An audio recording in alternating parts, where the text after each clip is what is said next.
Four options used for the West Indies. No Shamar Joseph, no Alzari Joseph. Both who would have played in that England Test series. They've gone for the extra spin in Warwick. Jayden Seales started from the Brian Lara Pavilion end, but finished yesterday his 3-over spell from this end, the media center end. He will start over the wicket to the left-hander.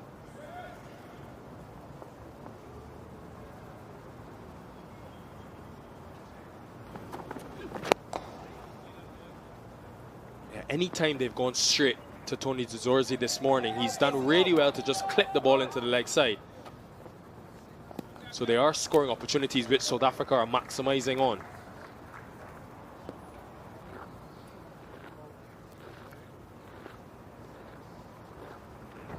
Yeah, just worked into the leg. And again, just too straight from Jayden Seales.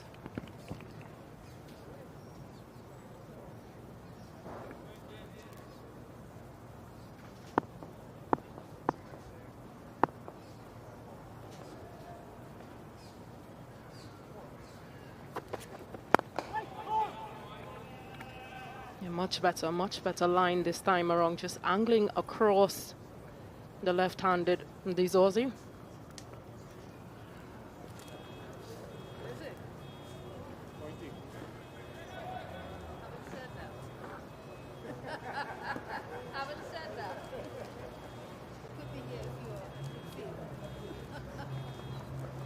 A few friends and family will be in to watch Jayden Seales.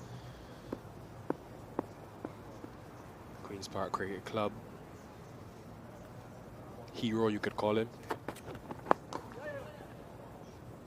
Stacey, you know Trinidad well, and when I found out Jayden Seales lives in South Trinidad, I asked him how he's come to Queen's Park Cricket Club here since the age of about 13. He would drive to Caroni every single day and get picked up, which is about 15-20 minutes away, all in that traffic, your Trinidad traffic, just to come and play cricket here. Well, Queen's Park is one of the top teams, might I say, in domestic cricket locally here. And so commuting from Cuba and to get to Port of Spain, yes, it's a challenge, but yeah, sometimes you just come earlier, get some extra work done.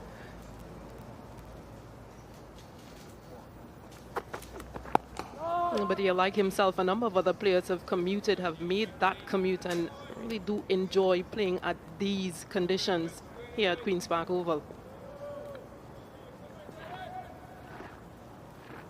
Established in 1891. Historic.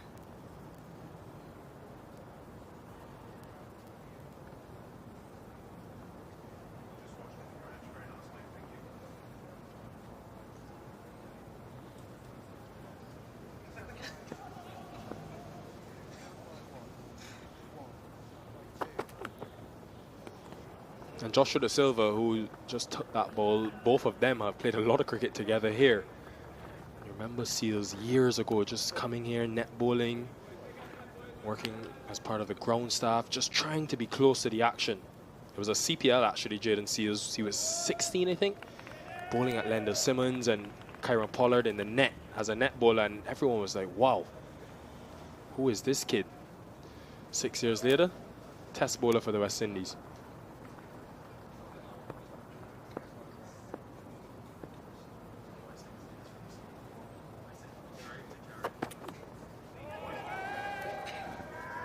Nice end to the over. 67 for 1.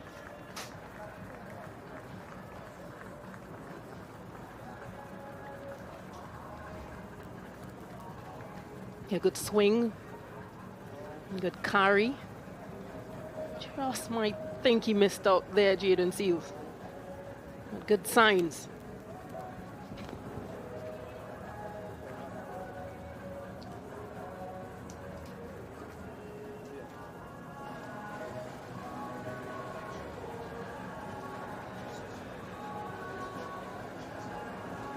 Travel all around the world, the South African fans. It's quite a trek from South Africa to Port of Spain, Trinidad, but credit to him, he's here.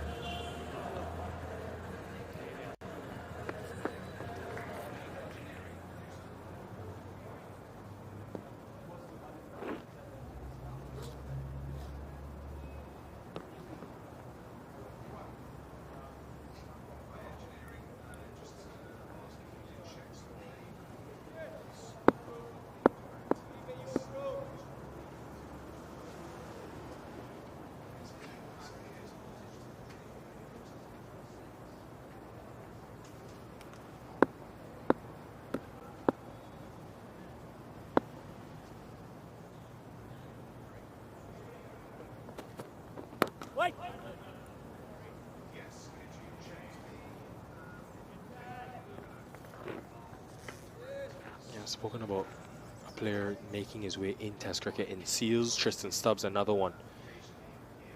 And yes, that triple 100 and all the runs he scored in first-class cricket, but particularly for the A team, he's played some real gutsy innings that has grabbed the attention of the selectors and Shukri Conrad, his head coach.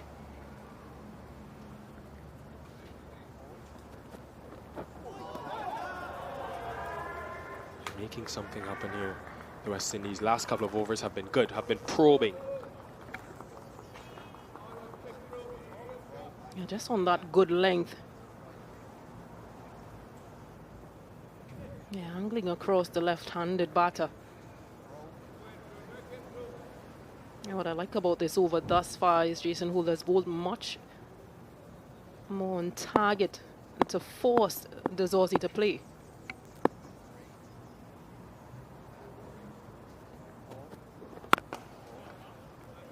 If you look at a few balls before when he was a bit wider and was able to play through the off.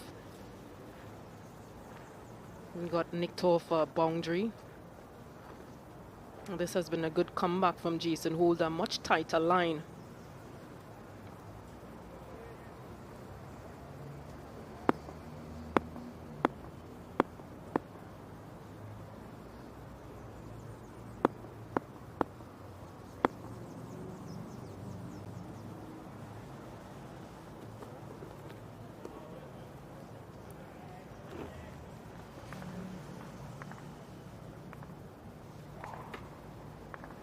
Like we've seen a couple of times in this inning so far, he likes to use the pace, and a lot of his scoring areas, the Dorzi, is behind square. Dabs, those cuts, late cuts, which is why they've got that man positioned at a wide gully after he hit that initial boundary in that area.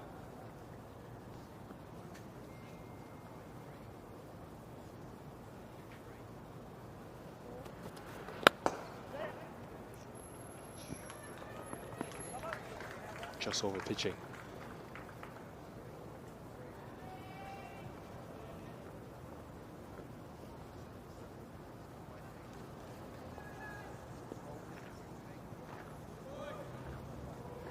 Yeah, much fuller that time around and picking up 2 runs.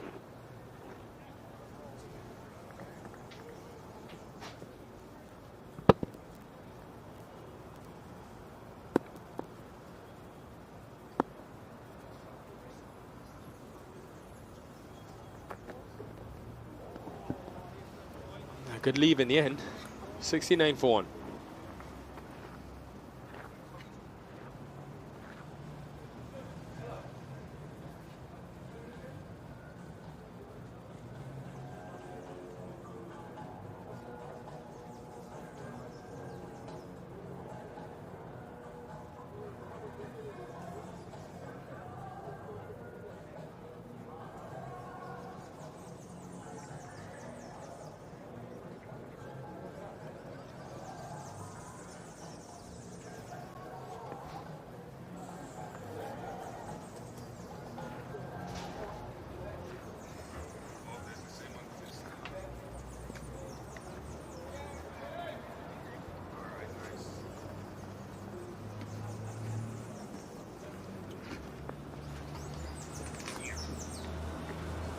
Jaden Seals. He's found a little bit of swing. And Jason Holder's got the ball to nip a little bit off the seam.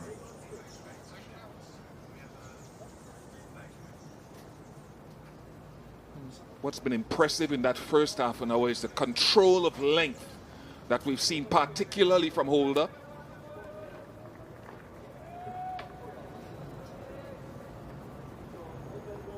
Seals hoping to emulate that control with movement.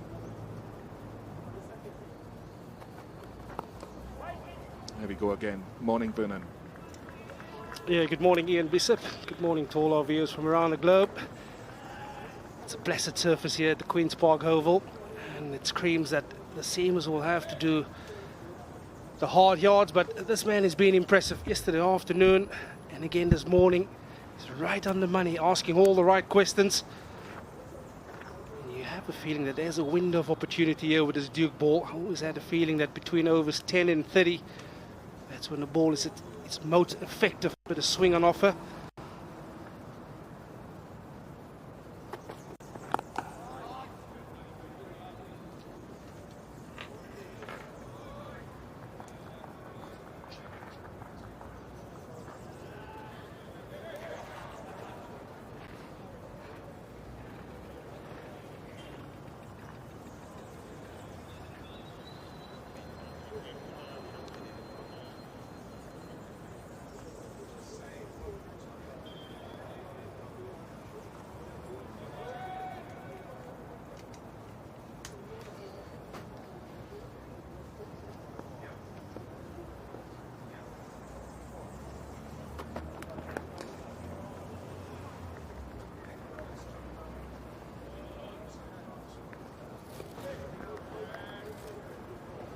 Couple of drives of Kemar Roach, but generally Holder has so far stocked a number of deliveries, 67% of them into that good length area.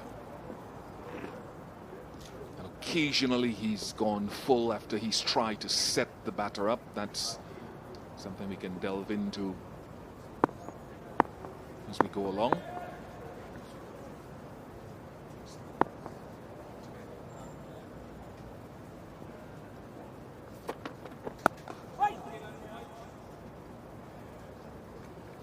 Yeah, just on your point, Ian, as a bowler, every now and again when you get into a bit of a rhythm, you always feel that you can go searching just a touch fuller. But perhaps on this surface, you don't want to go searching that full because it is a blessed one. Batsmen can really trust the ball when it's full. And perhaps that's the delivery that they're waiting for. That's the scoring option. Let's have a look at Jaden Shields, the last ball, trying to go across the left end there again.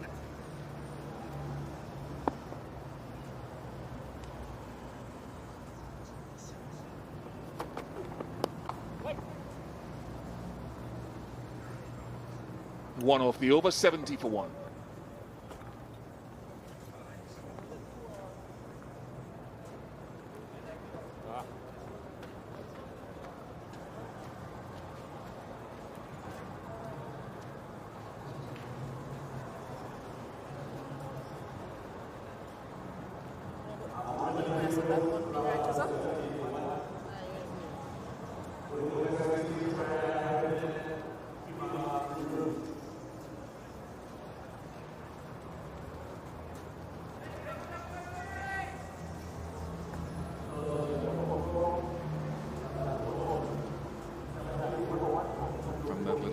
Messing with mom at all, boy, she looks focused there.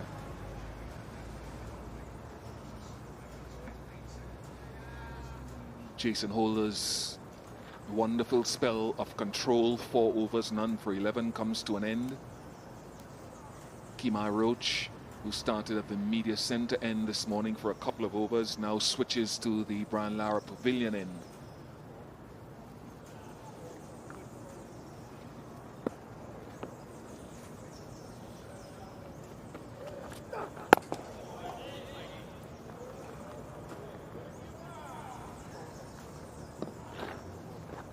Yeah, they've been brilliant this morning. That man really setting the tone, Jason Holder.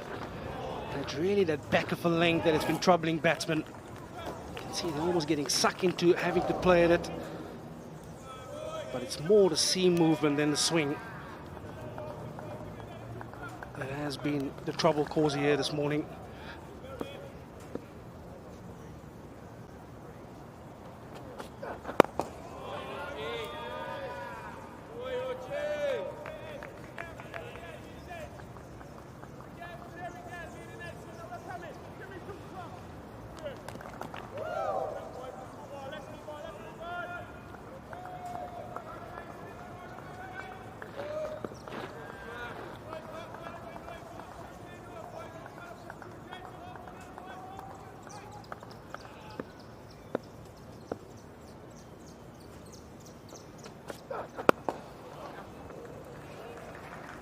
Nice shot. The balance from Stubbs was quite good.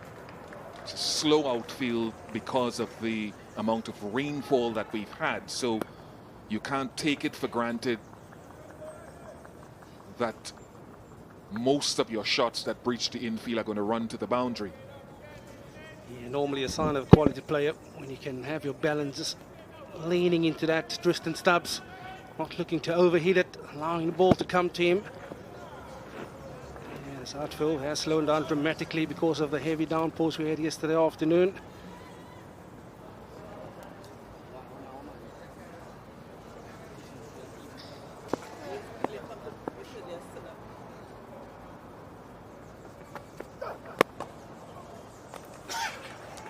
Yeah, Roach admonishes himself because on quite a few occasions, well, certainly 3 or 4 this morning, he's overpitched, gone searching. And Dorzi says, thank you very much, he moves to 48. Yeah, this is the one length you want to try and stay away from if you're a seamer. He's gone searching again, it's full. Literally just opening the face, Tony Dorzi at the very last minute to acquire that gap in the point region. On this occasion, it's managed to find the boundary for 4.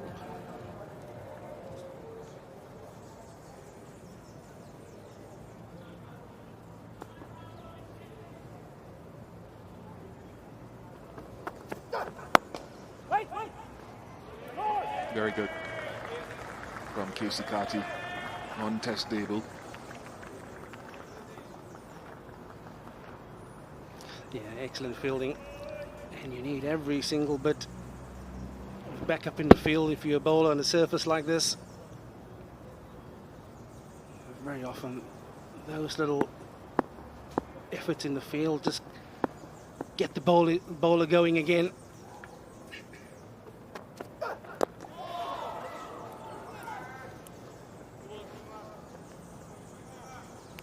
.49 to Dorzi, 78 for 1.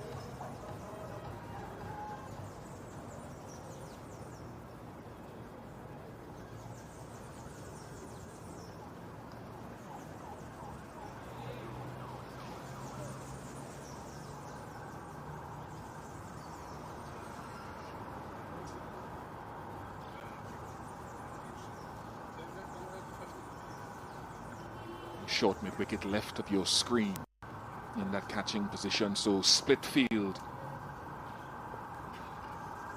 Seals comes round the wicket, looking to bowl pretty straight, pretty tight into the stumps. So welcome 50 for Tony Dorzi. His second in Test match cricket, his first as an opener. His first innings as an opener for South Africa, replacing Dean Elgar. And that's his second half century against the West Indies too, after 85 last year in South Africa. Mum Natasha will be watching just after 4 in the evening back at home in South Africa. Yeah, it's been brilliant from Tony Dorzi. Opening the batting for Western Province, so he's familiar with the role, but as you mentioned, Ian had to step up. And tell you what, it's a job well done so far.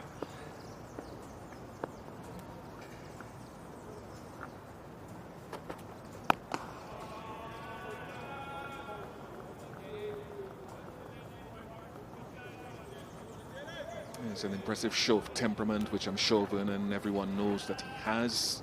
He showed that inclination against the West Indies when he made in his debut series, and he's shown it domestically, and he knows that there are runs available on the surface. So the focus now restarts again, and he knows he's not satisfied, or he shouldn't be satisfied with just 50.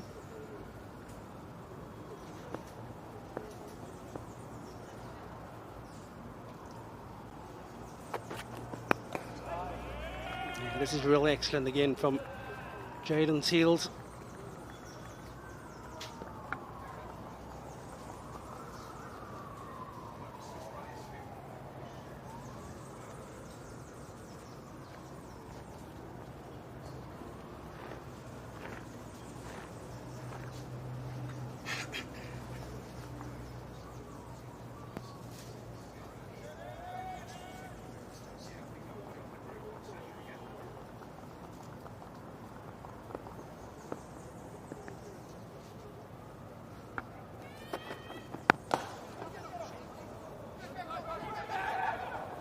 Good work by the captain to get across there. He's come a little bit straighter, Brathwaite, at mid-on since Stubbs played that drive for fourth down the ground off Roach earlier. Tristan Stubbs playing in nice straight lines. Yeah, you can see intentionally push it down the ground, but didn't have the pace he wanted off the bat. In hand had to scurry to get down to the non-strikers end, Tristan Stubbs.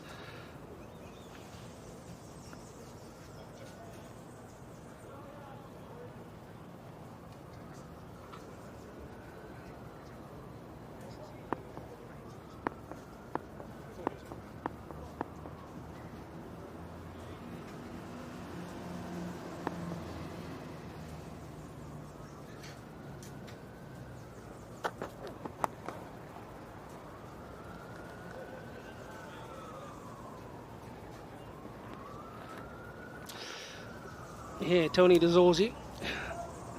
He made his intentions very clear when the off-spinner Moti came on last night. 2 maximums. And then the ability to sieve gears. Got himself into a wonderful position. Never really looked to overhit the cricket ball. It's all about timing, allowing the ball to come to him. And yeah, it's impressive.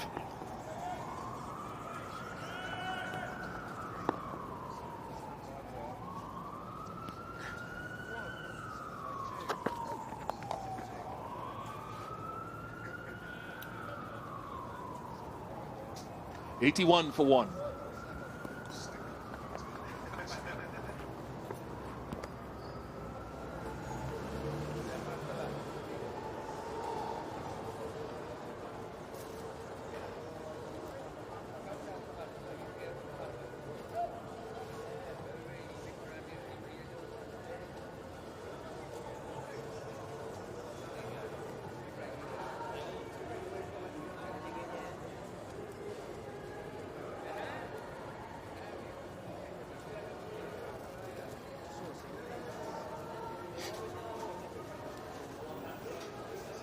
There's a lot of the traditional ways of following the game, particularly here in the Caribbean, but not exclusively. They come to sit at the Oval and listen to the radio commentary.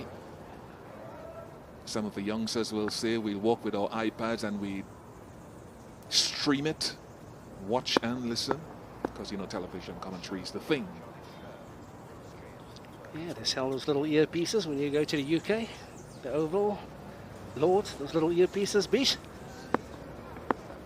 He's brought his own.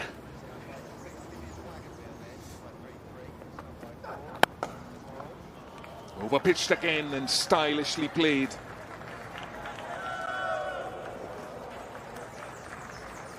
Umpires may want to check that again.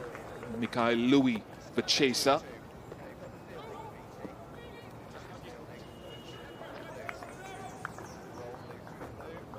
Yeah, what I really enjoy about the shot is the simi, but just have another look at, did he manage to hold it in successfully? Well, those visuals, it looked like he's okay at the minute, but I'm pretty sure we'll get a different angle, which we have now. Yeah, I think he's all right, Bish. Yeah, I think he's all right. He might have saved his team 1 run.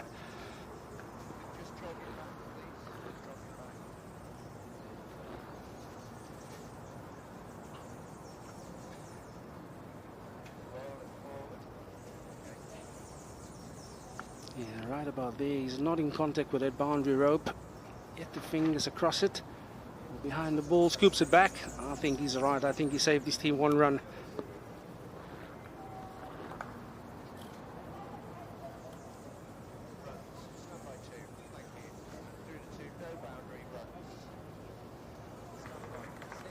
Good effort from Mikhail Louis.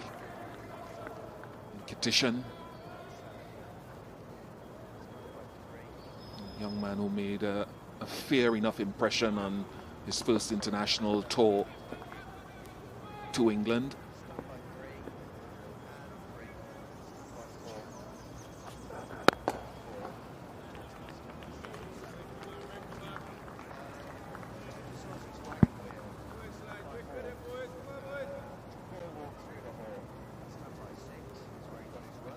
Yeah, this is how he acquired his runs, Tony Dorzi. Those 2 maximums, 4 boundaries. Yeah, he gets them all around the ground. Loves to play square on the wicket.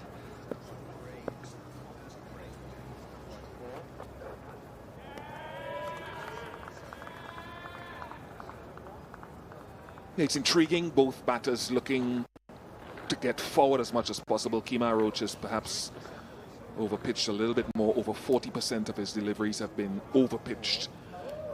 And when you get conditions like these, sometimes you get conditions in the bowler's favour. For example, at Lord's the other day when the West Indies played England, it was overcast, it was darting about. Those are bowlers' days, bowlers' conditions. So you're looking to be on the attack, Vernon, as you know all too well, when the ball is swinging and seaming, and you're looking to force the issue in almost every spell you bowl. Here, when you've got perhaps the opposite of those conditions, you've got to be very patient and hold your good length for as long as possible. You're still looking for wickets, but you're being very patient, setting up, let's say, a couple of overs of good length bowling and looking to create the opportunity beyond that. Like that. So you have to spread out what you think is your wicket-taking setup and investigative deliveries. A little bit more patience required with the ball not doing as much as it would be on some other days.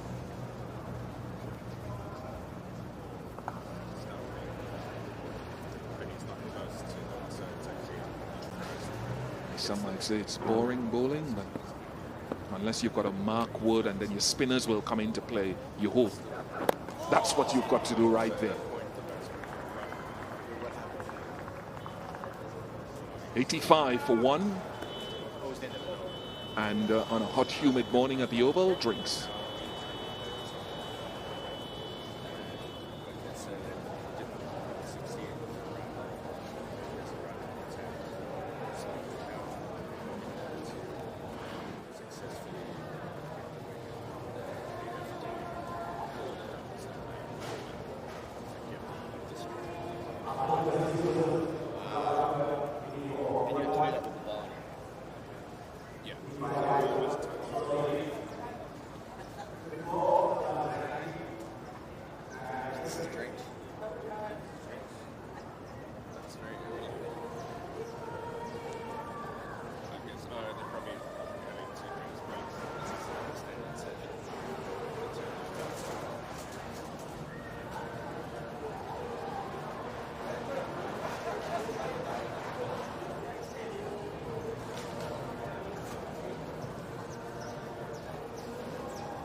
.40 runs added in the hours played this morning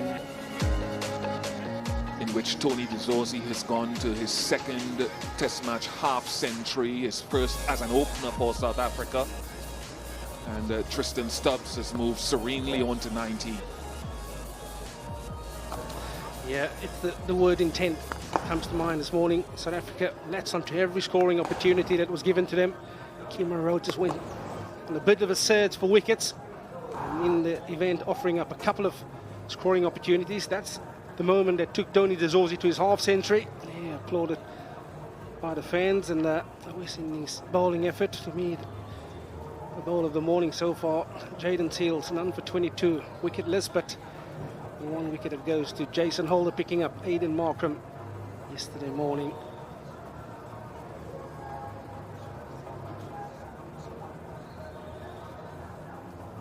It's been testing, and it's perhaps going to be or continue in that mode unless one of the bowlers can do some outstanding work. You'll get the spinners coming into play at some point, and they'll have their opportunity.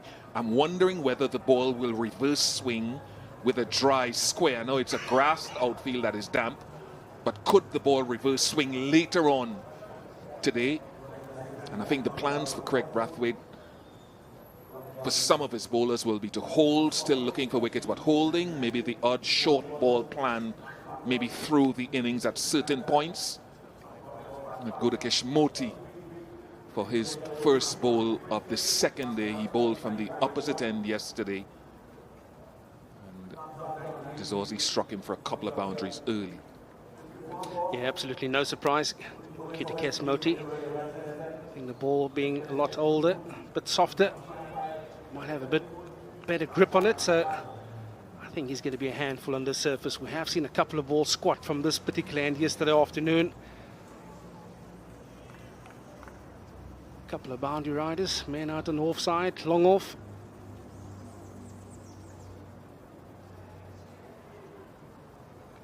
And a deep square. Those are his boundary riders, so everything about this field is telling me that he's going to be operating at a pretty straight line in those stumps.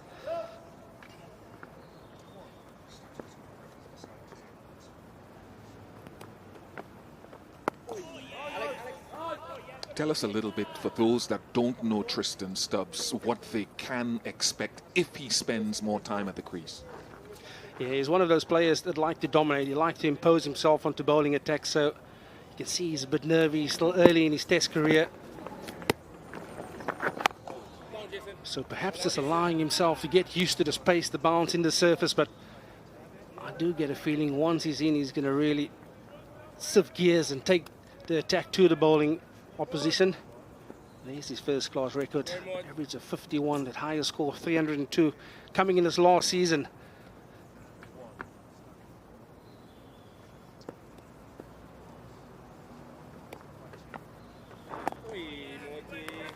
Part of the impressive thing about that 100 was that it came maybe just a couple of weeks after the SA20, where he had a really good T20 season, and he was able to transition into batting a record amount of time in red ball cricket. And that speaks to the versatility of still a very young man, which we're crying out for in the modern game with its various formats. Yeah, and it's not often that we've seen that kind of transition from the white ball to the red ball. I think we've seen it the other way around, where players make the transition from red ball to white ball cricket pretty easily.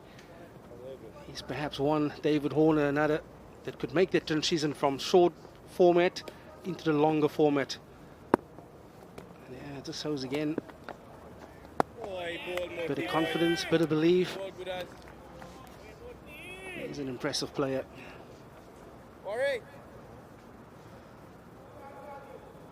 To hold his length, he's got the man out at deep mid-wicket, deep square leg and long on. Oh. 86 for 1.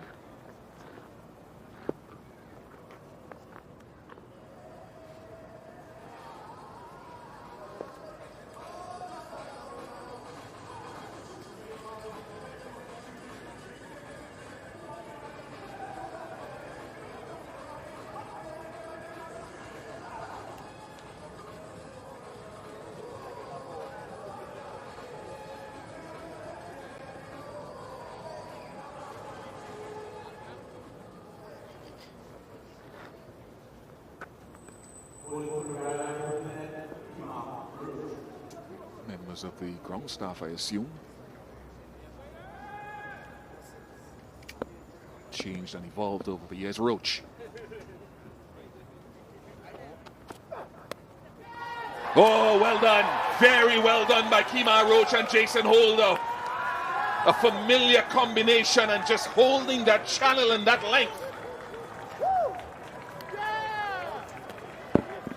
Yeah, that was an excellent catch by Jason Holder. And the reason therefore it's gone low and quick, it's that length. He just gets sucked in by the length, but look at that reads by Jason Holder. Diving across the first slip. And here, Kemar Roach, you can't keep him out the action. The young Stubbs, he has to make way for 20. South Africa now 86 for 2.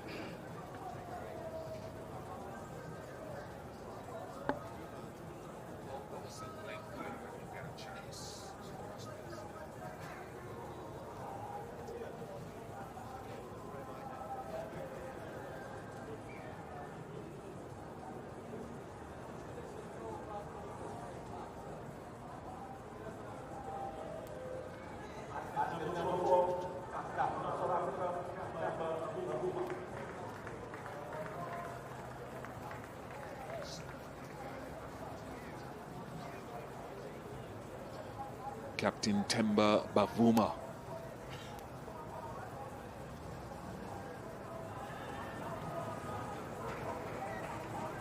It's an average that he wants to continue working upwards, because his test match form in the last couple of years has been quite good, averaging above 40. Yeah, this is the reason why he's out there. Just a bit wide on the crease, Kemar Roach, dragging him into the shot. But boy, oh boy, how's that for a catch? He's just reaching outside the off stump, playing away from the body, Tristan Stubbs. And the big man, that's what it means to them.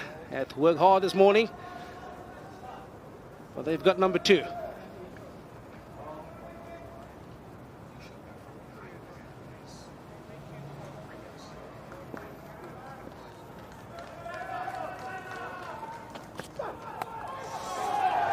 Good again on the length from Kemar Roach. Yeah, basically talk about the length earlier, and it's so key when you play on slower surfaces. Again, coming wide on the angle, it's going back at the right-hander. Oh, almost caught him a bit too late there, Temba Bavuma. But what I enjoy here is he's coming wide, he's still holding the length, but it's the angle that he's changed up. You don't want to get too straight, and you also don't want to get too full. Oh, good. Very, very good. And everything is being done from a good length. Kemar Roach is generally wide on the crease, but when he can get it, it doesn't have to leg cut too much. It just has to hold its line because he's so wide on the crease generally. Yeah, this is excellent stuff from Kemar Roach. It's just amazing when you get a bit of wind in your sail, a bit of confidence. The ball just comes out nicely. And I think, Bernard, that's the key. You, in conditions like these, you are waiting for your moments to go searching. You don't go every time. You are waiting for those moments where you feel, I can go now. Yeah, absolutely. I have to agree with you. But like I said, it's just the length that is key. Every time he's gone searching, he's disappeared to the boundary for 4. This occasion, he's been able to hold length with good intensity. And that's what makes life difficult on these kind of surfaces. Yeah, brilliant.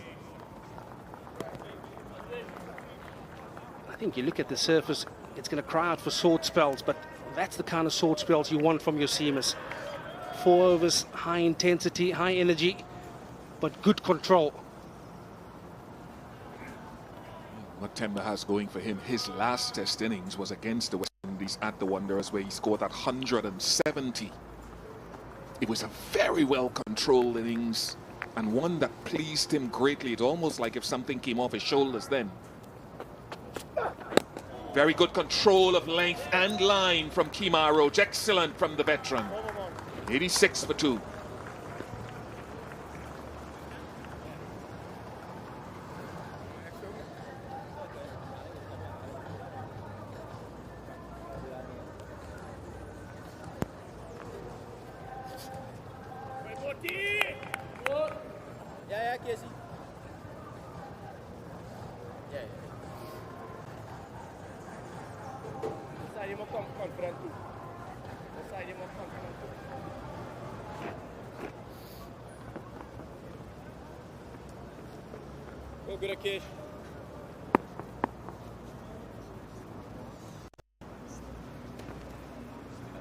Moti. Still in the first session of day 2 in this very first test match between the West Indies and South Africa. Success for the West Indies with the ball. Wicket of Tristan Stubbs. Well caught by Jason Holder of the bowling of Kemar Roach. Had to be patient and wait for that opportunity.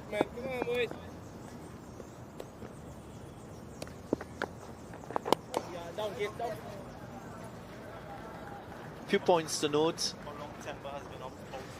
The scoring rate very similar to the rate achieved on day 1 in those 15 overs by South Africa. Going at just about 3 runs per over. Again, it speaks to the discipline shown by the West Indian bowlers as a collective. Kemar Roach just over pitching on a few occasions.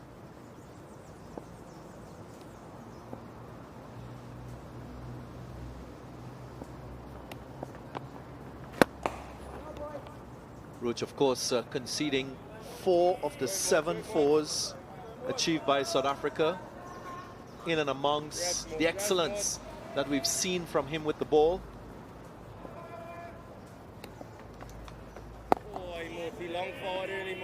Samuel Badri alongside me for this phase of day 2. Morning to you, Samuel. Morning, DG. Good morning, everyone. It's been a probing last over from Kemar Roach that brought that success. They just want to continue that sort of approach. Good over from Godakesh Moti, 87 for 2.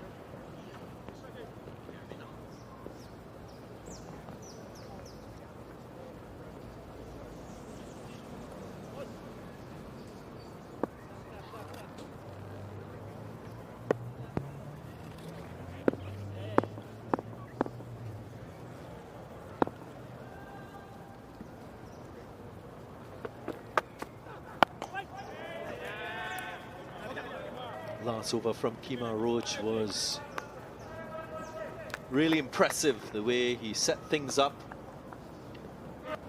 Control of his length just outside the off stump. Probing, inviting the new batter to judge whether to play or to leave.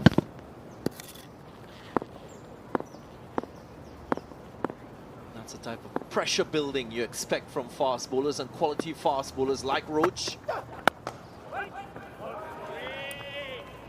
He showed all of his experience there in that over, Kemar Roach, particularly to the new batter. We saw what Jason Holder did, very first delivery on the stumps to get rid of Aidan Markram. The last thing you want to do as a fast bowler is give opportunities for batters to have a look, to leave alone, and just to understand what the surface is doing. So those initial deliveries where the batter is most vulnerable, you want to get them on target, and he did that quite superbly. The pressure building now.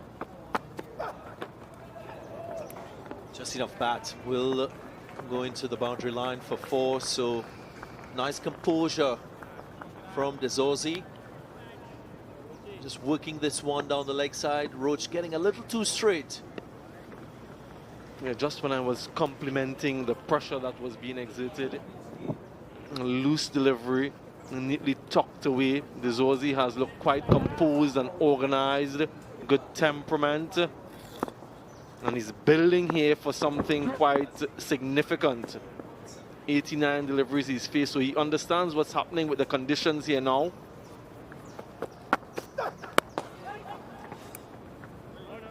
And just to reiterate, 8 so far in the innings, that last boundary.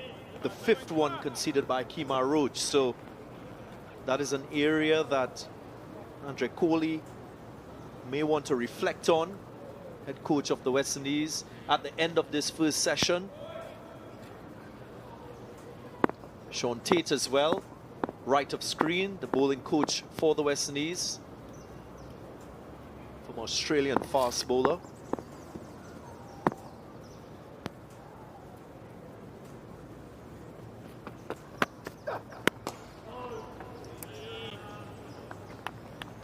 It took 14 overs on day one to prize the first wicket. That was the wicket of Aiden Markram, and then exactly 14 overs to get the wicket of Tristan Stubbs. So again, showing how patient you need to be as a bowler to get wickets on this type of surface with these conditions that are on the slower side.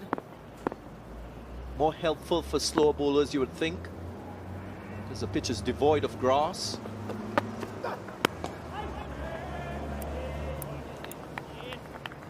Overball. 91 for 2.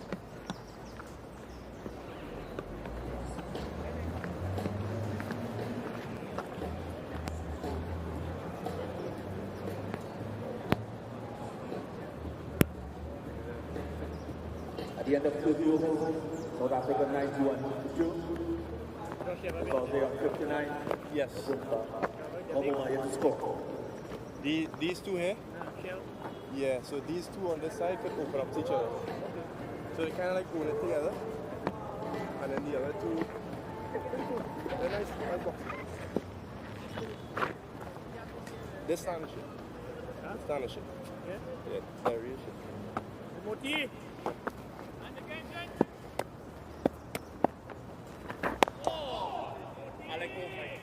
Quite short in stature, lower center of gravity. Might work to his advantage in these conditions here at the Queen's Park Oval. Oh my goodness gracious. Nice looking stroke, quite confident stroke. Yeah, to get off the mark as well. So it shows that he's quite proficient at that type of shot. Gudakesh Moti, who generally bowls that wicket-to-wicket line, much prefer bowling to the right-hander than the left-hander Dorzi. Good attacking field from Craig Brathwaite.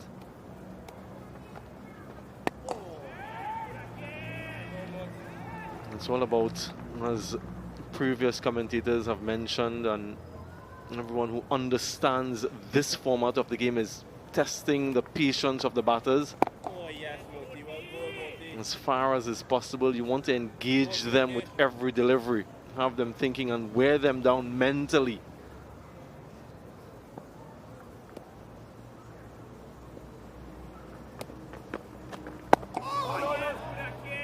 Feed from Bavuma. Also, Pete, there's an opportunity always for a fielding captain when there is a new batter to attack at the batter's most vulnerable stage of his innings. And that is what we're seeing from Greg Brathwaite.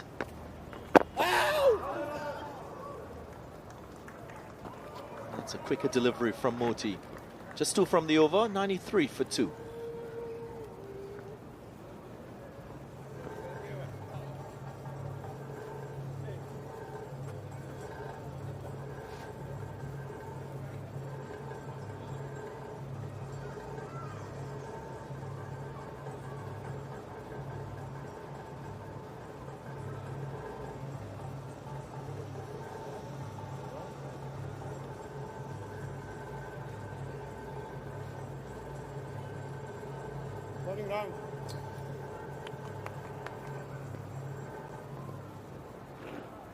quiet session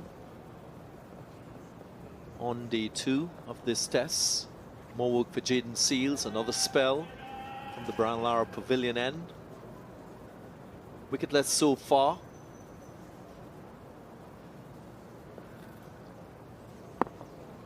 Yeah, so impressive in that tour recently across in the UK, his experience in those conditions.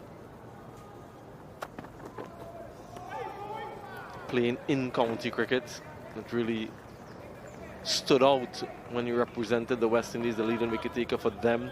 His maturity, one of the youngest in the West Indies to pick up a 5-wicket haul a few years ago against Pakistan at Sabina Park. And he's just continued to grow in strength and in stature, Jaden Seals, playing for the first time here at the Queen's Park Oval, his home ground, and getting a good run into his 10th over now.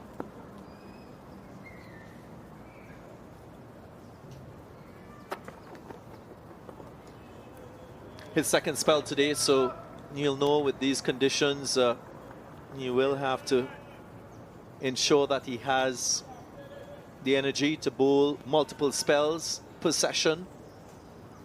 You'll know that patience is required, and it's not necessarily express pace to penetrate the opposition batters, as you expect in a test match. With every hour, every session, it's an opportunity to be informed on the way forward.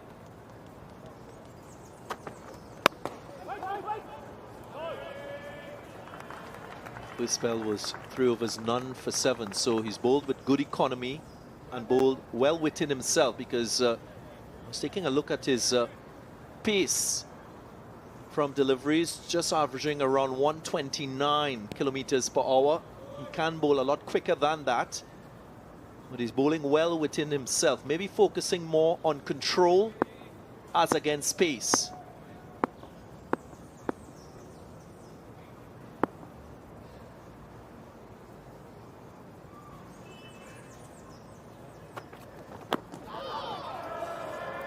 What you usually expect from Jaden Seals is the ability to swing the ball away from right-handers into left-handers.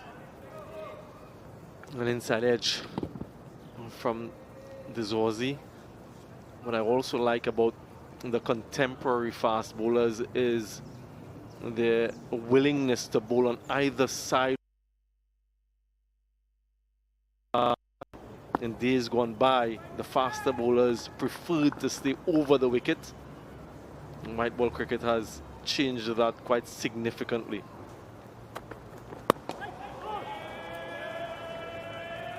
So that change of angle gives the batter something else to think about. And sometimes when you're coming from around the wicket, you're not too sure if you should be playing or leaving some of those deliveries because of that angle.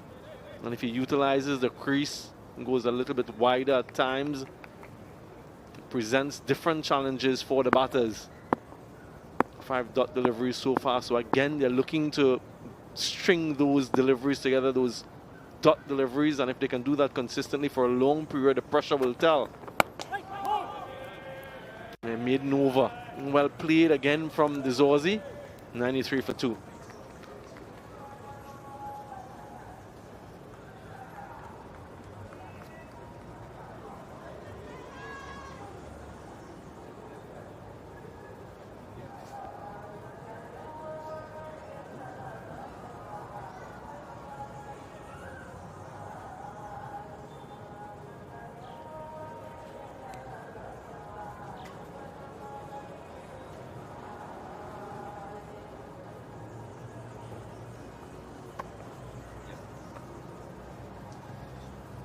Two very important wickets for the West Indies so far in this first test match of the series.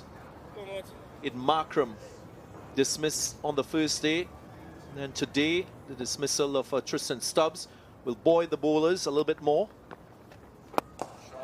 Lofted drive from Temba Bavuma brings up 3,000 test match runs for the skipper, and he does it in fine style. Yeah, just a hint of flight from Gudakesh Moti, but the fleet-footed Temba Bavuma was onto it, and as straight as a die. You don't see this too often in Test match cricket, and that now has resulted in a change of field. So Gudakesh Moti has a long off in position.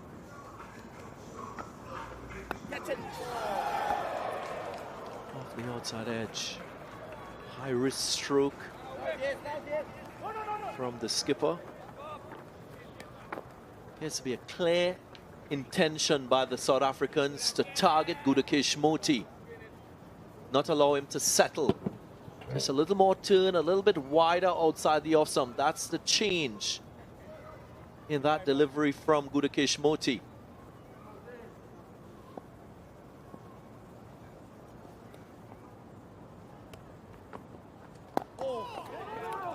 Talk about the clear intention by the South Africans when Gudakesh Moti bowled that 8th over of the innings. He was taken for 13. Majority of those runs scored by Dorzi. Just bowled 3 overs. That was on day 1. Here again, that deep intention to attack Moti. Maybe a strategic plan by South Africa to keep him out of the game, to apply more pressure on him as a bowler.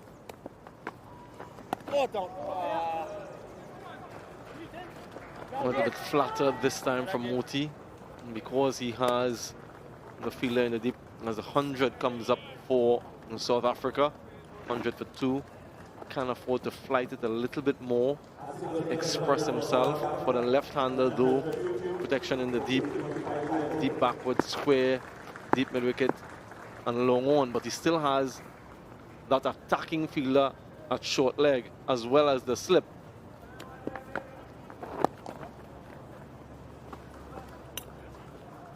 Just a single to end.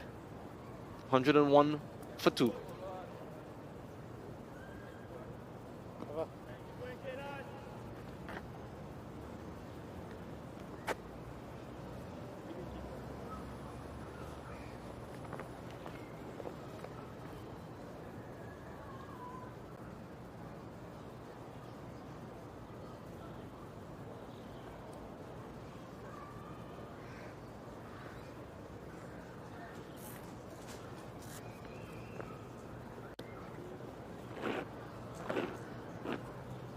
Still a lot of depth in this South African batting lineup. Rickleton, who usually opens the batting. Number 6 in this side.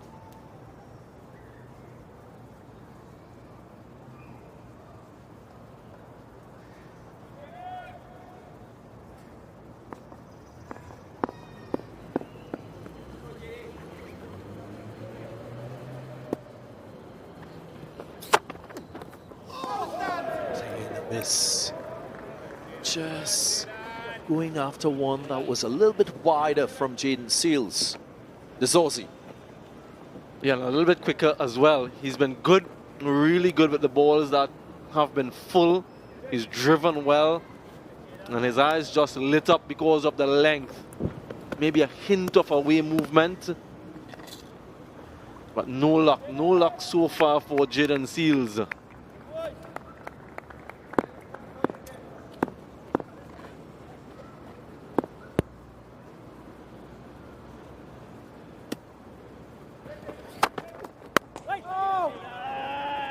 We did mention previously the solitary success by the West Indian bowlers. That was the wicket of Tristan Stubbs.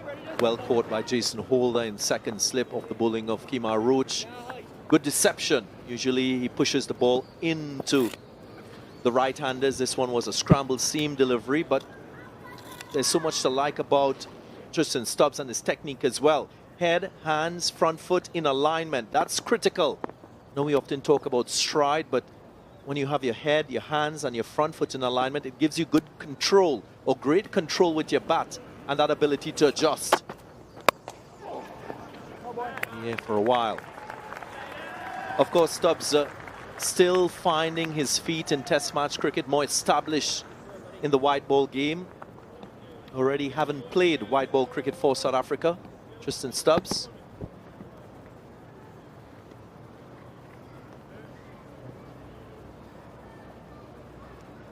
So that innings of 20 from Stubbs will motivate him further in this series.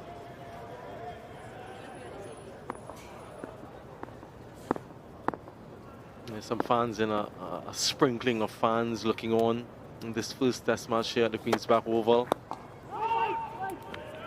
Still can't score off Jaden Seals. I make it 10 deliveries now in succession. Jaden Seals against the Dorzi, so he's keeping him very quiet.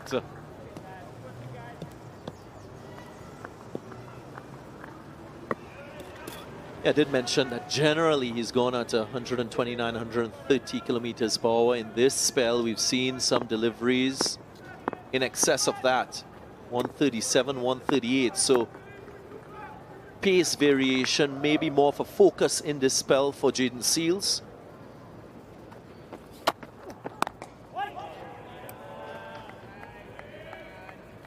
That last delivery, 138 kilometers per hour, as compared to the previous one, 129 kilometers per hour. So I like this in terms of the variation being deployed by Jaden Seals, and that is in alignment with the conditions. He's aware that is not a pitch that you can blast the opposition batters out on. Opted for a slightly different approach in this spell. Will he be successful?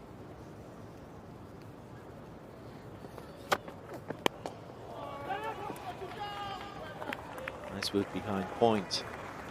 Kemar Roach taking the dive out, showing commitment. 102 for 2.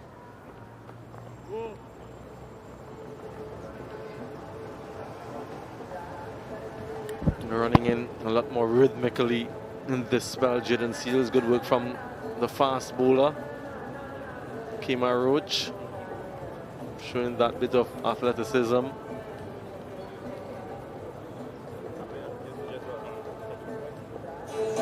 Reward for Roach today. And some support for South Africa.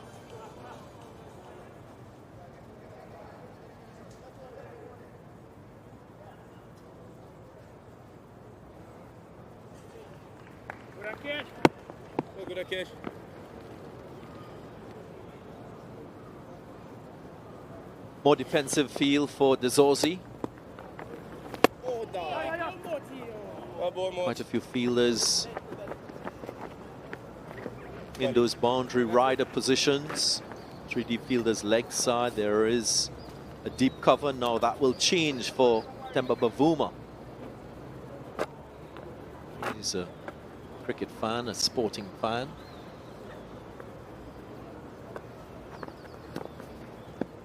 And lots of venues listed on that flag.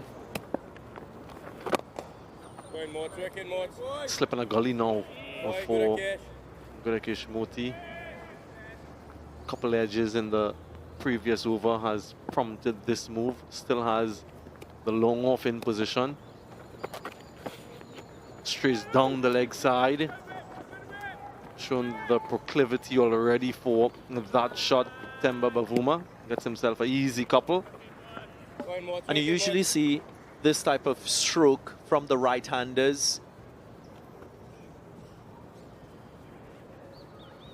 And it's a way of applying pressure on the opposition captain, maybe to change his field, bring a guy from the offside to leg side. What that does is, of course, opens more of a gap through the offside that allows for easier rotation of strike. So very smart batting from Temba Bavuma. Not a change. Cover goes deeper.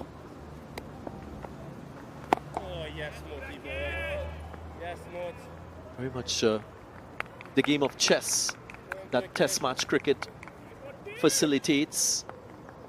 Bowler against batter, batter against bowler and opposition fielders.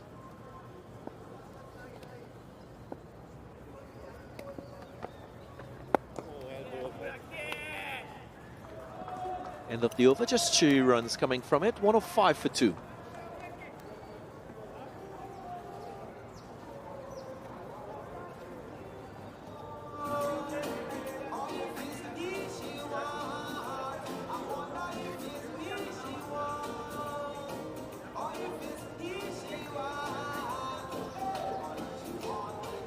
35 overs completed. South Africa 105 2. Dorzi on 62.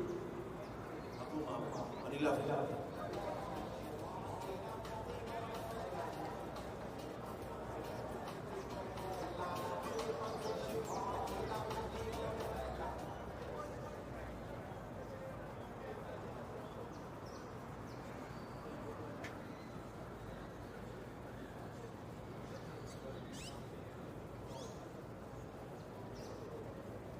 Jidden Seals will continue. Just saying on that conversation of test match cricket and characteristics required to be successful in this format of the game. One thing for sure, you have a lot more time as a bowler, as a batter, to express yourself.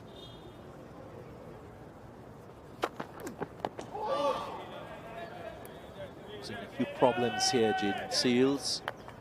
From round the wicket to the left-hander. He's doing is he's luring Dorzi to play at every delivery because of the angle. Dorzi has to have good judgment and that clarity of thought in his intentions. Yeah, there's a fielder position square of the wicket for that, I suppose, ball peeling off the outer part of the bat. Might be just looking to bowl a touch fuller. And use pace variations. Sometimes with a slower delivery, you can find yourself as a batter into position too early, your hands going away from your body because of that lack of pace. And then the opposite and the stark contrast could happen if there's a pace on delivery that is a lot faster than what you're accustomed with. Might find yourself a little bit late with your hands too. That's the impact of pace variations.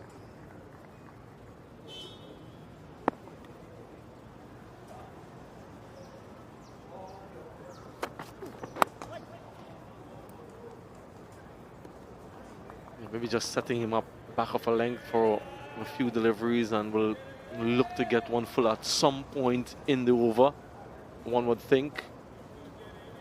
It is third over in this spell. The majority of his deliveries bowled to Dorzi. Actually, all of them to Dorzi. So he hasn't bowled to Temba Bavuma just yet.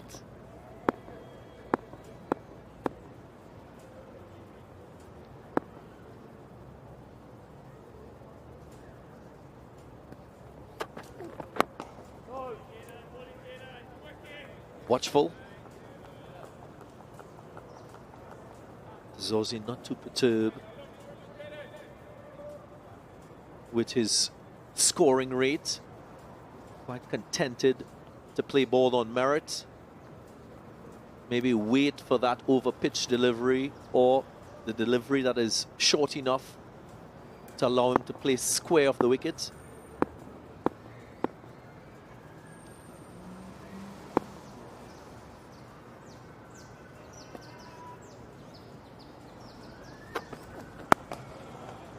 Firm push in the gap. The outfield is relatively slow, but the stroke powerful enough to get him 4. Yeah, very much in control. That was a check drive. He's very conscious of the fielder square of the wicket. Not much of a follow through. Gets the gap and he gets the result. Very switched on, Dorzi, in this innings. I mentioned he looks very compact and composed. Spoke about his temperament.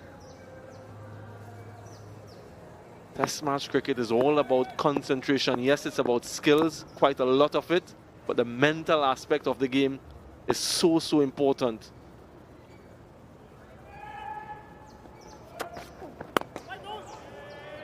Last delivery for 4 was the pace on delivery, so a lot easier to time the ball with pace on. 109 for 2.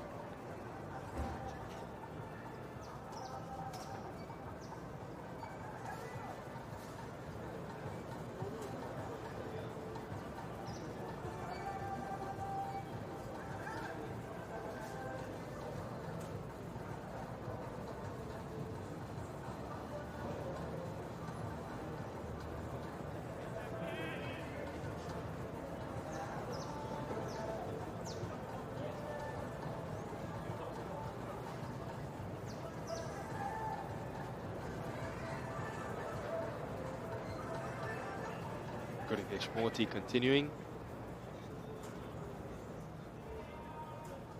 Encouraging partnership forming at the moment. Captain Bavuma mainly facing the spin from one end, Dorzi taking the pace from the other.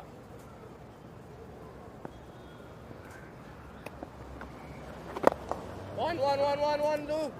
He's done well against Moti as well. Went to the wrong end. Bowler's end could have been very interesting. So good day to Ian Bishop. Go on, Mort. Hello, Nikhil. Morning to you. Hello to everyone. An attritional battle so far. I have to say, Tony Dorzi has played 2 shots this morning. I think 2 cover drives and 1 a square drive without any follow-through whatsoever. Just allowing the ball to come to him. That has been a pleasure to watch. Oh, yes, Moti, boy. Well ball, good occasion.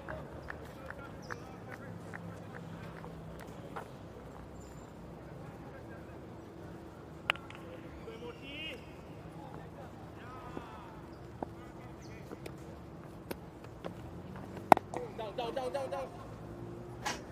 Bavuma found it quite easy to score against Moti. Straight away, showed his authority, came down the pitch, forced Craig Brathwaite now to have this long off fielder.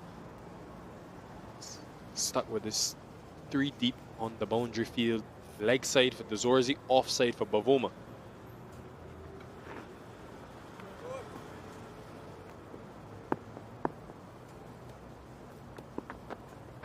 Oh, get him, Moti.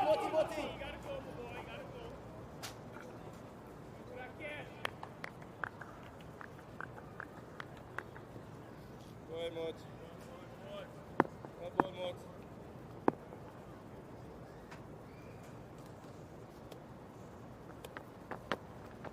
Oh, Moti, boy, that. End of 37 overs, 112 for 2.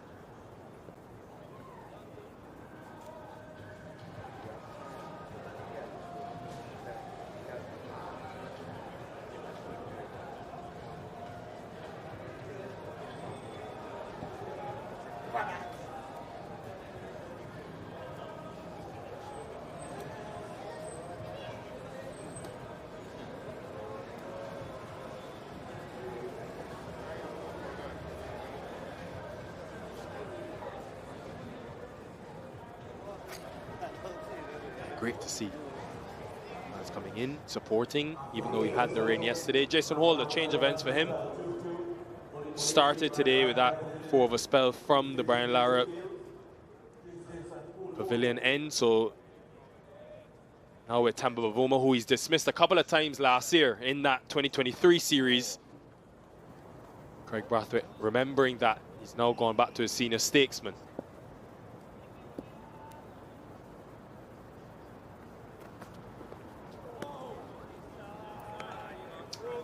Use of subtle variation yesterday, Bish, that awarded the West Indies their first wicket.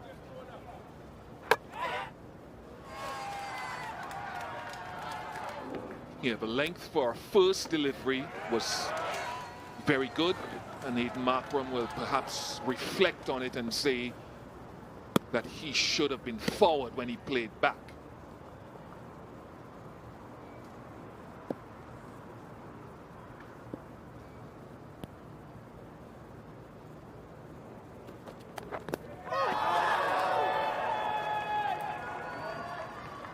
Full. I just wonder about that backwards square fielder, maybe in the back of Bavuma's mind, thinking about a short ball. I think it swung. It swung a little bit, started to shape, and then decked away on hitting the surface. You can see the feet of Bavuma not really getting into any great position, defeated by not only length, but the combination of length and movement.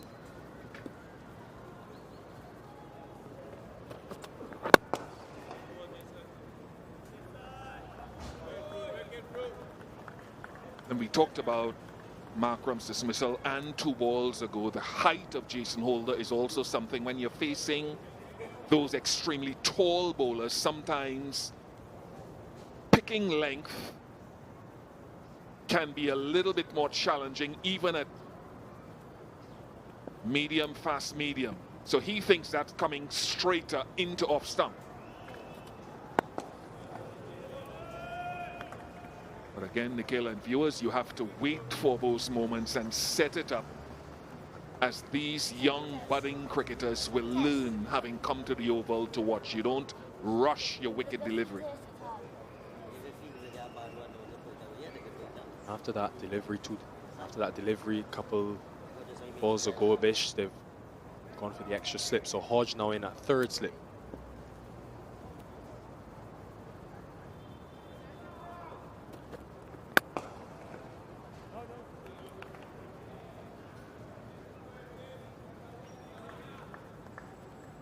You're absolutely right. They've moved a short cover into that slip because of the lateral movement Holder got early.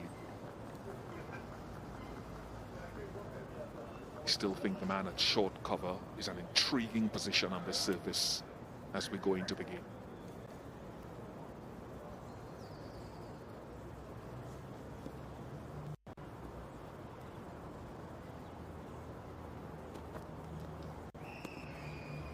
Probing over to start for Jason Holder, 112 for 2.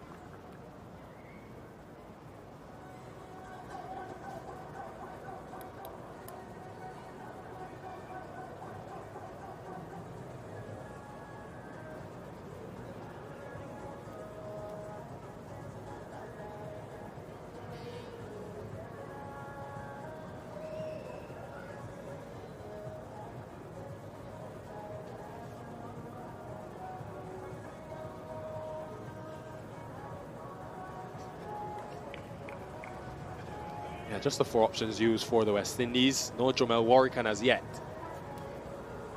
So he's going with a couple of left-arm spinners today. Moti was expensive to start yesterday, but come into his own. Here's Warrican. Last test match was here at the Queen's Park Oval against India.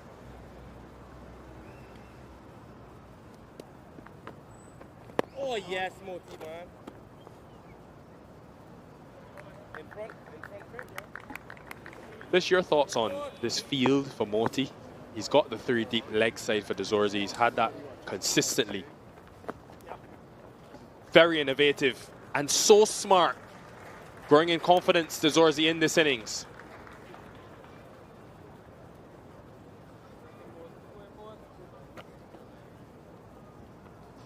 Become a part of red ball batting as much as white ball batting, and it's quite clear that whether it's Bavuma or Dorzi, that they're not just going to allow Moti to settle. At the moment, he's going at an economy rate of almost 5 and over, which puts pressure on Brathwaite's leadership.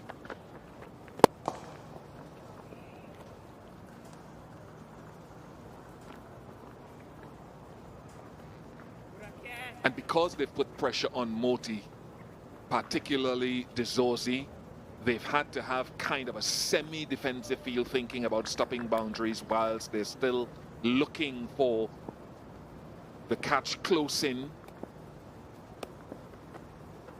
Oi, down Moti. Oi. Or to breach the defense. Now, I particularly would have gone, my style would have been to go the other way and challenge them to hit the ball through or over the infield. It just comes down to a stylistic thing rather than giving the one away. Oh, get there. But I think too, I want to see what Jomel Warrican can bring to this. I think Jomel Warrican has to be given a beginning to his work pretty soon for me.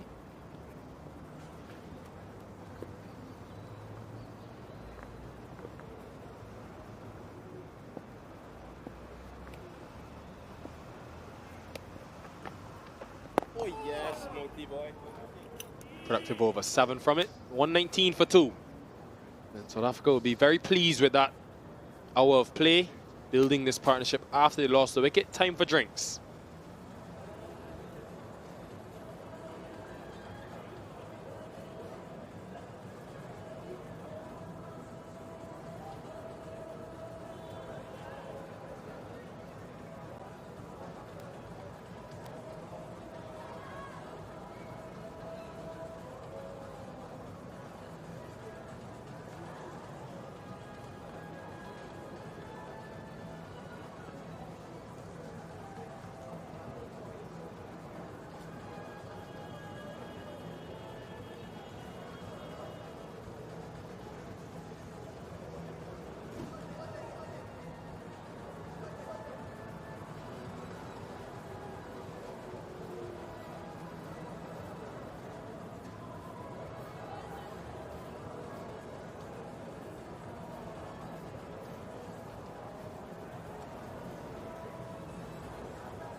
been an intriguing start to day 2 in this first test between the West Indies and South Africa.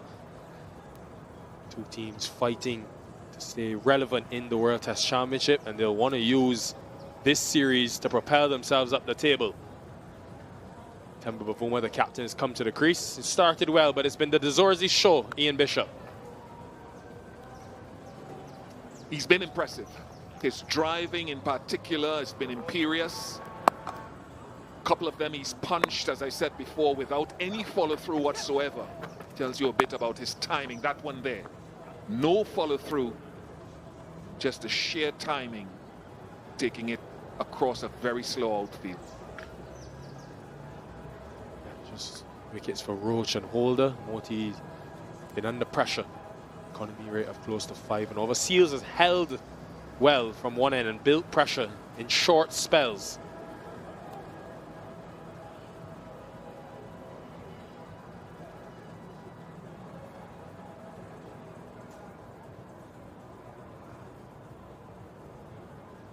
The World Test Championship table.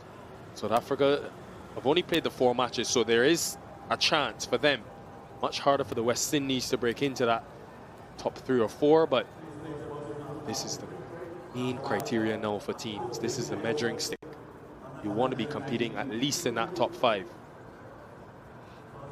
Yeah, there are a number of ways, Nikhil, just to pick up on what you're saying, there are a number of ways that the West Indies have to go about. They haven't contended in the previous 2 editions for a place in that final, right?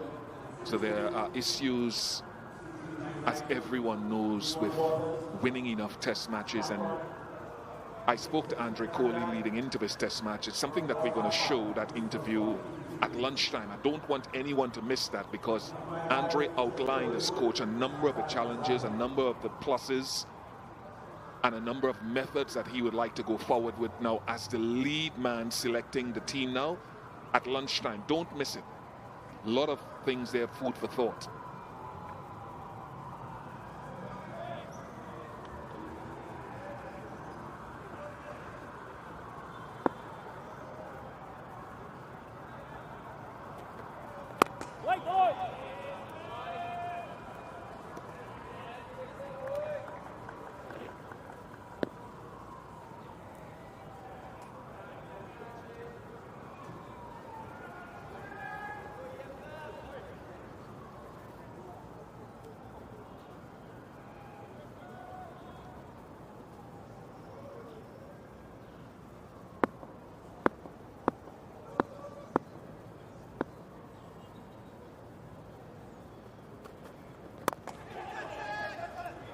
That region there, Bish, it's a similar region to where Dorzi hit his first boundary against Holder earlier, and they had plugged that gap with Hodge at that wide gully position. I wonder if that is a scoring option now for Dorzi. They don't have the fielder there, just Kemar Roach at point. But if you watch Dorzi, he uses the pace a lot and hits the ball behind square. With this angle, knowing that the ball will a lot of times end up on 4th or 5th stump, it is an option.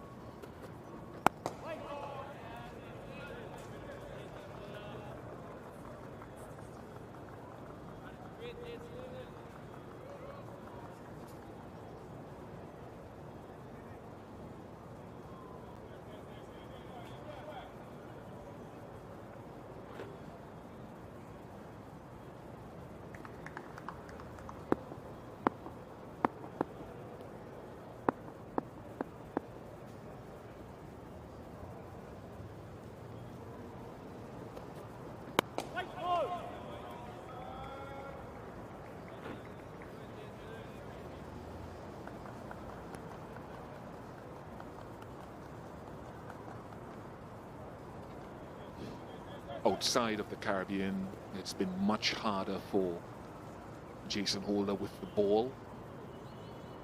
Has enjoyed home conditions, particularly I think from around 2017 to 2020-21, I think was when he was at his absolute best.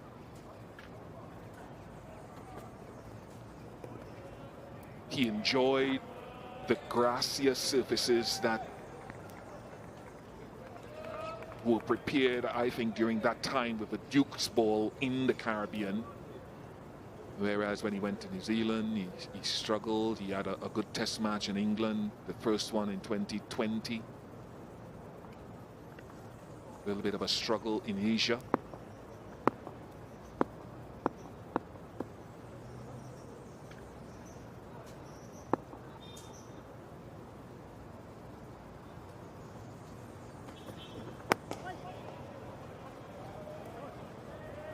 Another maiden over for Holder, 119 for 2.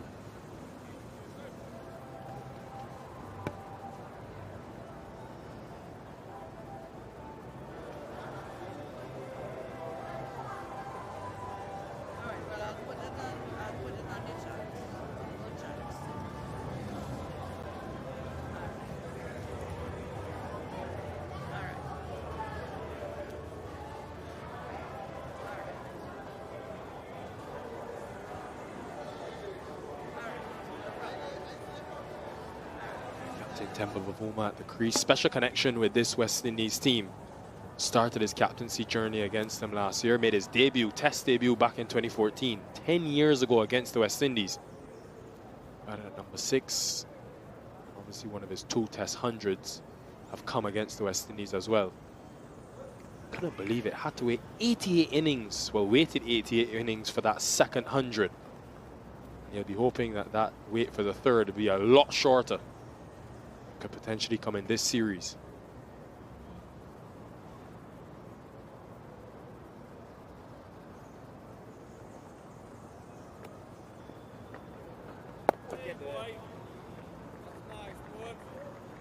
Keep going, Mods. Let that pace, Mods. Let that pace. Keep going.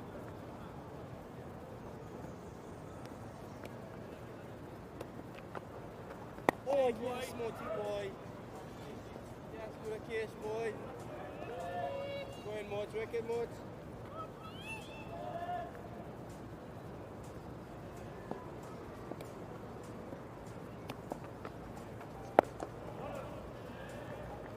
Good catch.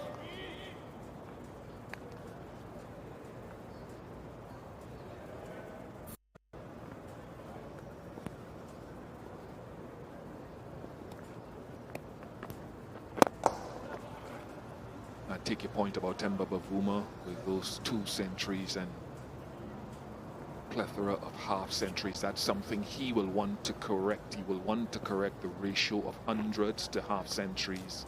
At this level, he's got 16 first-class centuries, 49 half centuries.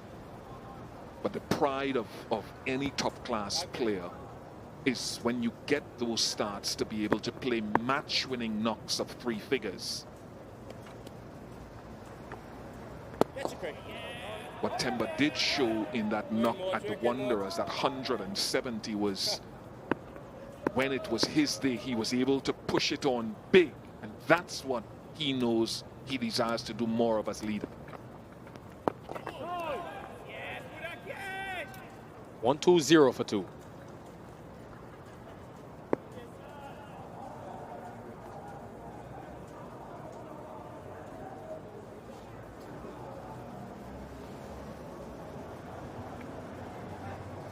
Still think you want to get Jamel Warrican into the game. I would say before the luncheon interval, ideally, if nothing happens in the Wickets column.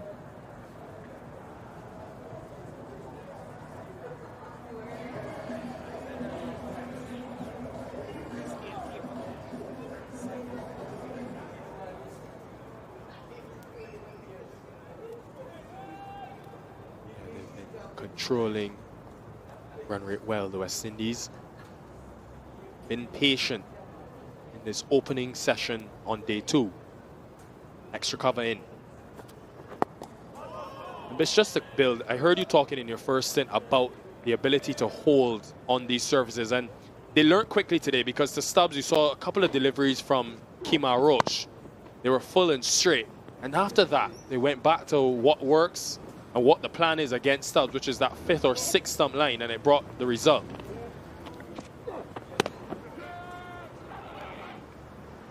Two things there. You're absolutely right with the holding role.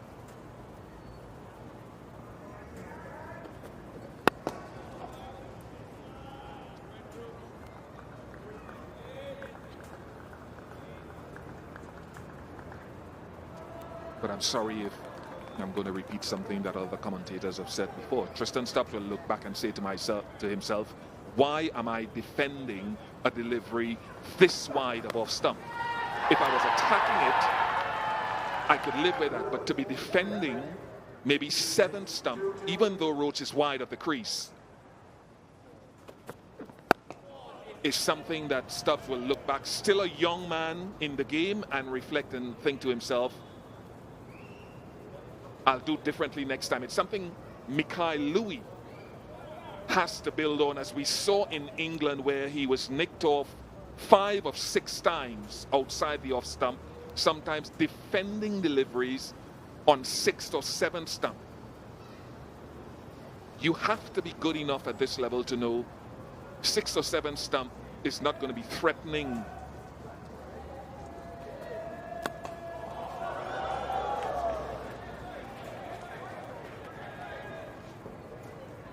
Temba reaching because he's been starved a little bit, but again it goes down because of the lack of pace. So you have to understand what can threaten my stumps, and I'm either attacking it or leaving it, not defending that wide above stump.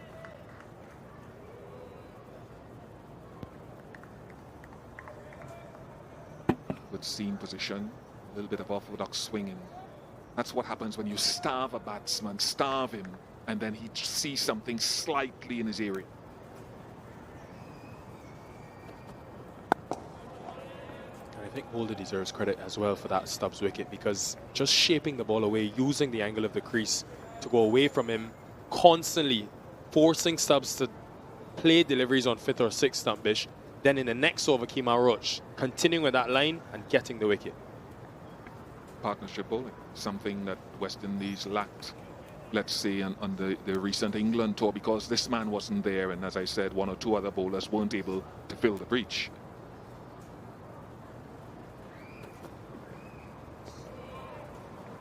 Remaining patient. Bowler's been good in this spell. 1-2, 2 for 2.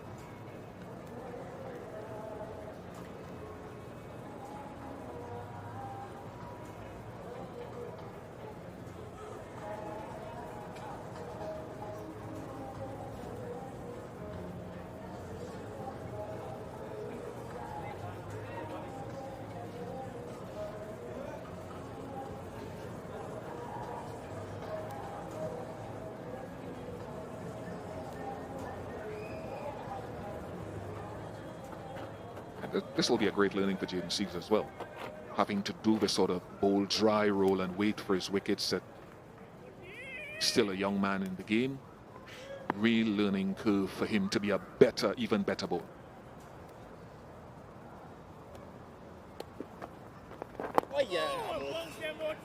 Heard Brendan Philander talking about short spells, and throughout the 2 days now, Craig Brathwaite has used Jaden Seals in 4 spells of 3 overs.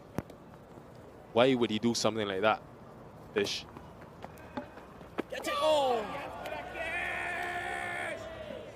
Couple of deliveries, certainly the previous one spun a little bit, and this one not as much. No short leg, yeah, just a little bit of grip and bounce. No short leg in for Dorzi right now, because he's the set batter.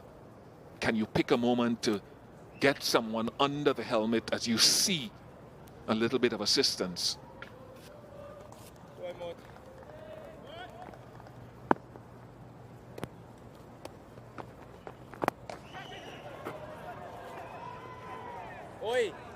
That's a protection, just one.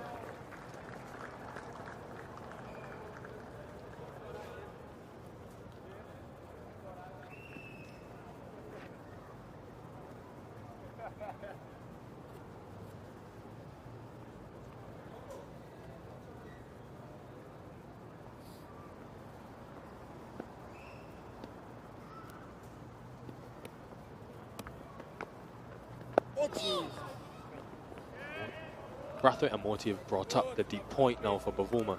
So don't have those 3 sweepers on, well, 3 boundary riders on the offside. Just trying to build a bit more pressure onto him.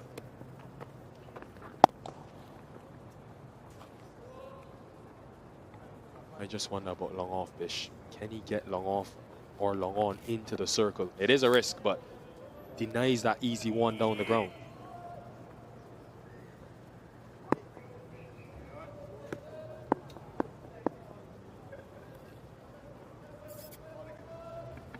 just quickly before we change, your point about Jaden Seals, just short spells where he can be on top of his energy and run in hard while it's hot and warm, and so he can come back later in the day and keep those spells going. That'll be the reason for all of them. 1, 2, 4 for 2.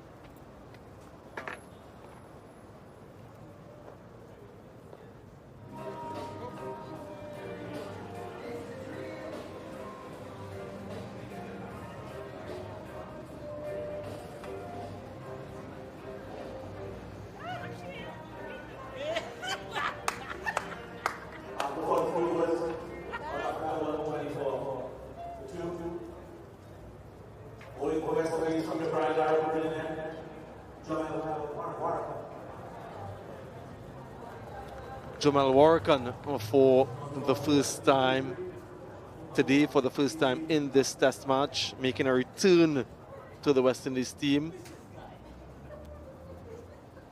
46 wickets to his name.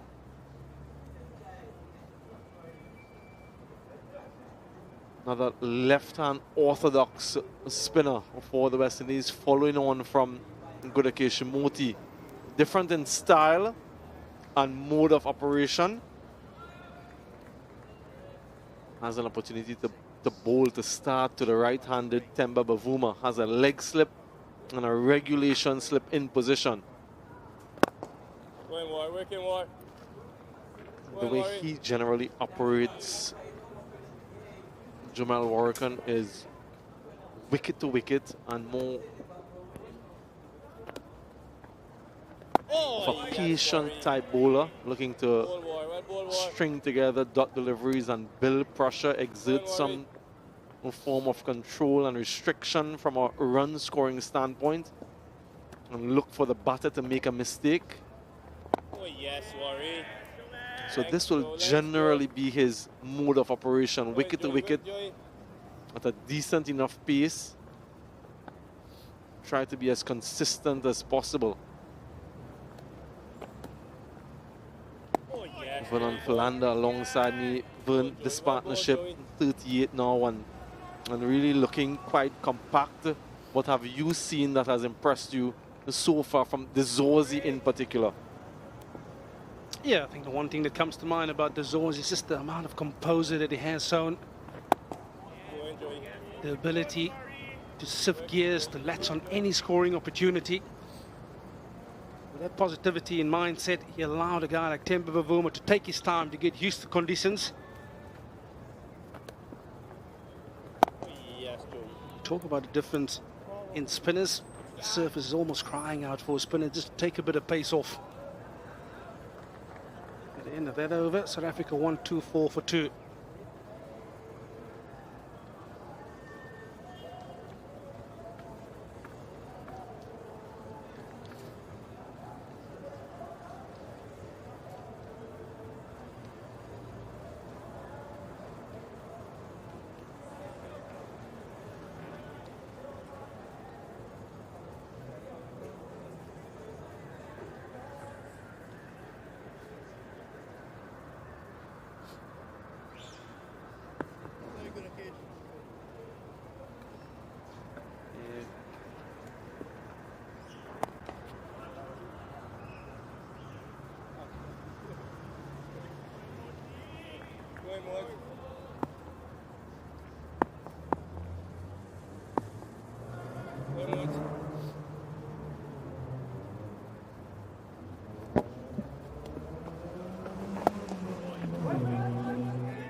Yeah, South Africa, that's how they've gone so far. 43 between Markram and Dorzi. Stubbs and Dorzi, the exact same 43 runs, and this partnership at the moment 38. And I know South Africa, they do value a big partnership. Quick single into the offside, great running between Dorzi and Bavuma. Yeah, part of their blueprint is to get 100 partnership. 100 partnership, 150 plus partnership. So I just feel that this perhaps is a valuable partnership between Dorzi and Bavuma. Yeah, not much experience in that middle order from a South African perspective with the bat. So you're quite right. Responsibility on Captain Bavuma and the very well set Tony Dorzi. You and I were talking a little bit earlier on our way to the ground about how difficult it is to prize wickets out from the surface, and that will be the challenge for both teams really. How can they manage 20 wickets on this very placid surface? So it's not easy to score runs, but neither is it easy to get wickets. It's that type of attritional surface, and it will require a lot of patience. 126 for 2.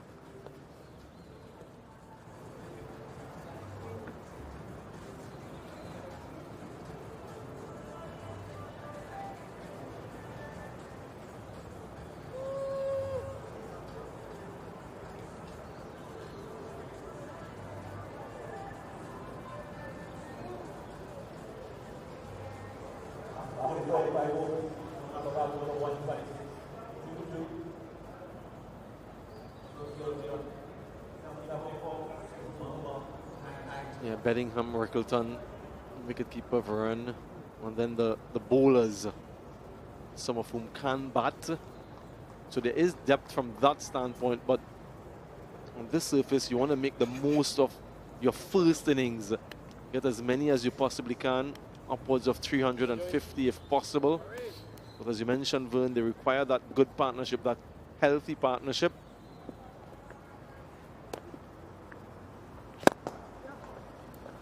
Yeah, Sukri Conrad, the coach of South Africa, he's gone in with 7 batters. He believes that runs on the board is going to win him this contest. I think we've had this conversation at length about how you're going to take 20 wickets on this surface. Well, the surface is that's on the slow side. It will perhaps bring down that scoring rate as the game progressed, the ball getting softer. It makes picking up wickets so much harder as well.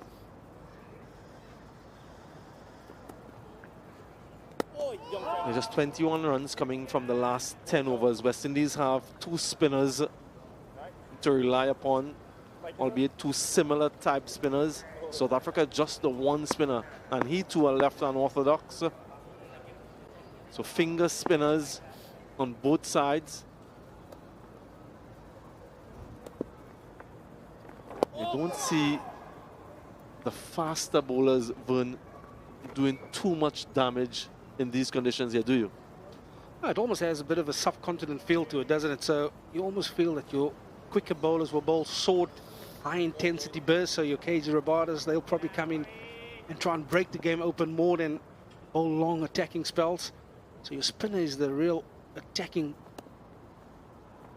mode that you'll be looking after. And for South Africa to go into this contest with 1 spinner is certainly a bit of a concern for me.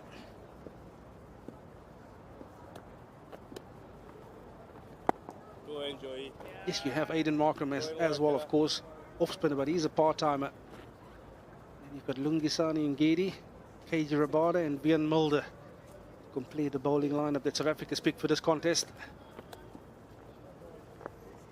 Yeah, and for all intents and purposes, this is still a day 1 pitch, just 15 overs possible on the designated day 1.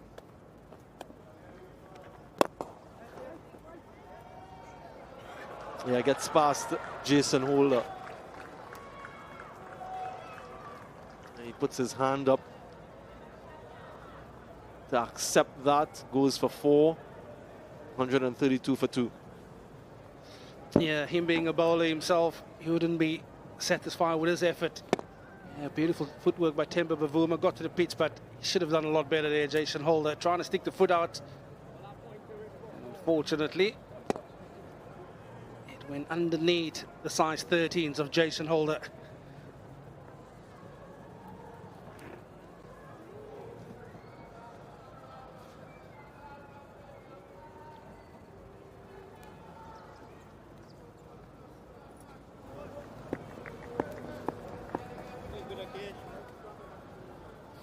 Moti into his 14th over.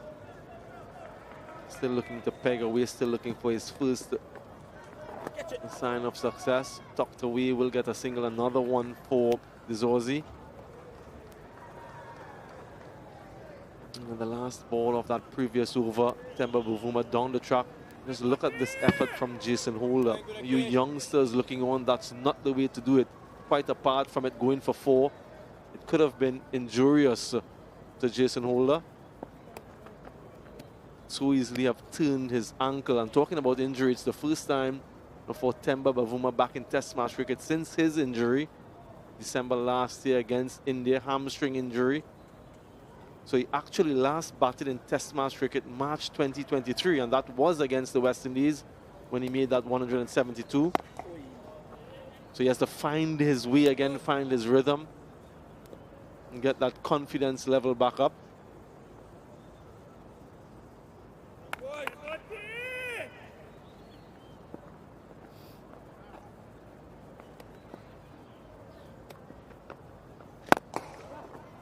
Yeah, and it's so difficult when you come back from injury just to find that form again. Sure, I'm speaking from a fast bowler or seamer's perspective. Get back into that rhythm. Talking a couple of months. So you have the opportunity to stay fit, stay on the park. Yeah, use it. Temba Bavuma, good to see him back in the colours of South Africa.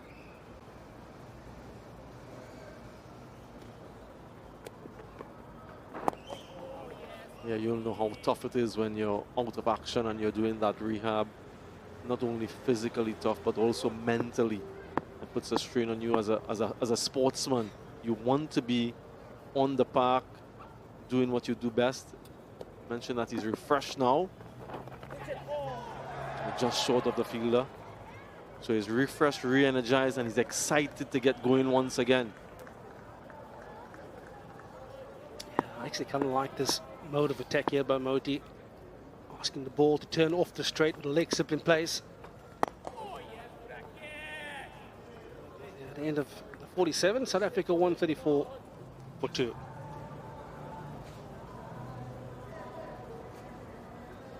A couple of deliveries ago, some turn and bounce from Gudakesh Moti. Just short of the fielder though. So a different line of attack with that field. Asking the batter to play.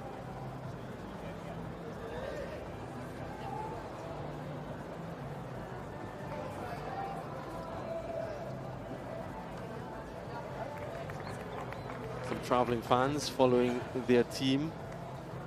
Really nice to see. Yeah, the Queen's Park Oval work and will continue.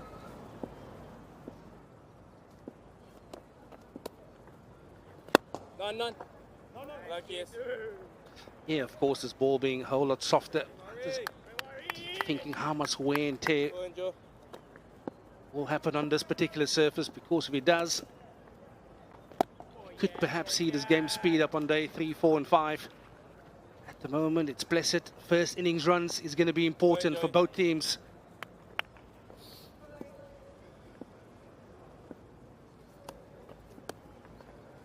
Oh yes, Joey boy. I had a chat to some of the South African batters this morning during warm-up. They feel that they need to get maximum runs in this first innings. You just get a feeling that perhaps the surface will break up a little bit. Quite prepared to use his feet, Temba Bavuma, which is good. Have that protection of long off from a West Indian point of view. Vern, in terms of the run rate, 2.83 at the moment. What we saw from them in England, I know it's different conditions, different pitches, different opposition. They were going at quite a lot, over 400 runs scored in a day on a few occasions. Partnership 50 now between these two.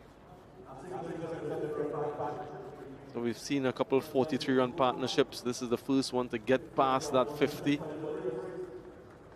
Actually on 50 at the moment. So yeah, looking to build from here.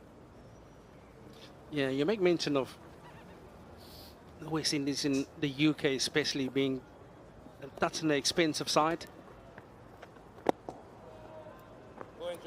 Watch them from the onset here. They've been a whole lot better in the processes from the get-go. The intent was set by Kemar Rhodes and Jaden Seals up front with a new ball. So they've been a whole lot better in terms of controlling that run rate. That's the only thing you can do.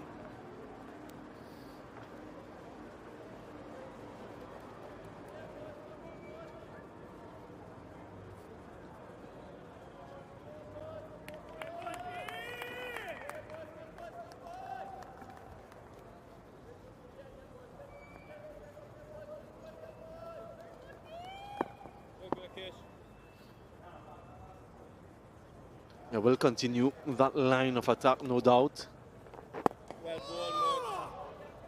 Wicket to wicket. We saw one bounce and turn in the last over. He has the silly mid on, he has the leg slip. Short mid wicket, short square leg.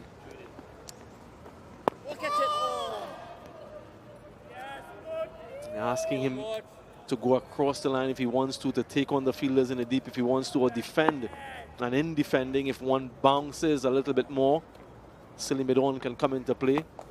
Goes for the sweep shot. Just a single has protection, but asking him to do something a little bit different.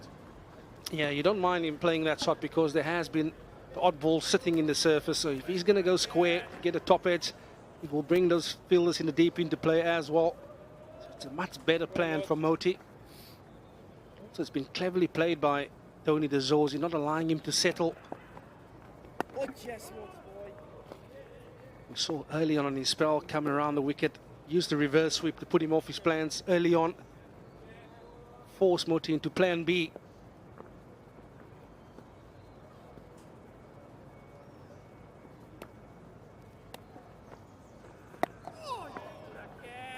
For one thing, the West Indians are getting through a few overs quite quickly with these two spinners in operation. There was an off spinner, Brian Charles, in the West Indies squad available for selection, but they opted instead for the two left unorthodox. 137 for 2.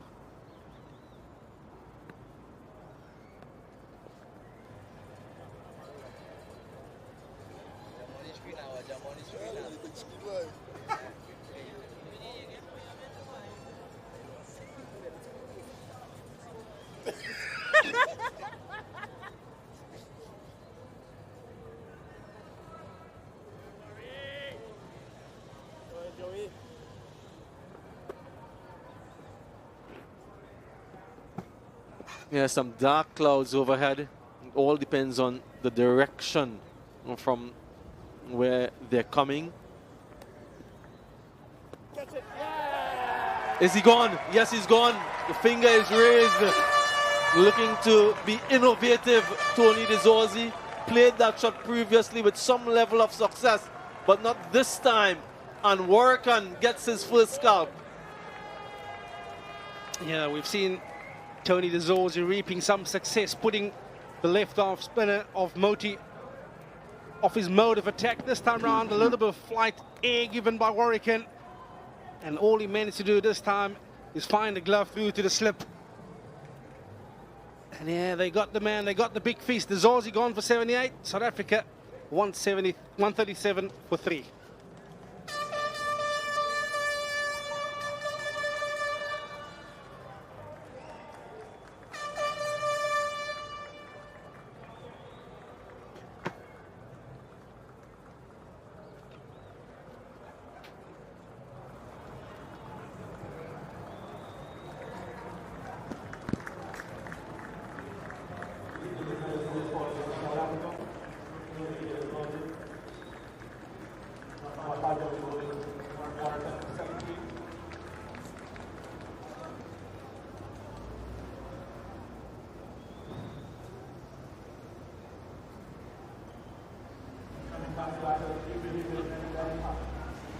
David Bedingham, the new batter for South Africa. In the infancy, really, of his test match career. An average of just a touch under 50. But what a first-class season he's had. Get a little bit more into that a little bit later on. Tony Dorzi, when he looks at this replay, penny for his thoughts, looking so good, so composed. mentioned before, he got some success playing that shot. I guess you live by the sword, you die by the sword. Yeah, I think the one thing that he'll kicking himself for is the time of the event. It's 10 minutes before lunch. And he's asked the experienced David Bellingham to come to the crease. Plays lots of his cricket at Durham County. Classy right-hander. It's never a nice time to come out to bat, is it, Samuel? No, it's not. And so the West Indians will be looking for another on target. Maybe some bit of pressure, a little bit more of silly mid-on, silly mid-off, something else for the new batter.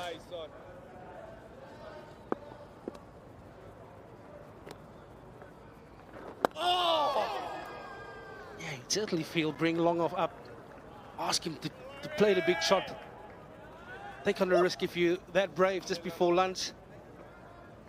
Wouldn't mind seeing it Long off up against Timber Bavuma as well. I was just running, War. Yeah, especially now, if he wants to take those fielders on just a few minutes before lunch, take a risk, then so be it. And that's where, as a captain, you need to be switched on. Yes, he's been driving well, he's been using his feet well, but when you get to this stage of the match, a few minutes before an interval, as a batter, that's at the back of your mind. And so you're a little bit tentative. So yeah, I'm with you. Get that fielder in and ask him to go over the top if he wishes to.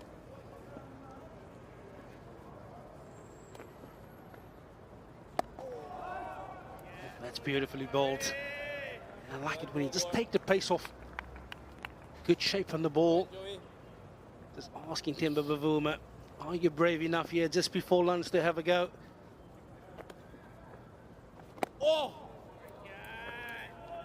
Successful over from Warrican, 138 for 3.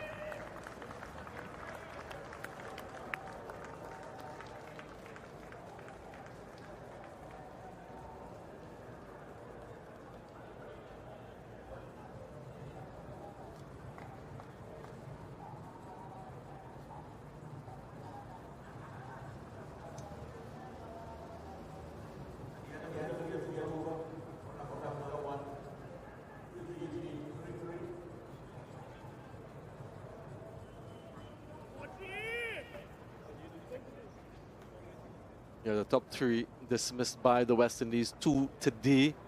Markram dismissed yesterday before the rains ended play. And Bellingham in first-class cricket in 2024, average of over 64. 6 centuries to his name, 3 half-centuries. Oh, yes, no, it's boy. So he comes in with a lot of confidence. But I guess, Vern, it's all about assessment and adjustment, assessing the conditions and then adjusting to it. Yeah, what a shot. He's played it off the stumps. Waited for the very last second, and he's going to pick up his first boundary, David Bellingham. You know, only his 4th delivery. He sees a bit of width, and the intent is there. Just a smidgen of width on offer, and he pounces on it.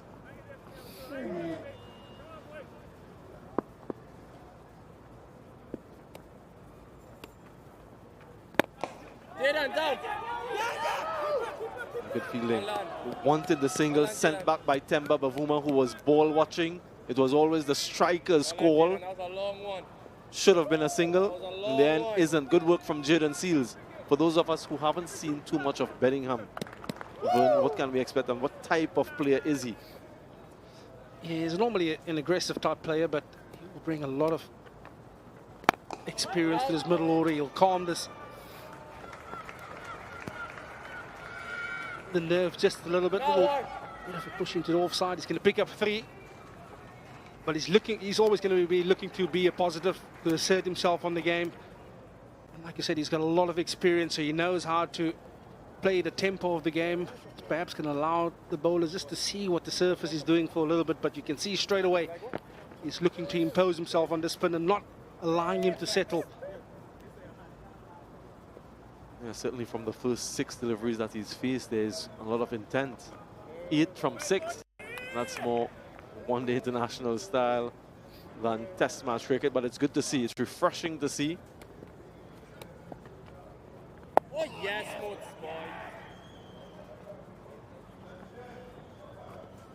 It's just gotten a little bit darker here at the Queen's Park Oval.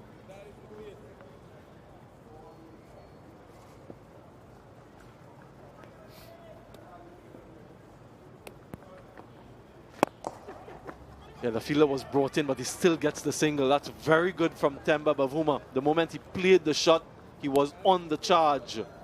146 for 3.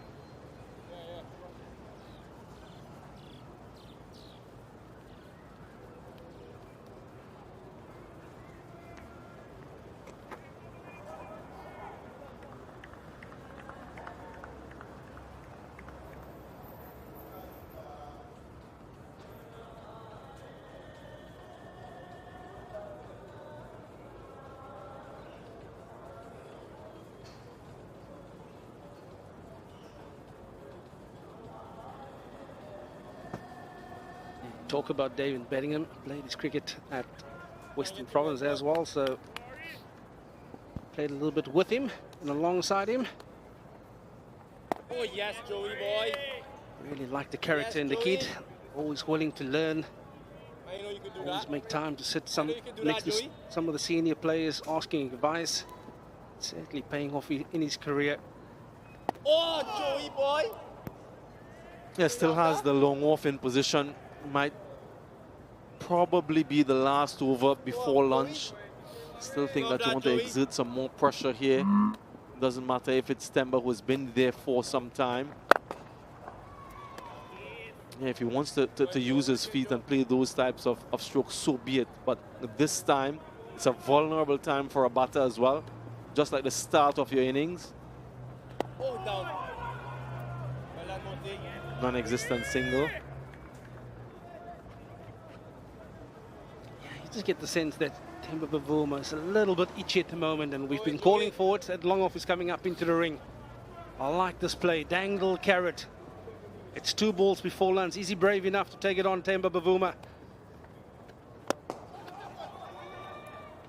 Yeah, he is along the ground though, just for a single.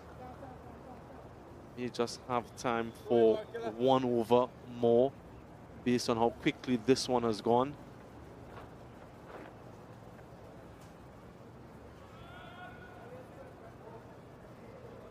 You and I would be batting, we'd be having a long chat, right? Absolutely. Ensure that this is the last over. And quite strangely, the mid-off is pushed back to long off for Bedingham. And a sweeper in position.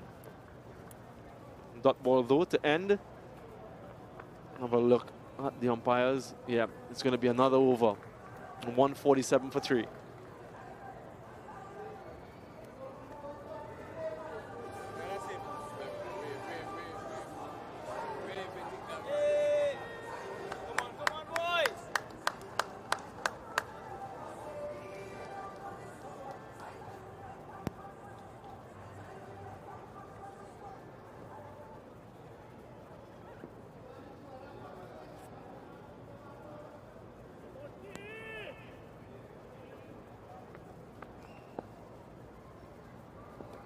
Moti. Just looking to tempt him with a slower flight to delivery, a little bit too full.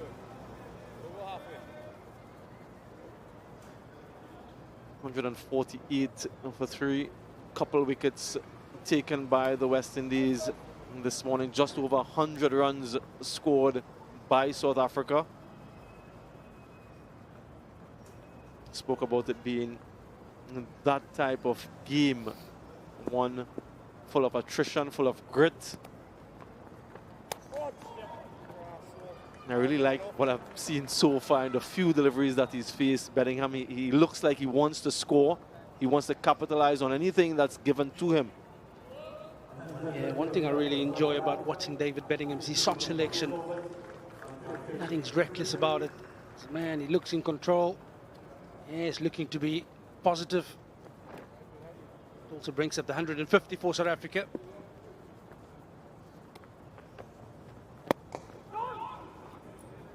Looks like a busy character at the crease as well. Always for Gudakesh Moti to give it some air, tempt him. Certainly will be the final over.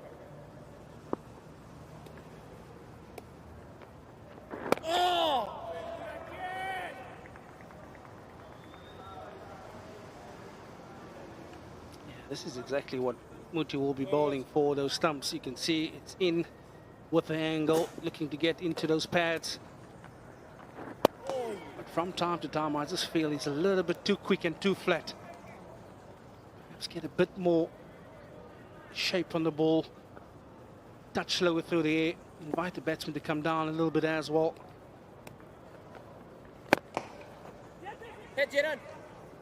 A little bit of a misfeel from Jaden Seals will result in two. After a little bit of miscommunication, all is well that ends well for South Africa. And we've had an uninterrupted session. First session of day 2 here in the first test at the Queen's Park Oval. And South Africa will go to lunch at 152 for 3. Captain Temba Bavuma unbeaten on 30. 38 overs bowled today for 107 runs and a couple wickets for the West Indies. It's been toil, it's been hard work for the bowlers on a very placid surface, not much assistance, neither for the fast bowlers nor for the spinners. Markram dismissed yesterday, so he's been looking on.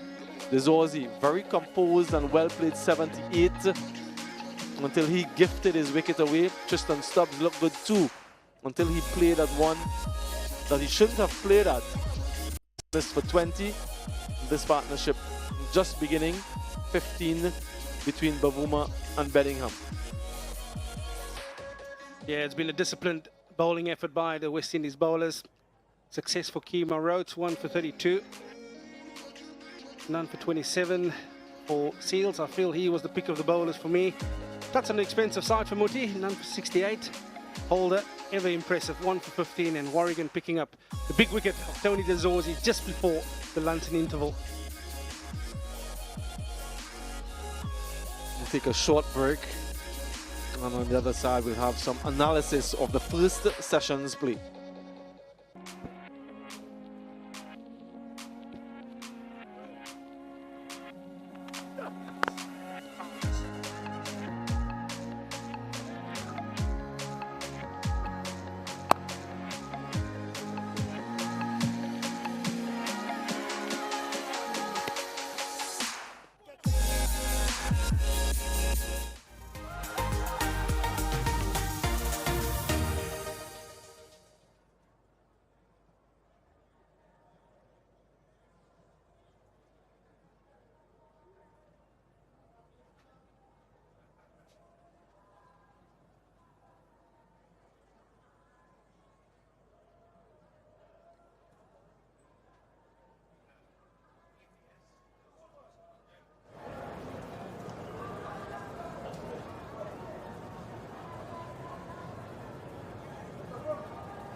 Park Oval at lunch on day 2. South Africa have moved on to 152 for 3. They lost 2 wickets in that morning session, that of Dorzi and Stubbs.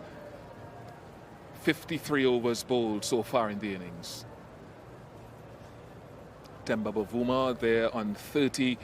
A wicket to Kemar Roach. He had to work hard for it, as you'd expect on this surface. Jason Holder with that wicket of Markram from yesterday. And Jamel Warrican belatedly into the attack, picking up 1 for 10. Seals and Moti were persevering.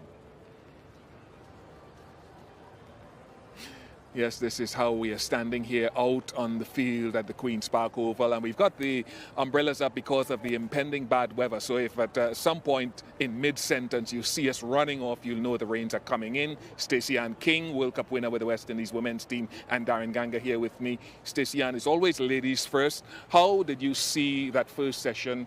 Just over 100 runs scored and a couple of wickets.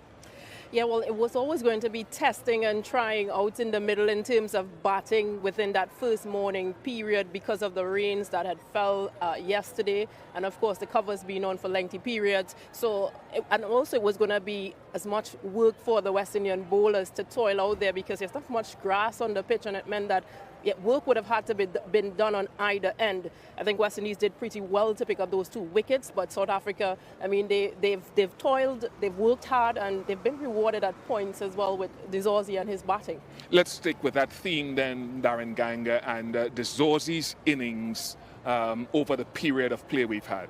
Yeah, it's a solid innings, his second test match half century. I think in the circumstances, he batted quite well, held the innings together, so to speak, before he was dismissed. If you look at his scoring areas, he scored majority of his runs through the onside.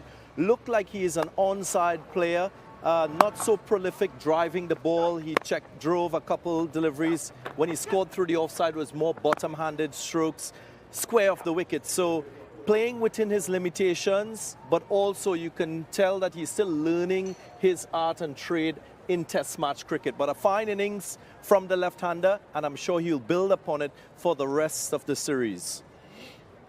Yeah, and it's a couple of those drives square of the wicket that caught my eye, to be quite honest with you. I thought Stacey Ann, they were very, very impressive in terms of no follow-through. And when you're doing that, you have to allow the ball to come absolutely under the eyes, because one of them certainly hit on the up. Yeah, I think he did pretty well in terms of how he approached this innings and played these shots, just getting in the line, not trying to overdo anything, just waited basically and got a ball under his eyes line and pushed most times, not like a big massive shot. He was very simple with his innings, and I think that's very appreciative. What would he be feeling now, Darren Ganga, having worked as hard as he's had to for that half century and being dismissed so close to lunch? I think he'll be disappointed that he didn't get to 3 figures. Of course, he hasn't scored a test match 100 just yet, but he definitely laid the foundation to his innings. He's had the chance to face all the West Indian bowlers, got dismissed from Warrican, and it's a double-edged sword. When you try to be innovative, you try to capitalize on the gaps in the field. He played a fine reverse sweep for 4, and then he attempted the same. So maybe just hitting too much under the ball on that occasion. So maybe he will reflect on that and think his execution was poor there, but the option was a good one as well. All right, let's talk about the spinners then, Stacey Ann. Left-handed options, which you would sort of bear witness to, although you were a bit quicker than both of them. And how different Moti and Warrican are. Let's have a look at their release points. And you give me your thoughts as we look at it here now on how Warrican is a little bit wider, Moti from a little closer to the stumps. Yeah, I also think just the variation of pace as well from Warrican and Moti. Warrican, of course, a bit more flighty and much more slower. Good occasion, Moti, a bit faster as well. So I think that it's, even though it's the same left-arm orthodox, I think both of them, they bring a different variety in terms of just being able to vary their pace against these batters. Could Warrican have made his entry into the attack any earlier? Yeah, I was just going to say that, Bishop, is one thing. I felt that Craig Brathwaite should have introduced him a little bit earlier, given the fact that they were working really hard for wicket-taking opportunities. So just allowing, in my humble view, Bavuma to get himself set before the introduction of Warrican So I would have expected him to be introduced a little bit earlier, especially given the fact that they were attacking Gudakesh Moti. But again, that's all hindsight. I think he's got to try and use that subtle variation that Sesian spoke about between the two spinners to his advantage, Craig Brathwaite. Tristan Stubbs, as we look back and reflect on the morning and the way that he went about his innings and was eventually dismissed, Stacey, and your thoughts? Yeah, I thought he was pretty solid, but as mentioned, that delivery shouldn't have been defending at a delivery that's quite 7th or 8th stump outside his off stump. It was a very good catch from Jason Holder, I would say. Kemar Roach making amends because he was quite full in a few deliveries, a few overs before. So I think the adjustment from him was pretty good, Kemar Roach, and just being able to pick that wicket, basically, because it was a bad shot from Tristan Stubbs. Your thoughts, Darren, on that sequence? Yeah, well, I think, sometimes as a batter, you have predetermined approaches to batting in Test match cricket. You can sense from the technique that he showed, he was expecting a lot of his deliveries to be wicket to wicket, given the fields and what has transpired before. So in that sort of situation, you can see he was balanced playing through the onside, and for deliveries straight on, he was in good positions. And oftentimes, when you set yourself for straight deliveries, your hands go away from you to the wider deliveries. And that is exactly what happened when he got dismissed. His feet expecting straighter deliveries, but his hands going wide of his body. So he will have to reflect and learn from that and just, ensure that he has the clarity of thought in terms of the approach required for a more sustained innings. No doubt a young player making his way in the game, Tristan Stubbs, so we expect to see more of him across formats as we go along. The rain continues to get a little bit heavier here. How disappointing is this, given what we had yesterday? Most definitely it is disappointing because we've seen 2 wickets fall, we've seen half centuries, Temba Bavuma get into 3,000 runs. We have actually been featured to action. But I think that, the weather gods, they're not for us today. All right, with all of this happening and the rain beating down on our umbrellas here, we'll have to curtail this segment. But on the other side of a short break, before the Test match started, I caught up with the West Indies coach, Andre Kohli, and we talked all things about the England tour and goals and aspirations for him being in the job for, just about a year now. Here's a little bit of what you can expect after this short break. Get that back on the other side. Joshua has also been earmarked for some kind of leadership role, him being vice captain on previous 18 tours as well. So we're trying to make as many of our decisions more of a succession and seamless transition. He obviously becomes the obvious choice.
here at the team hotel with the West Indies coach, Andre Kohli. Andre, thank you very much for your time. I know it's a bit of a hectic schedule, but on home soil now after a tour of England, you're back on the horse almost straight away. How are you and the team feeling?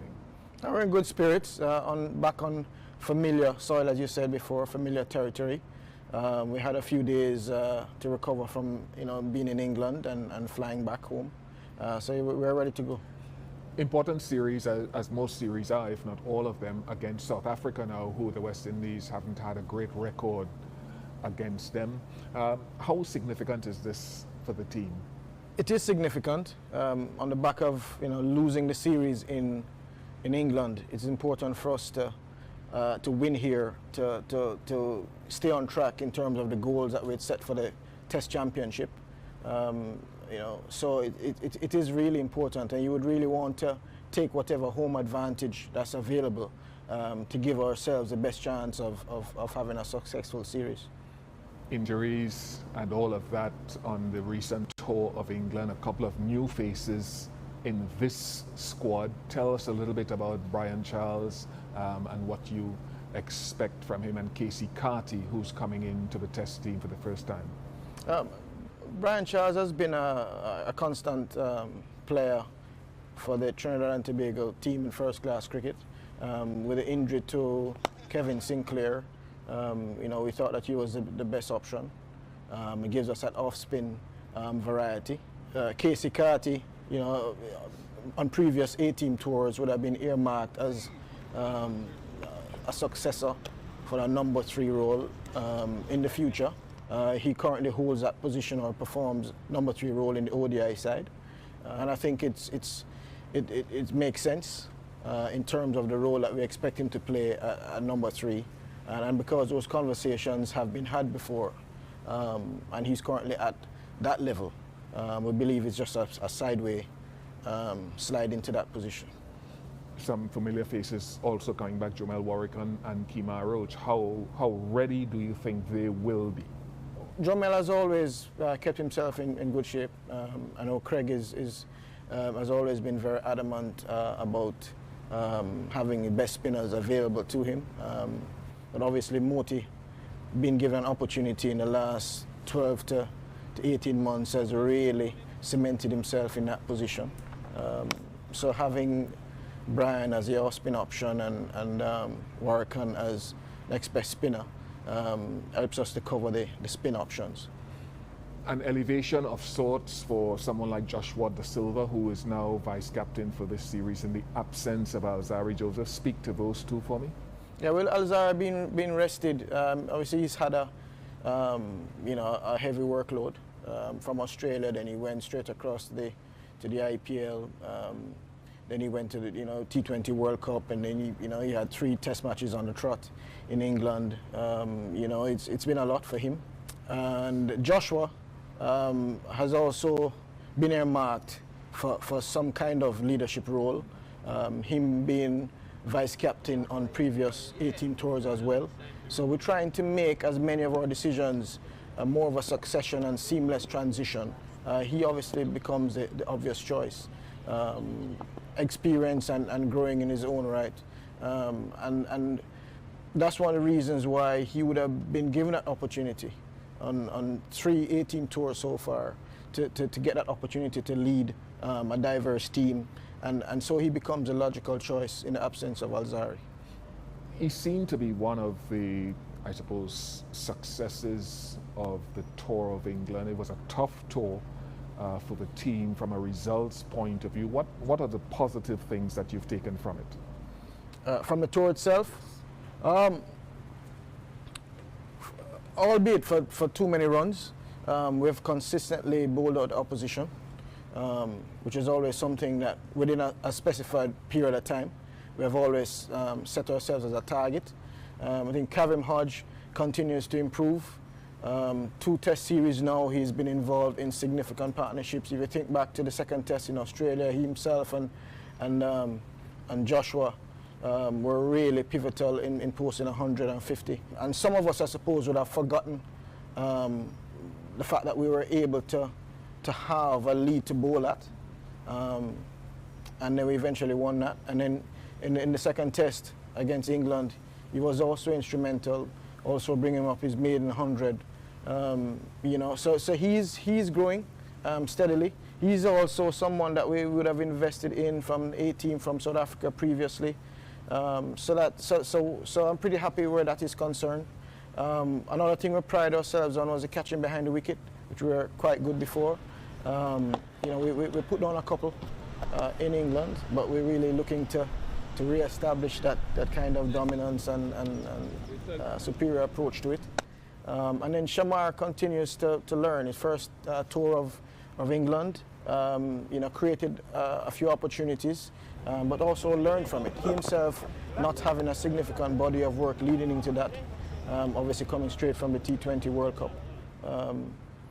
Mikhail Louis, on the back of a consistent first-class season, was given the opportunity.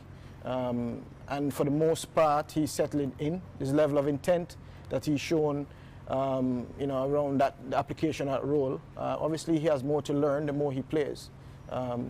You know, good to see Joshua as a keeper and coming into some kind of form. Obviously, Jaden was named our player of the series by England coach.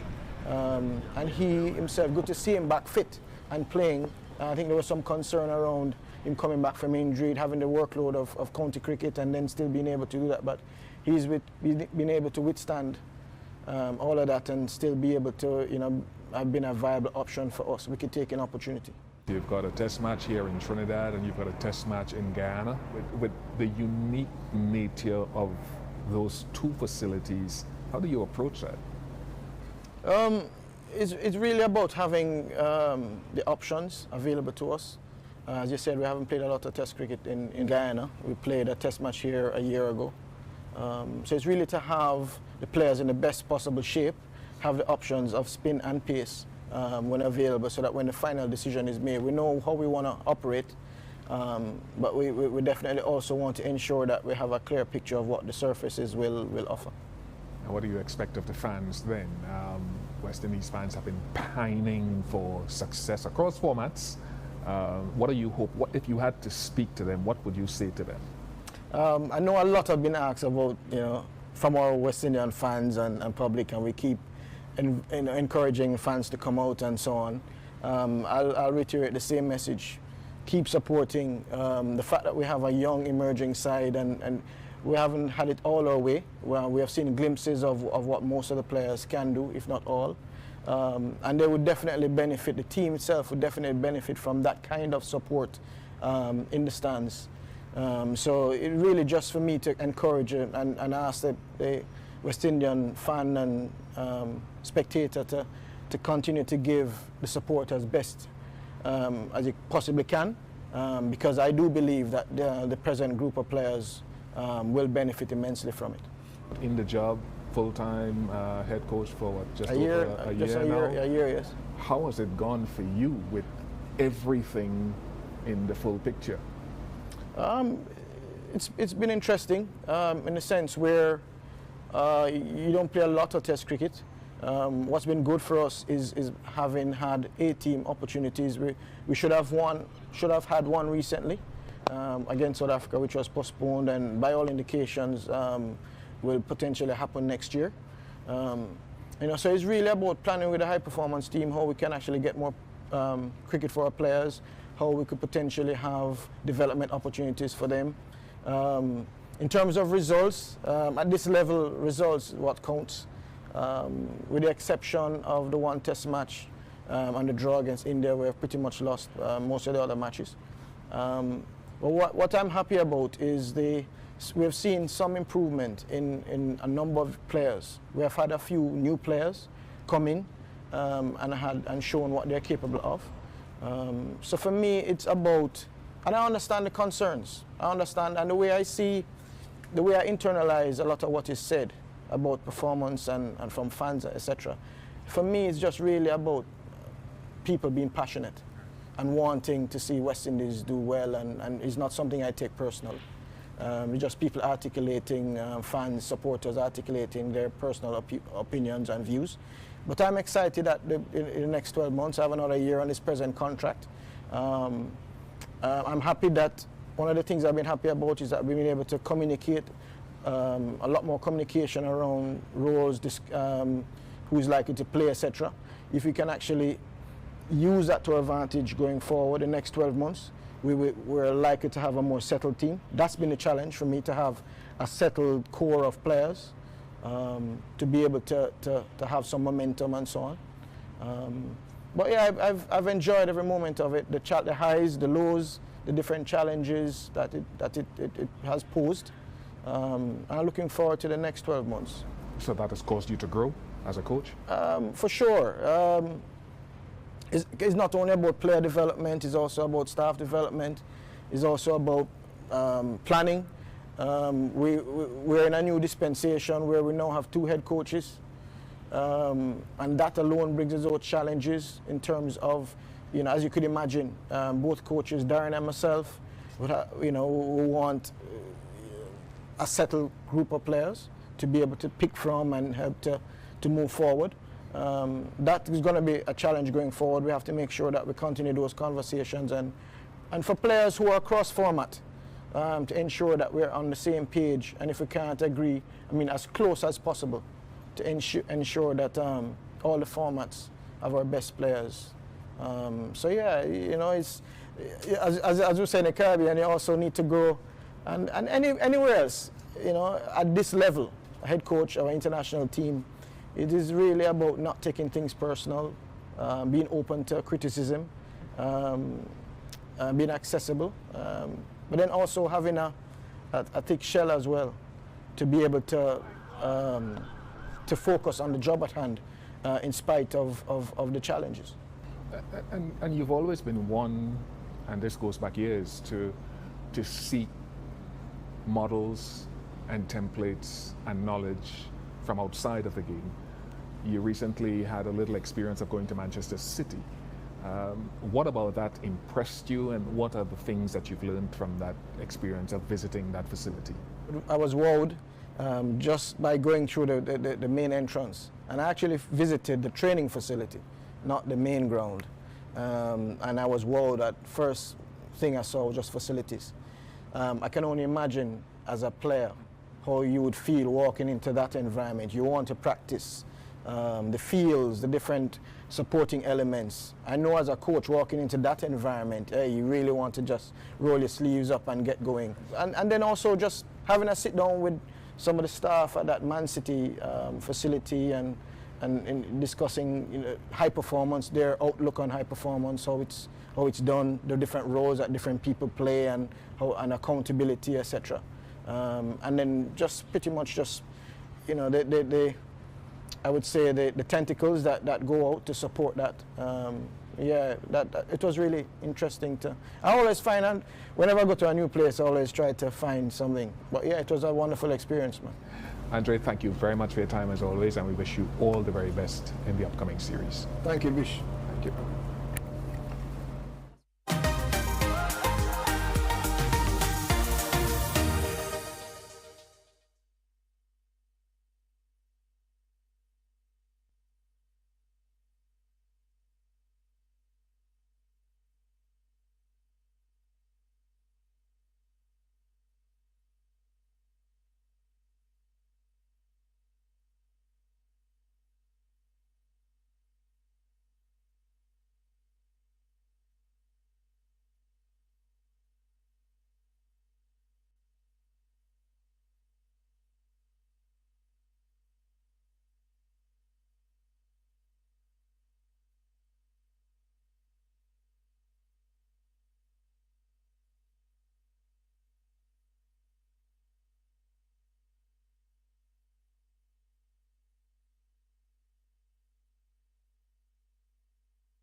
Back here at the Queen's Park Oval, we had a brief shower of rain during the interval after South Africa progressed to 1-5-2 for 3 in the morning session. As we said before, it was a hard-working session for batters and bowlers. Dorzi being the leading light so far, dismissed for 78 just before the luncheon interval. Temba Bavuma is still there, and 30. Bedingham, who's had a great start to his Test career, on 12. A wicket each for Roach, Holder and Warrican. Seals and Moti persevered very, very well and manfully across the innings so far.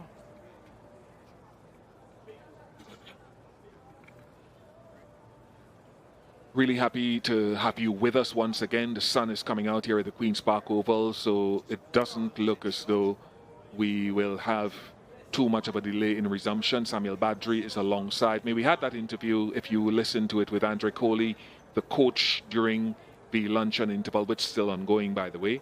And a couple of points stand out for me in this brief time that I think we can elaborate on. Starting with a number of young players. I want to get your thoughts coming in. Casey Carty in this match. Mikael Louis, for example, on the tour of England. Kirk McKenzie against India last year. Kavem Hodge, not a young man, but young at international level. I don't know what your thoughts are on the whole turnover of players in recent times. Well, it's reward. It's reward for their performances in our domestic setup.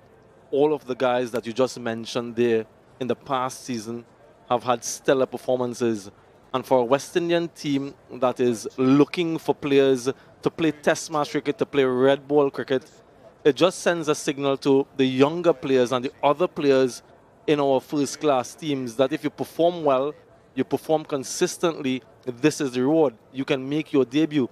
Just as we had Mikael Louis, the first man from St. Kitts to represent the West Indies in Test match cricket. Casey Carty, the first man from St. Martin to represent the West Indies in any format, already played ODI, but now he's venturing into Test match cricket. And you see other names on that list there. Brian Charles has been in the system for a long time. Kavem Hodge, Tevin Imlach, a newcomer, so to speak, in our first class system. He too has been rewarded for his consistent performances. So we have, in a sense, an assembly line of young players coming through.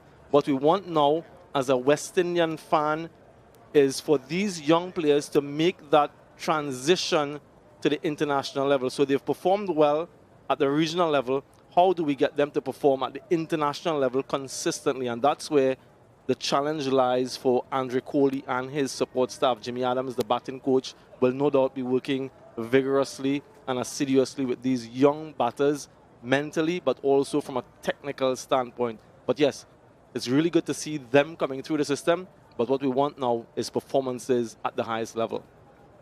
Yeah, Bill, on that, I'd say it's nice to see young players coming in. What I think the caveat is how, as you say, how do we turn them into world-class performers? And you could perhaps argue not that the umpire should come out there immediately, which they will do, is when you have young players coming into international cricket, having played 3 first-class games, having played 1 century, made 1 century, or 2 centuries in first-class cricket, and then expecting much of them to deliver consistent centuries at the international level immediately. I think that, for me, has to be addressed. Sometimes you want some of these players, not all, to be able to serve their time, be tested in a number of ways for longer before making the advancement to this level and having that expectation thrust upon them. Kirk McKenzie is one example. Alec Affin is a little older, trying to find his way. So as the groundsmen do their work, the other important point I want to come to is, for me, and Andre Coley touched on it, being able to keep a core group of players at his disposal.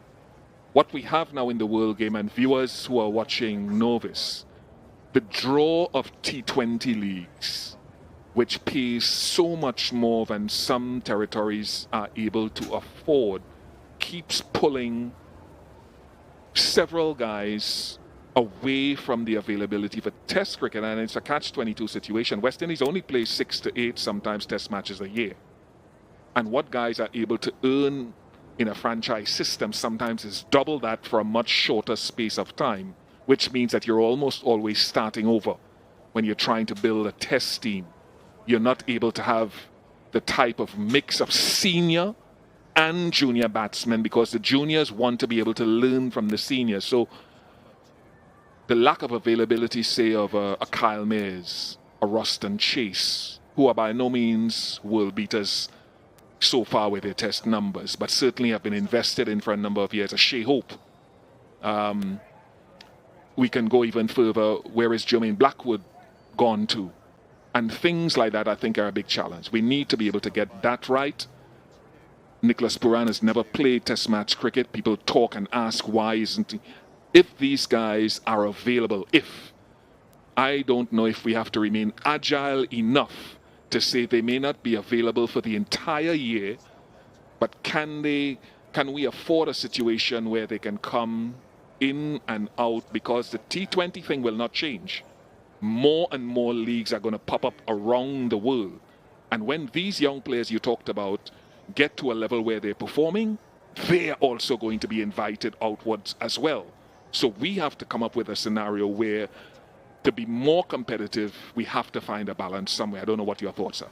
Yeah, absolutely. You find yourself as a coach, as a cricketing board, always having to rebuild, because the moment you have players at a certain caliber, like you rightly mentioned, those are attracted to those overseas leagues, and there are quite a proliferation of them. A lot of the names that you mentioned are first choice players, but they aren't necessarily available.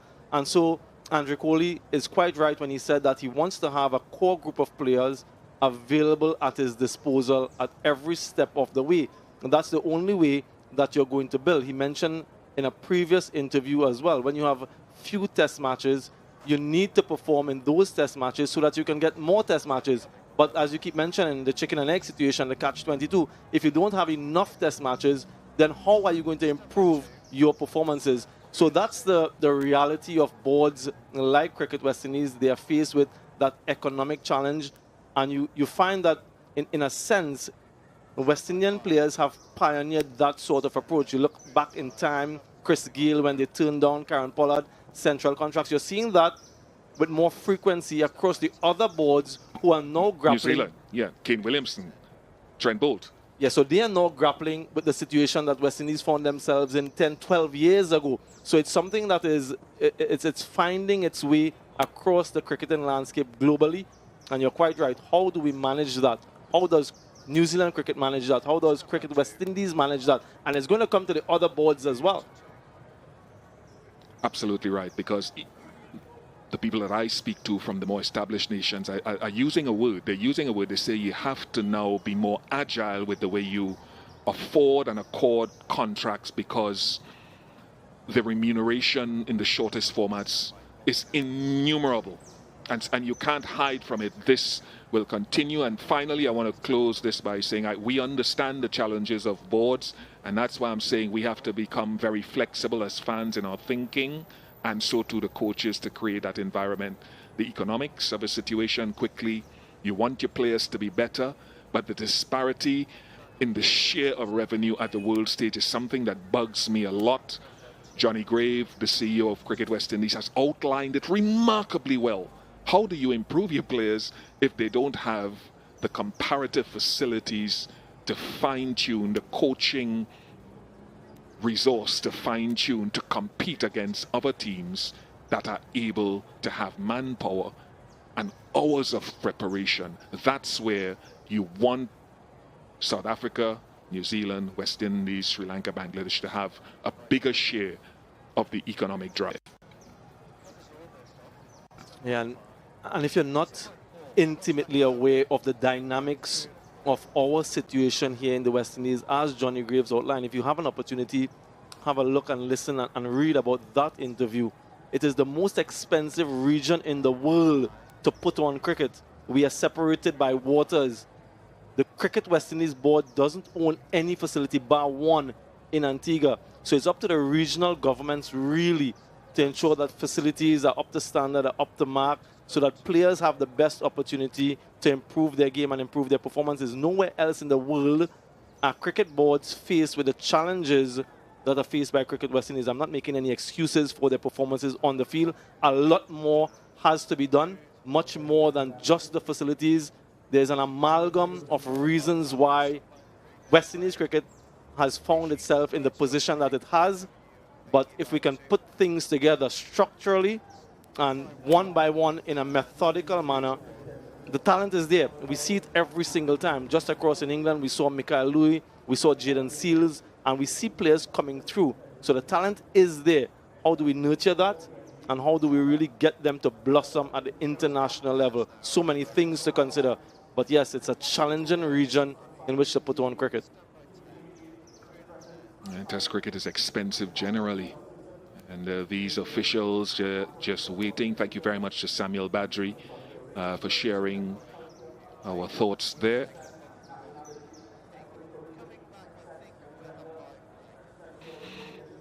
Ehsan Raza, left of screen. Illingworth, right of screen, former English left-arm spinner. Yep, it looks as though we'll have live play after this short break coming up. Thankfully, the sun has returned to the wonderful Queen's Park Oval. So don't go away, get your lunch, your drink, sit it down in front of you. Live play imminently.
Sunshine here at the Queen's Park Oval. Thankfully, we had a shower during the luncheon break.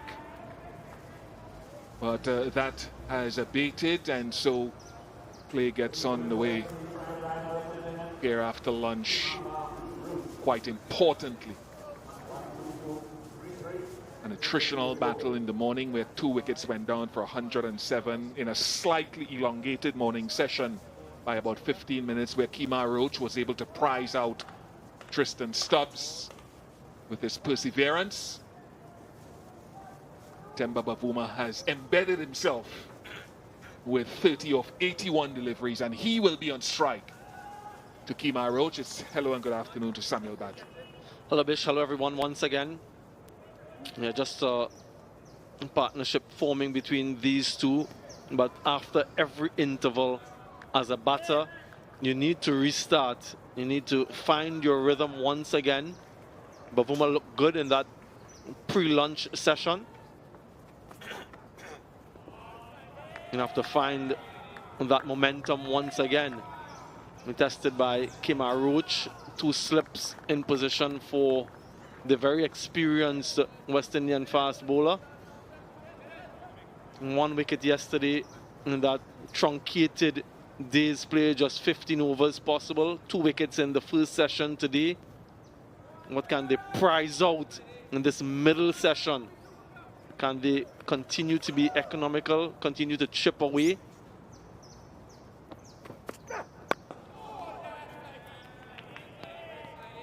It'll be interesting to see the options used by Craig Brathwaite. Kemar Roach starts from the pavilion end, from the opposite side. Does he go with spin?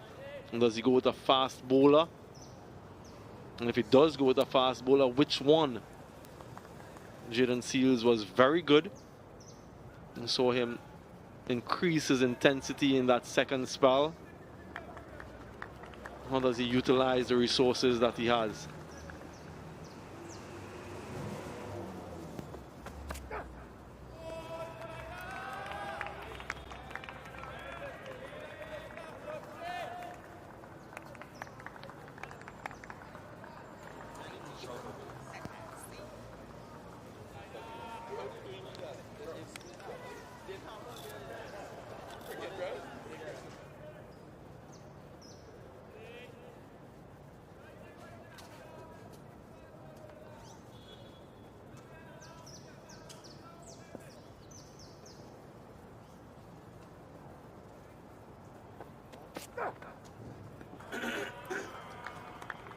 Bish, you were across in England. You saw this West Indies team first-hand playing that series. How much did they miss the services of someone like Kemar Roach with all of his experience, particularly in those conditions as well? There's no doubt he was missed greatly. His ability to control the run rate at worst, as I mentioned several times before, what he would have been able to pass on as information to the other young bowlers on the field. Alzarri Joseph was the one who was elected to lead the attack. And I'm sure Alzarri will admit that a run rate of 6 and over was not what Craig Brathwaite and Andre Kohli would have had in mind. So it continues to be a learning time for Alzarri, given how much white ball cricket and cross format cricket he's played. Craig will make his way back onto the field during the break between overs, I'm sure.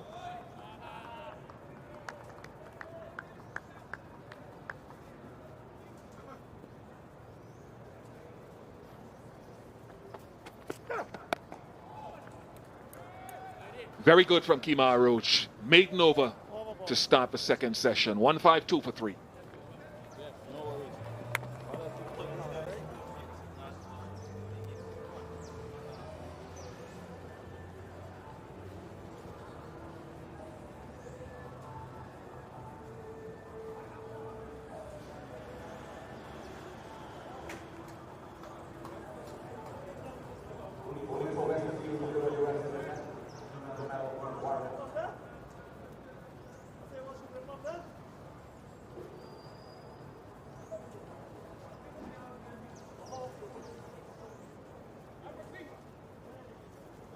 Those heavy clouds are more towards the northern range, as Jamel Warrican from that media center end supports Kemar Roach. I thought Warrican bowled with good control and eventually got the wicket of Dorzi heading towards lunch.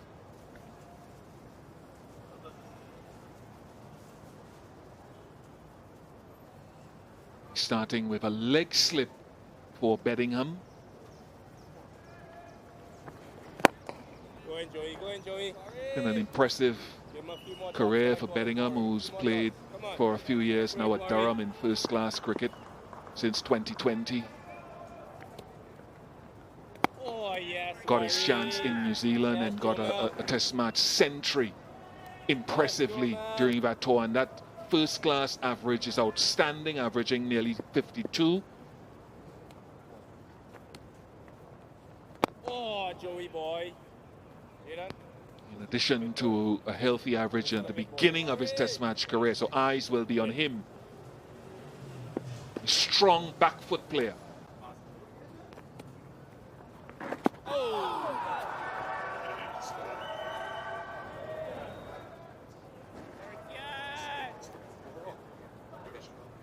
Joey. Both these players registered half centuries in that game prior to the start of the test match. South Africa have been here for a while now and played a match against a West Indian select team at the Brian Lara Cricket Academy. I had a look at a portion of that match. Pitch not too dissimilar from this in terms of the bareness of it.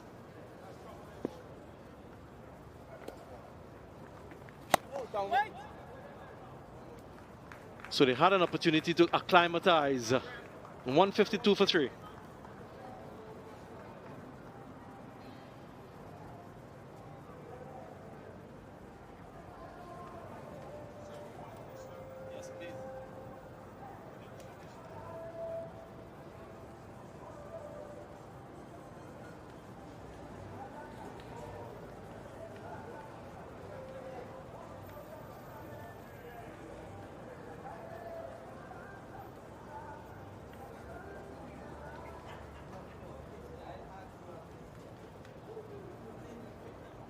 Surprisingly, that Moti's the most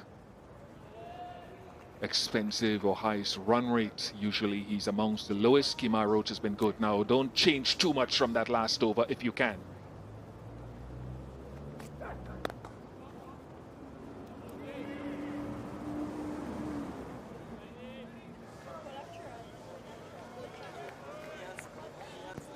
Really nice to see these youngsters out from the various academies and cricketing groups. Of course, it's school holidays here in the West Indies. What an opportunity to come and look at test match cricket. No doubt when the T20 rolls around, we'll have a lot more fans in.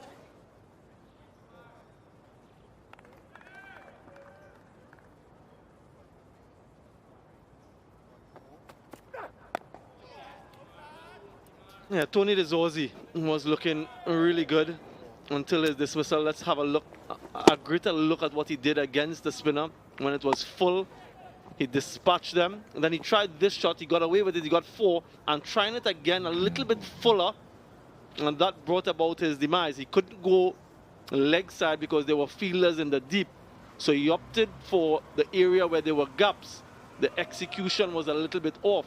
I just wonder how he sees it now.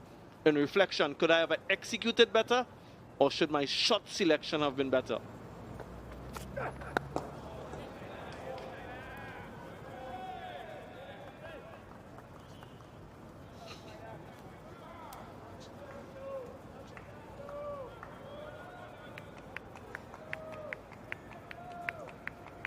As a batter, sometimes the shot that brings you a lot of reward is also the shot that brings about your downfall, and so you have to be very selective, astute and judicious in terms of making those decisions. Split-second decisions, sometimes premeditated.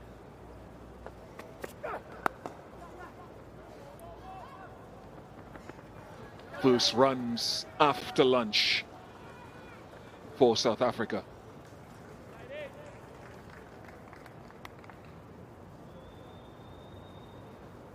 just a couple deliveries left in this over.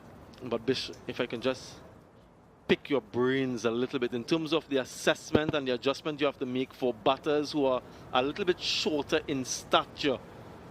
Does that change your length much, and how do you make that adjustment? It's a good question. I'll confess that it's an area that I struggled with the shorter statured batter.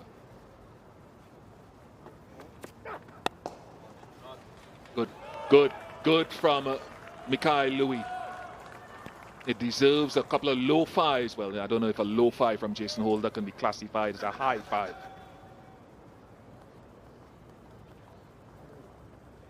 His run out at Lord's, Mikhail Louis, where he ran all the way down to his brother, who was on the boundary line after the execution, was one of the highlights of that tour for me.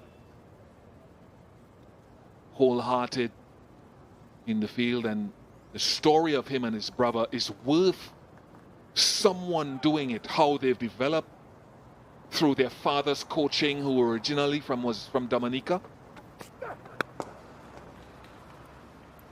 Something we'll talk about in future. I haven't forgotten your question. 154 for 3.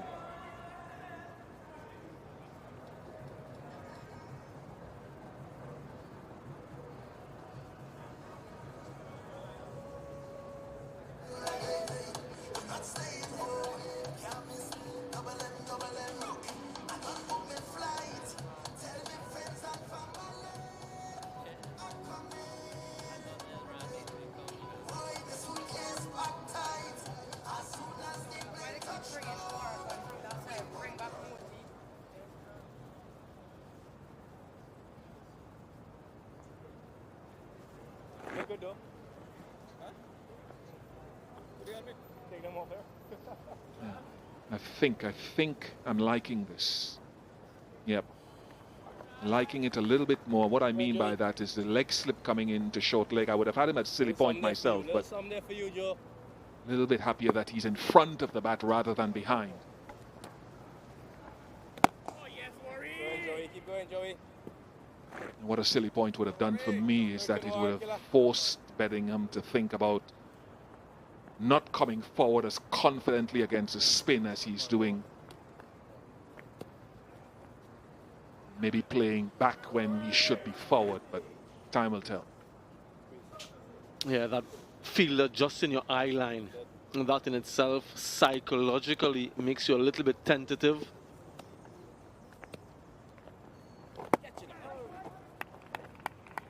And the ball is sort of expected to turn away from the right-hander as well, so in theory it should go offside. Maybe looking for it to slide on inside edge onto the pad, and hence the silly mid-on. Go, Joey. Go in, Joe. Work in, Joe. Go in, boys. Have vibe, man.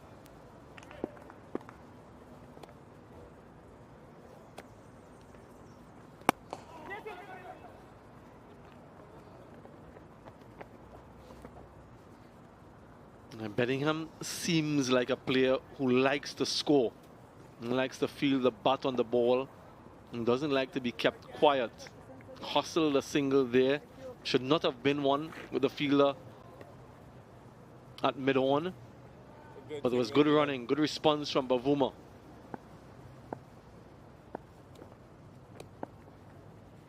It's a good single, Jaden.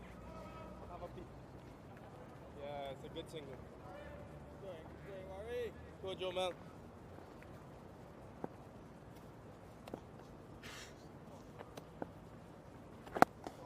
Go in, Joey. Work, Joey.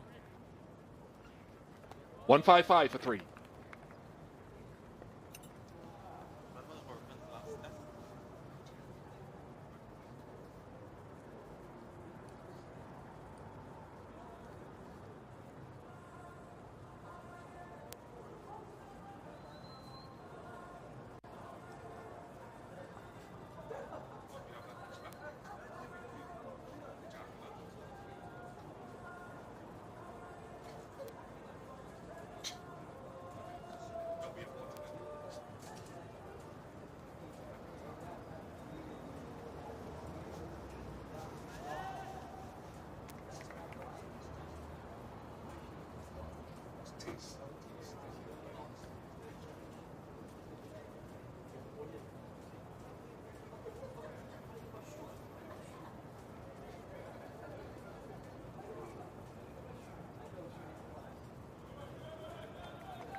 one of the two slips has come out into short mid-wicket. So Jason Holder, the solitary slip, and so a split field with a short cover, short mid-wicket.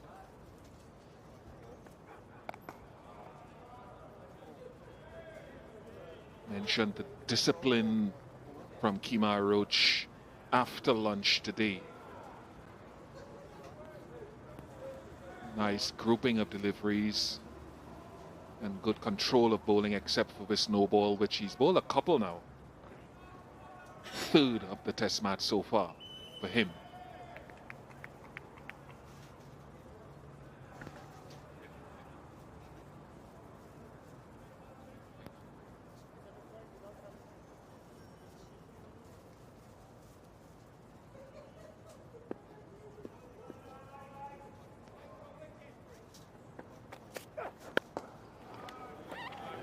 See there the feet together, allowing the ball to come at him. So across his first class career since 2022, the ratio of front foot play compared to back foot play, and he's played a high volume of first class cricket, leading run scorer at Durham this season, Division 1, with over 900 runs. So very strong on the back foot. Not that he can't play off the front foot. So the first inclination to your question, Samuel Badger, from 2 overs ago would be to test him by trying to get the ball slightly fuller without overpitching, where I struggled. Someone like, let's say, going back in time, those of you old enough, and Aravinda De Silva, shorter stature, who could play the horizontal bat shot, put a lot of pressure on me because my stock length was maybe the back edge of a good length, and he pulled and cut those. And when I tried to go fuller, I floated it up into the overpitched area, and he drove it. And there's that back foot play from Bedingham. We saw that on display in that 100 in New Zealand at Hamilton. Yeah, sort of an upright stance from Bedingham, quite straight. And so he'll be looking for those deliveries that are short of a length or back of a good length, maybe a little bit susceptible to the ball that moves either way when it's fuller, but it's 58 overs old now. Not much movement either through the air or on the surface. But he looks imposing. Tall man, who looks to score when given opportunities. Strong. Quite like what I've seen so far in his very short stay at the crease.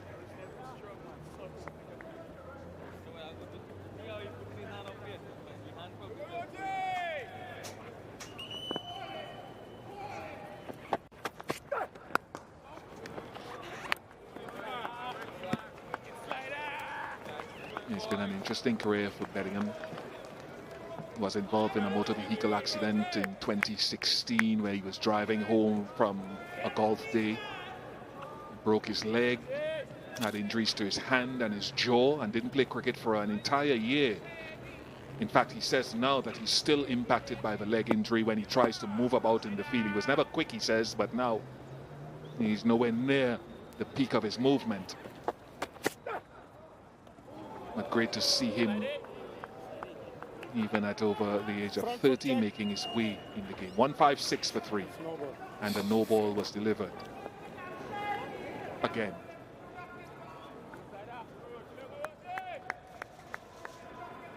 Yeah, some indiscipline from Kemar Roach, both in terms of the no ball, but also the line of that previous delivery. He needs to get that right, keep something behind the line. 4 no balls now for Kemar Roach.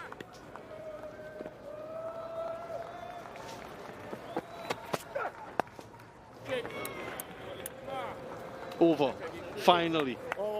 157 for 3. You need some medication. You need some medication.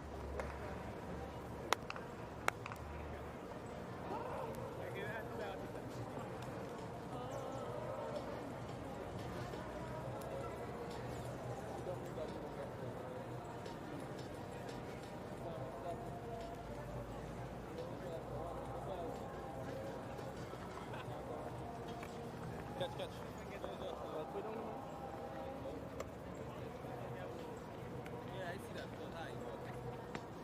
32 from 95 for Temba Bavuma.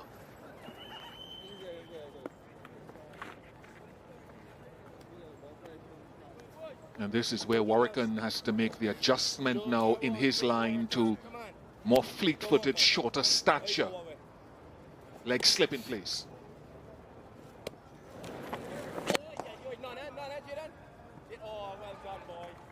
Having the old fast bowler at cover, and Jaden Seals would be happy with his lateral moving there. Yeah, that leg slip is to prevent that lap sweep from Temba Bavuma. He looks quite competent at that shot, that stroke. And so they're asking him to do something other than that.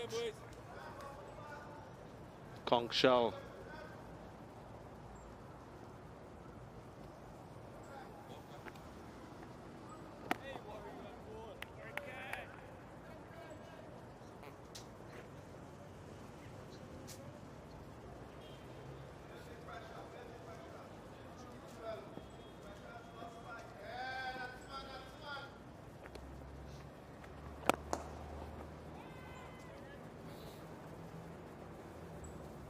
Some fans who have never given up on West Indies cricket, and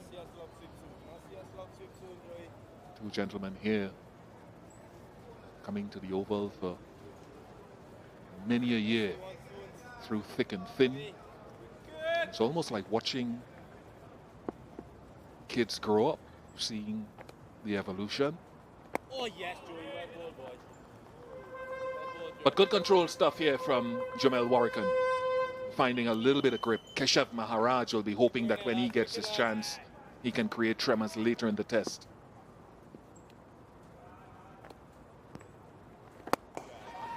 Nice. Very good control in the shot from Bedingham.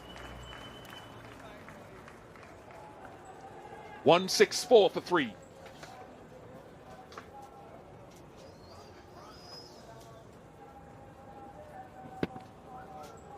Against the spin, some batters who enjoy doing that to the left-arm orthodox more than the off-spinner. Really good.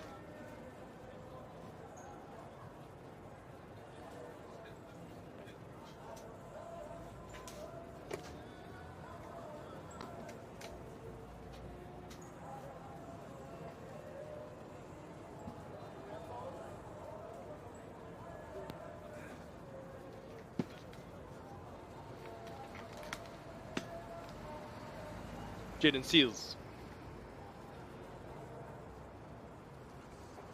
It's the first time we saw Kemar Roach in this test match bowl from that Ryan Lara Pavilion in just a short spell. Again, it's been a trend of Craig Brathwaite's captaincy to use bowlers in short spells, specifically 3 overs, like he's used with Seals, who's bowled 4 3-over spells. The heat, humidity, Queen's Park Oval, you can understand. No breeze. Inclement weather around, so it's been hot and hard work on this surface.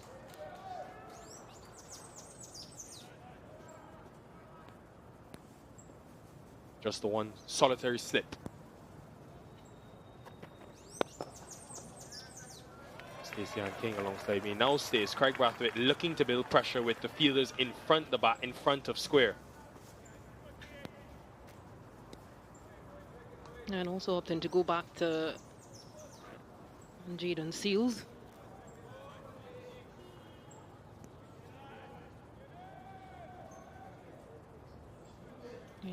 Probably see him bowl a short bursts of spells.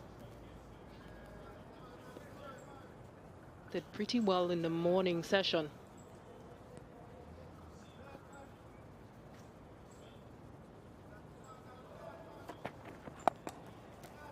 It was really competitive against Dorzi.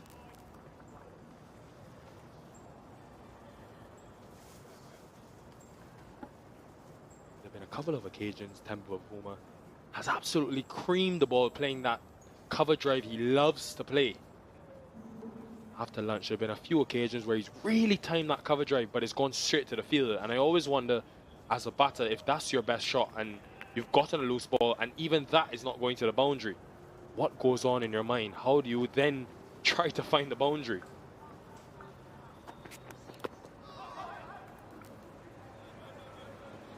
Well, Nicole, I could say because I have not played a test match in my career. You really just have to be patient. You've got to stick it out because this is test cricket and literally it's a mental game more than anything. He's quite experienced, Bavuma. Quite technically sound as well.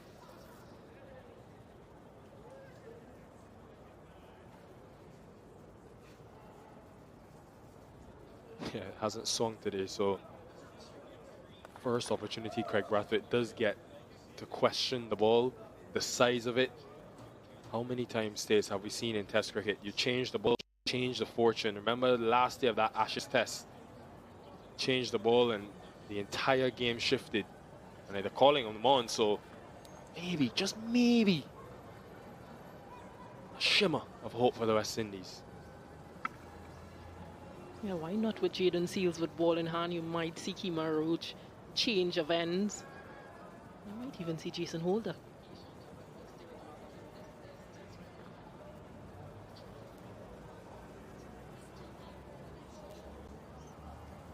Here's fourth umpire Greg Brathwaite.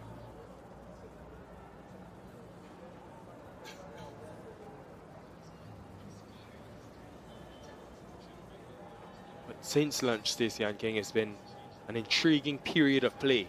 And the West Indies will be thinking about what they did well to Dorzi to get his wicket, where they applied immense pressure. Just 2 boundaries Dorzi hit in his last 50 deliveries. And they're trying to do similar now to Bavuma. Bettingham has found it quite comfortable at the crease, but Bavuma now will be under some pressure because it's been a while now since he's really found that fluidity like we saw early in his innings.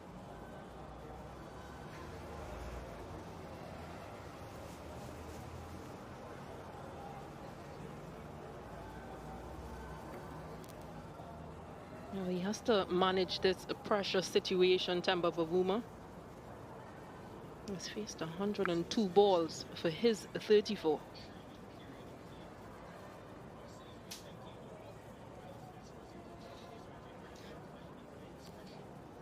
How about that?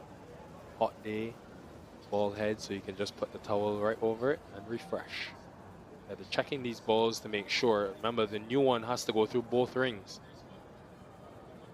That one isn't, so they're going to have to find another. Oh, it just does, just makes it. So they've decided that's the one they're going with. Now, will this bring a change of fortune? Definitely one side looks a bit shinier.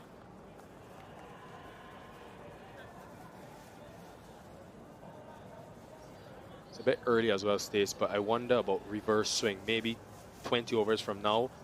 Something that Siraj and India got last year, where they denied to take the new ball for a while because the ball was reversing. So hopefully for the West Indies, no more rain comes, you get that dry out field, and that ball can start reversing in an hour or so.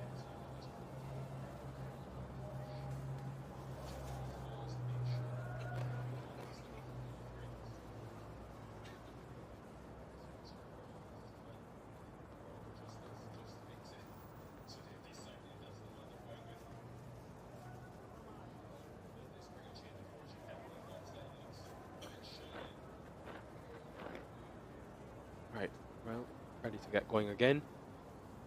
And Seals looks happy. Just a wry smile after he got the ball in hand. Let's see if it changes any fortunes.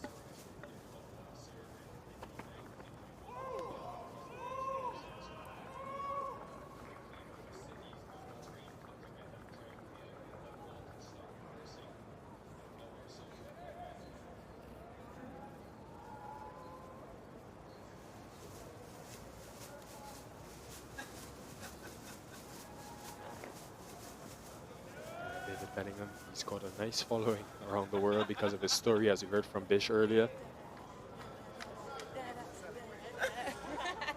Maybe some friends and family.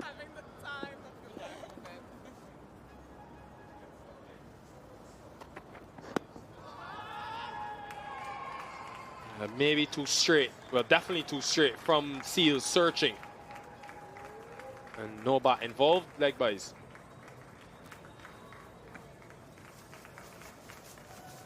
All to the likeness of the Beathers fans. They're searching for that Yorker length delivery. And just straying in line.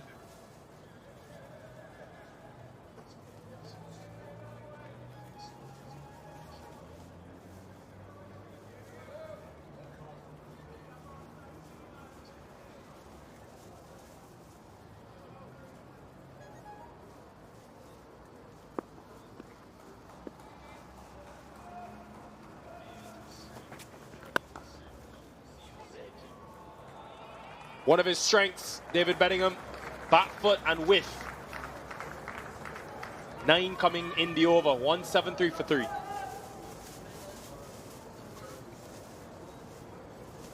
They're strained down the leg side a few deliveries before, and this time on the offside. But just look at the bat presentation from Bedingham.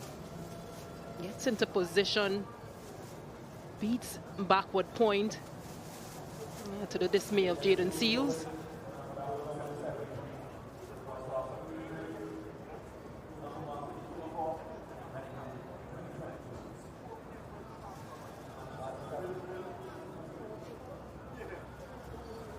It's been a confident start for David Bedingham.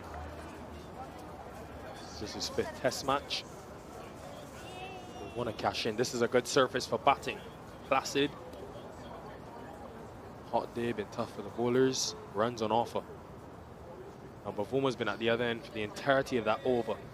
Can he shift some of the pressure back on the West Indies? There is long off. And that deep backward square.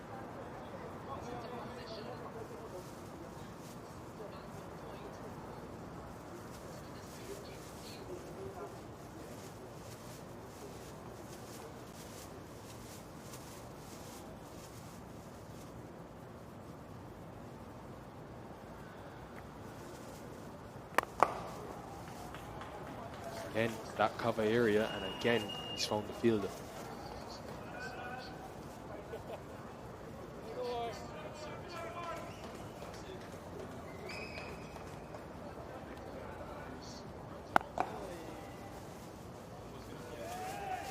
I think over the years he's managed pressure situations quite well, Temba Bavuma. He's had good returns since 2021. Highest run scorer in South Africa's test squad since that period.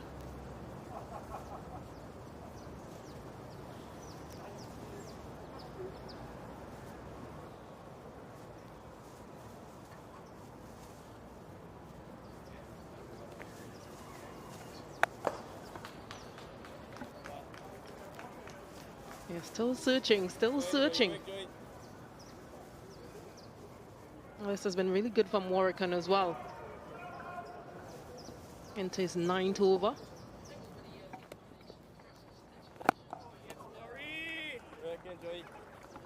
That over before lunch, Morricone brought up the long off for Bavuma, and immediately he went down the track. Didn't get it over the man, but was trying to. So again, it's an option for Brathwaite. He's preferred to keep long off in place for the duration of this innings. This time gets it over cover. Smartly played. First boundary and 48 deliveries for Temba Bavuma. 177 for 3.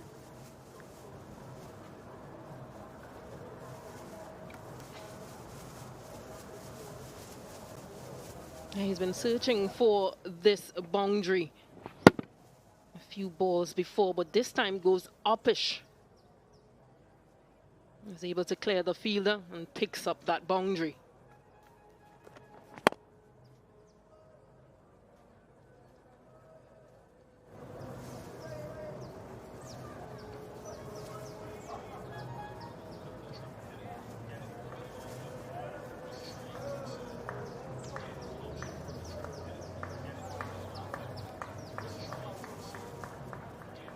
Bavuma and Bedingham, this partnership now up to 40. And And every time South Africa have lost a wicket, critically, they've been able to build a partnership and not lose 2 wickets in quick succession, something that plagued the West Indies massively in England.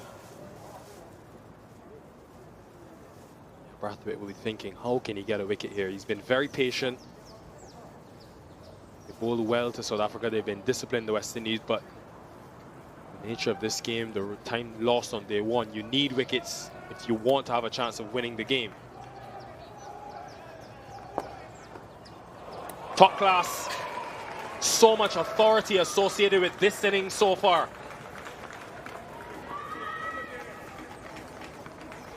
And picking up the line once again, Bedingham looks really solid in the middle. You're searching for that Yorker length again. Jaden Seals and whipped off on the onside.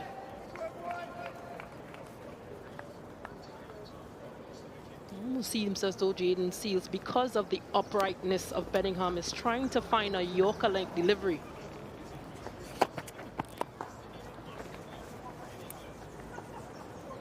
Because once he gets to a length on the offside, this is what happens.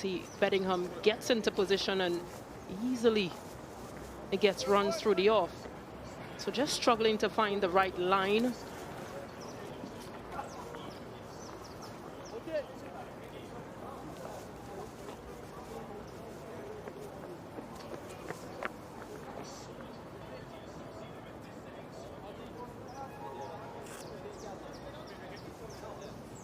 Right, now, Seals bowling to Bavuma.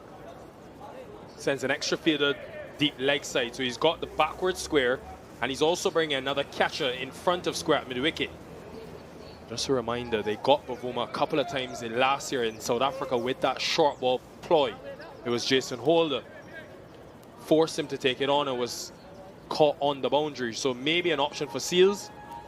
On this surface though, Stace, that is going to be some hard work, bowling short.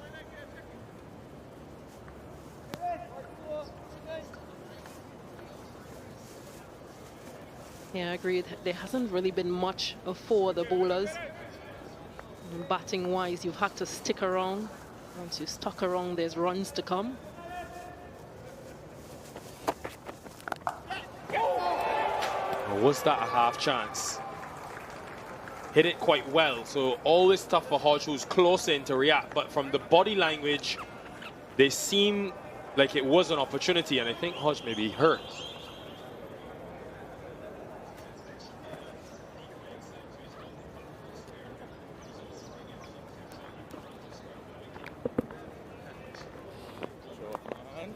It did seem like he got a hand to that. He looked at his fingers immediately. So the plan brought a chance that was put down. What should I write, Stace? Drop or no drop?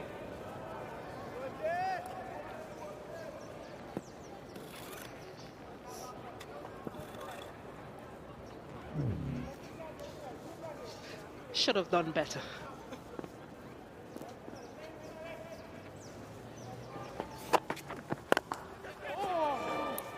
It's going short to Bedingham as well. I was curious to see if the plan would say the same. Now, I just sense, right, that Bedingham, he's not going to stick around here because he's been so confident in these first 38 deliveries. He's found the boundary with regularity, and the pull shot is a strength for him. So yes, it's to the slightly bigger side of the ground, but he will back himself as if it's in his area. What does Seals do? He brings Casey Carthy a lot finer, and he brings Warwick on that deep fine leg squarer. So he's battle of chess going on out in the middle.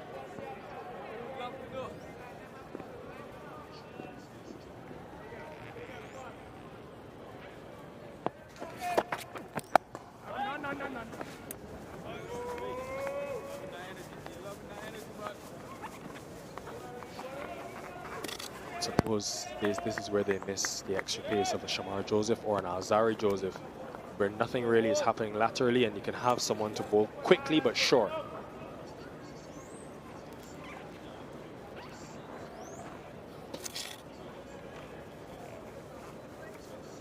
Yeah, West Indies opting to go with that extra spinner.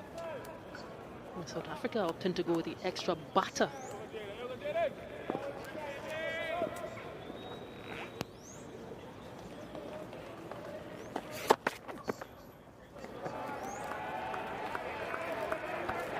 Good commitment to the plan. 1-3 for 3.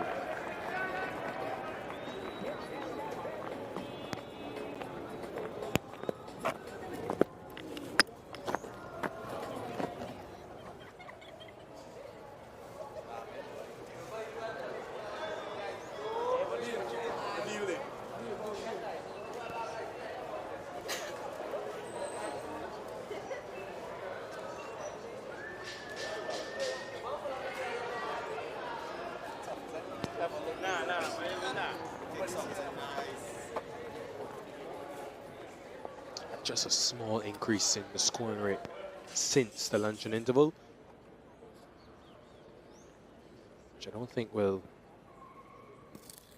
disappoint Craig Brathwaite too much. There has been an element of risk involved in the scoring from these two. Warrican continuing.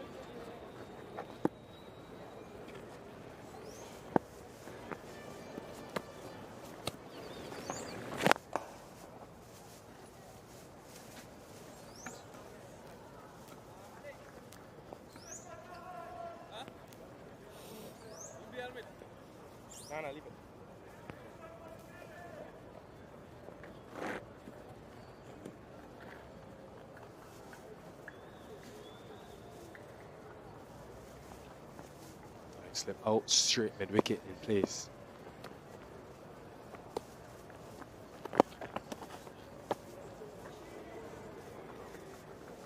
Brathwaite also went both long on and long off for that last delivery.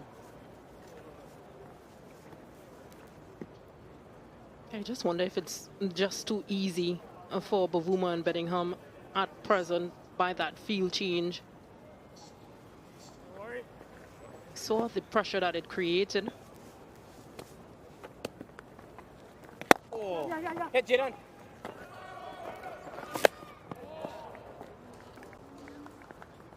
Yeah, a few deliveries ago, driving to the off, going to the fielder, and eventually going aerial.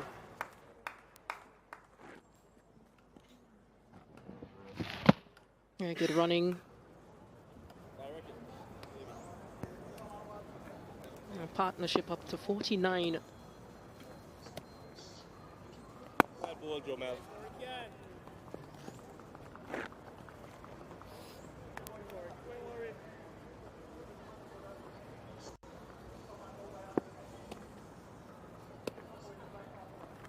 Oh yes, Joey boy. Bad ball. Ball, Joey. Maybe that man at long on is just a temptation for Bedingham to drive the ball, knowing he can get one down the ground and potentially drive at the wrong length.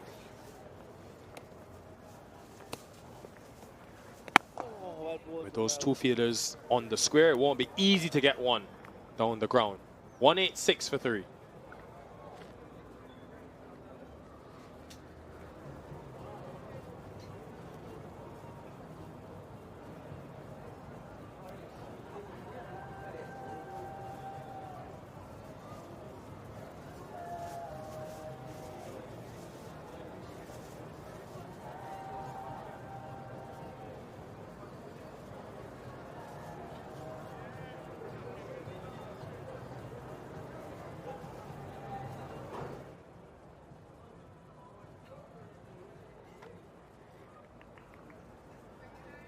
Partnership forming for South Africa.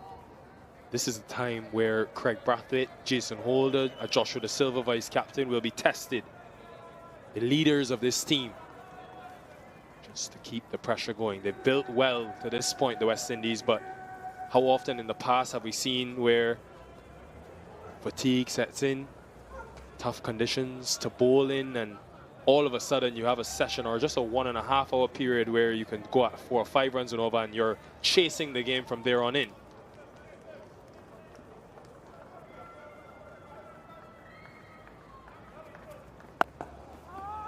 And just to add to that point I was making in the previous over, just the complacency as you're mentioning.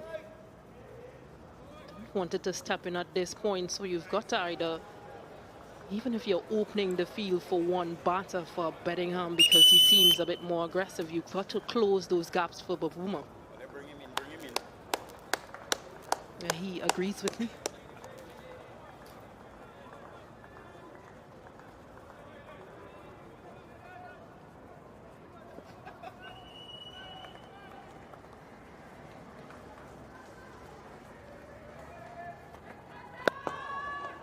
He's still got those two fielders deep behind square on leg side. Well, sorry, one in front of square, one behind square. So that option of the short ball will be at the back of Bavuma's mind.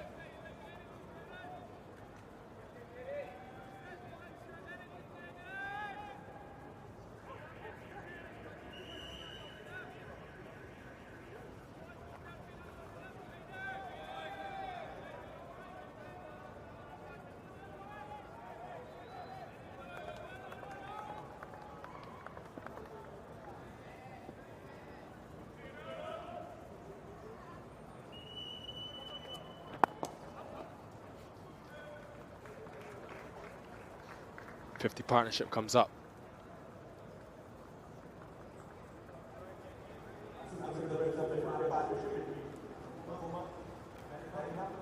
Bedingham leading with contributions. 50 from 88. Second 50-run partnership of the innings as well. South Africa will be hoping these two continue to bat because they'll hope that they can continue to extend the pressure and start to score a bit quickly. Chance taken. They've tempted him into playing his strength and it has worked against him. And look at what it means to Jaden Seals. And you can just hear the screams in the stumps, Mike. Just what it means to West Indies and Jaden Seals. But this was an amazing catch. It's obviously going up and to be checked. For fair catch, I've checked the feet placement. It's a fair delivery. Your best angle for the catch, please.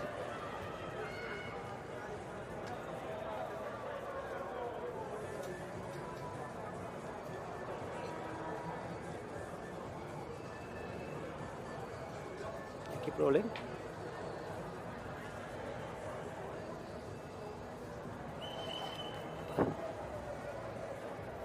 Appears to me that fingers are still underneath. Yeah, keep rolling. Roll it.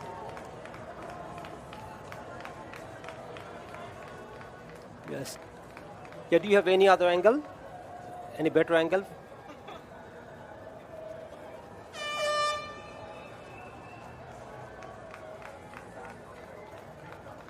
Yes, please. Zoom would be great. Thank you.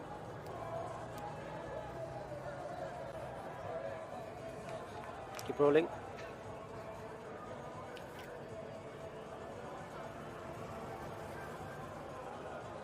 I can see the fingers are underneath, still underneath the ball. Thank you. Keep rolling.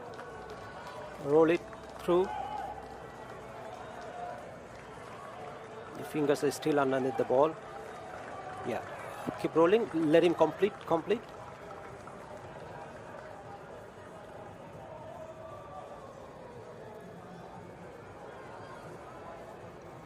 Just roll it through. Thank you. Satisfied. My decision for the big screen is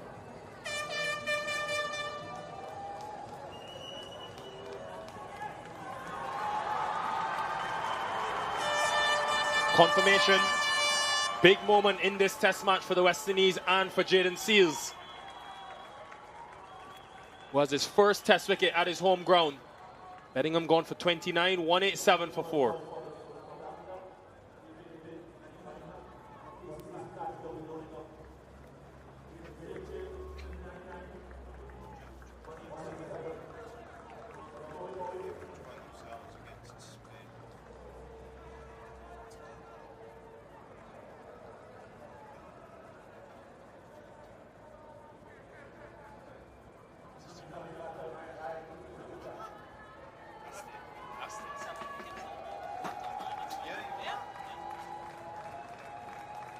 Brian Rickleton.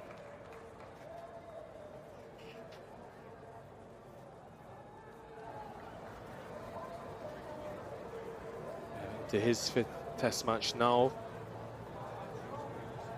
And he'll be hoping to build after that ankle surgery as well, which kept him out of the red ball format for a while.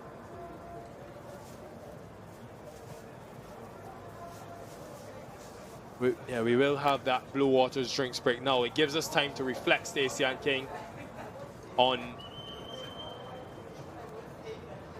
this excellent catch by Casey Carty on test match debut.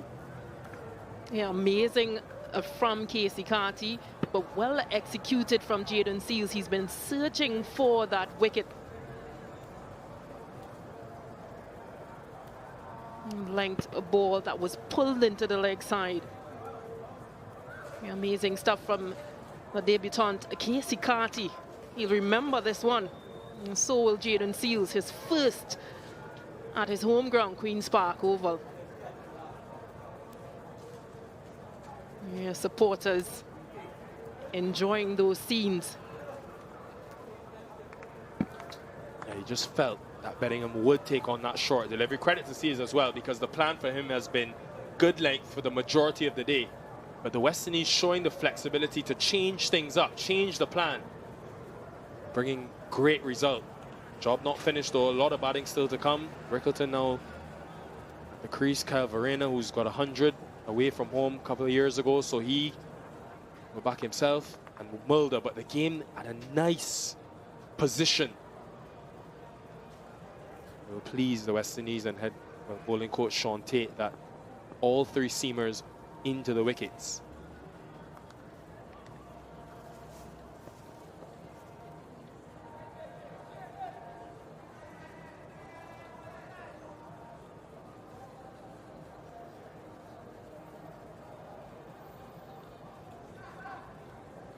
Rickleton, his last test match was actually against the West Indies last year. Missed time because of that ankle injury. Had the operation. Was in that South Africa T20 World Cup side here in the Caribbean. Didn't play a game, but really wants to do well in this format. Head coach Shukri Conrad made a personal call to him and said he wants him to play a bigger role in his test team. This is a chance for him. Left-right combination as well for South Africa now.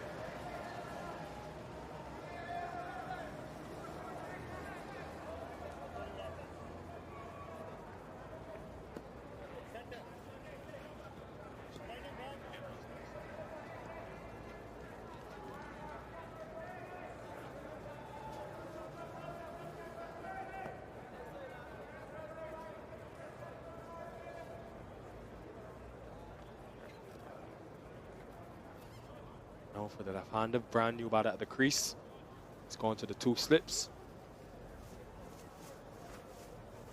Coming from around the wicket.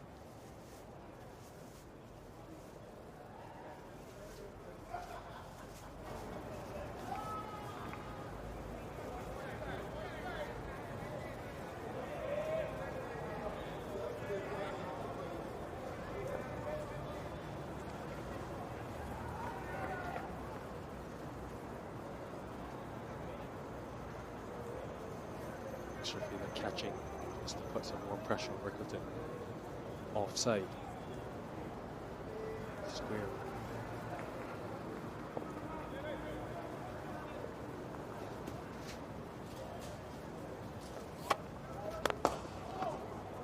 Well, what a way to get off the mark.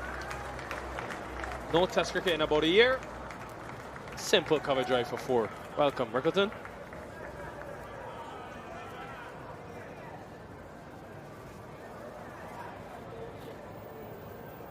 Another pitched up delivery from Jaden Seals to the left-handed batter.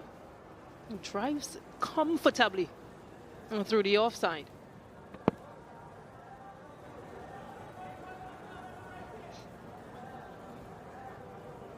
So we've taken one delivery and one shot for Craig Brathwaite to remove one of the slips. Going to extra cover. It's been chaos in this over. Crucially though, they're rejoicing breaking that partnership.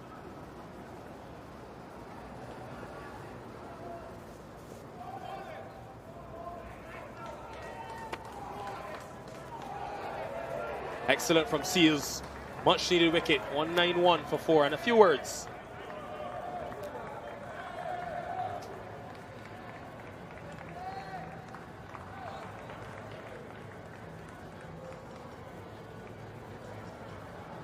Good on many fronts this from the West Indies. The positioning of Casey Carthy wasn't all the way on the boundary.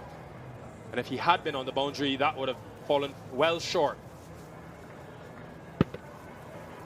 A really good judgment from the debutant.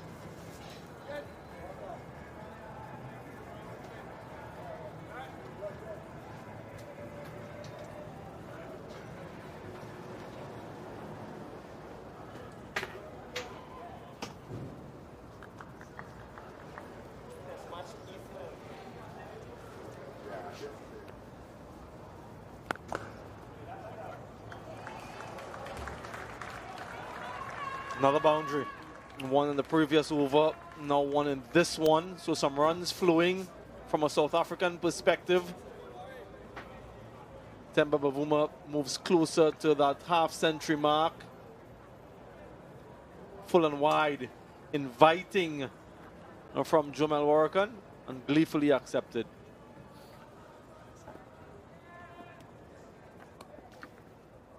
Oh, yes. Oh, joy.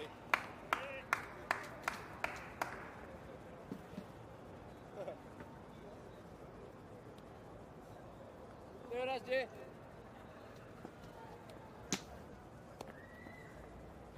Oh, yes. No test match cricket in over a year, 2 or 4, Temba Bavuma. So it's a welcome return for him.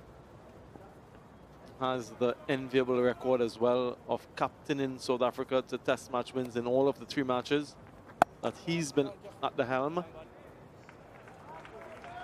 Looking to add to that tally. It's going to be challenging though, from what we've seen from the surface and how difficult it is to prize wickets out.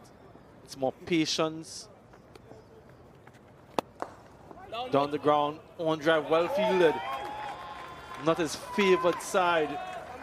Gudakesh Moti, he's left-handed, but he showed good skills to get low and to hold that one in. Good shot though from Bavuma.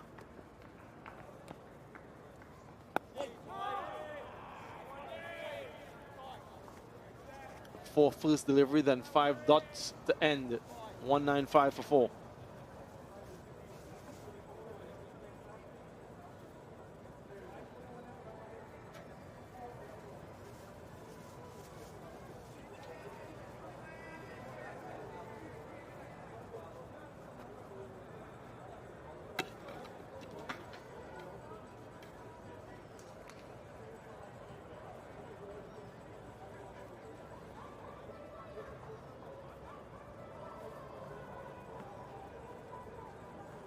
Yeah, fortunately, we had just a little bit of rain during the luncheon interval, resulted in a couple minutes delay, but nothing too significant. Yesterday, if you guys would remember, most of the day's play lost to rain. Temba Bavuma winning the toss, deciding to bat first, looking to capitalize on the pitch. Previous captains have tended to do that here at the Queen's Park Oval. Vernon Philander alongside me, 195 for 4, Vern. Where we'll be looking at in terms of a South African perspective and a score. Yeah, I think a lot of credit has to go to the West Indies as well for not letting this game run away. They've stayed in the hunt, 4 down at the moment. You almost feel that if you can add another 2 wickets to that scoreboard, you're definitely still in it. South Africa, of course, they need a partnership. They need a 100-run partnership. It's something that they pride themselves in. They've had a couple of starts in the partnership column, but they kept giving it away at key moments in this game. Talk about tactics. Here, Jaden Seals initially started with back of a length, but in the last spell, he just dragged his length back a bit. and put a bit of a different test to the batters. Try and get them to hit with a horizontal bat and not just a vertical bat all the time. It certainly paid off.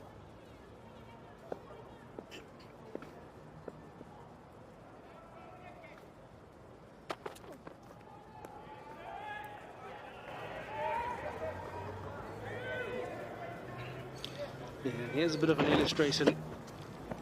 Just after the lunch break, just dragging his length back. You can see how difficult it is. You can't trust the bounce, you can't trust the pace on the surface.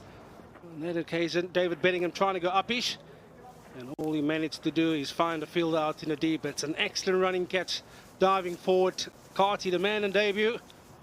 That is a big wicket. Yeah, that's what it means to the men from the Caribbean.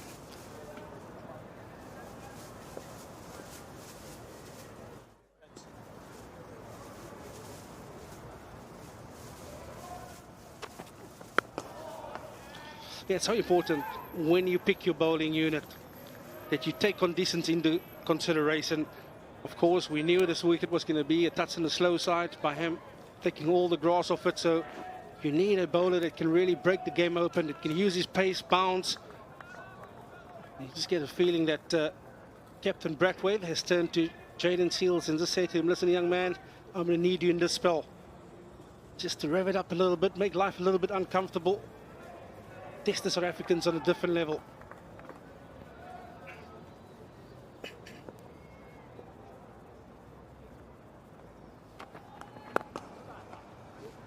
Yeah, there's clarity in thought in terms of what their game plan is. Jaden Seals, for instance, 44% of his deliveries in this spell have been short deliveries. Prior to that, he's been looking to change his pace a little bit, bowl a little bit fuller. So you're quite right, Vern, in terms of knowing exactly what they want to do. Give them short spells, let them go all out, full intensity, and just try to rotate. Use the spinners from the other end to give the faster bowlers a little bit of a rest. Yeah, no doubt he would be at the helm of the planning, along with the bowling coach. Deep backward square in position. A little bit of a play there from Jaden Seals. 195 for 4.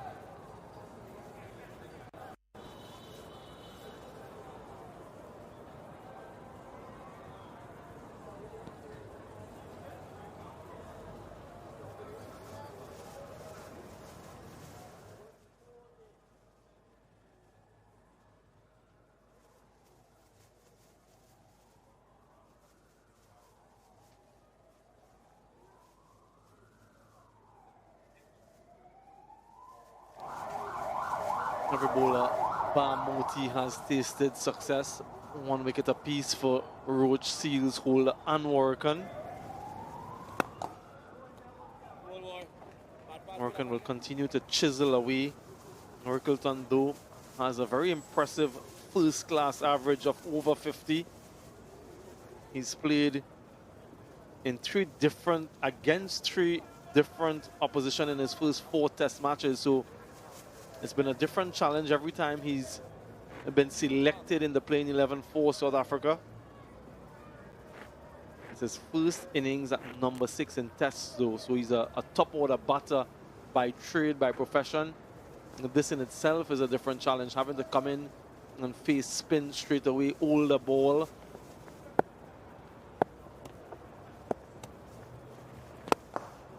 But he's shown his proficiency in T20 cricket, the leading run scorer. Vern, you covered that tournament in the SA20. A very impressive player. He has all of the skills, all of the shots. But he's also shown that he can play the longer format as well. I mentioned his first-class average of over 50. That's the type of player that you look for. Versatile players who can adapt to the varying formats of the game. Yeah, I remember him getting his test cap against England. Had a bit of a horror series against Jimmy Anderson at the top of the order. He then had to go back to the domestic structure and really announce himself with a ton of runs. Leading run scorer in the SA20, like you've just mentioned. And he's taken that form into his first-class cricket back home. So he's really a man that wants to make a statement in this format.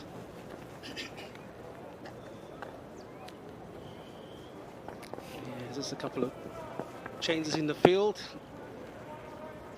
I mean, 2 catching on the leg side. Oh yes, oh yes. And that is the beauty of having video analysis available these days. So they, as much as he only played a lot of first-class cricket, there's just so much studying going into the game, where his weaknesses are at the moment. Catch it. Well done, Worry. Nice, Worry.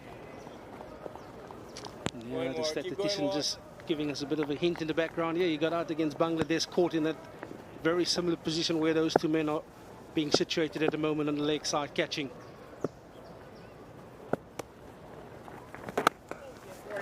Attracted a lot of attention in different T20 leagues now. Ryan Rickleton, 198 for 4.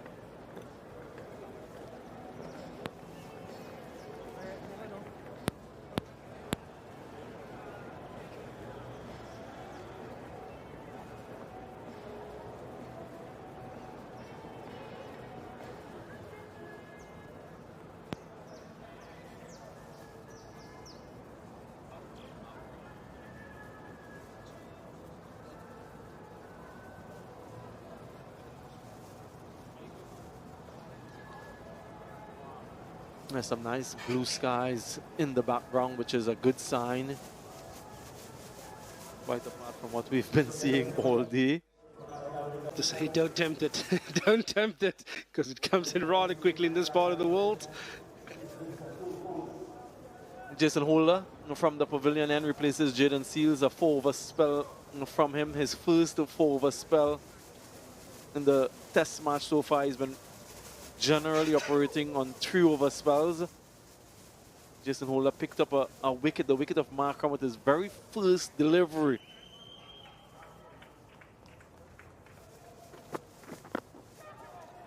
And that will be 4. So he started off well yesterday with his first delivery. In this spell, wayward down the leg side. And a half century for Temba Bavuma on return to test match cricket. He mentioned he's re-energized, revitalized, refreshed and refocused. Good start for him, good restart for him. Yeah, it's a welcome return for the South African captain, Temba Bavuma. Applause all round. Came in at a key period. Again, you can see Jason Holder just trying to nip this one back, as he did with the Aiden Markham delivery, but on this occasion just angling down the leg side and taking that young man to another half century.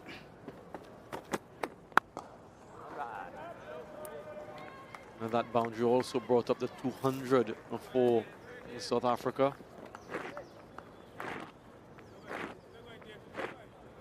Over 3,000 runs in test match cricket for Temba Bavuma. Conversion rate, a little bit of an issue. 21 half centuries, just the 2 centuries, that 172 against the West Indies. Last test match he actually batted in.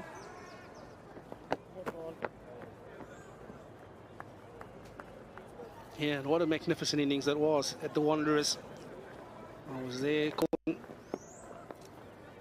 calling his 100. He was a man on a mission, came back from an injury back then as well. And there's his stats against the West Indies.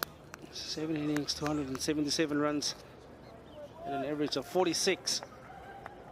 150 to go with the 100.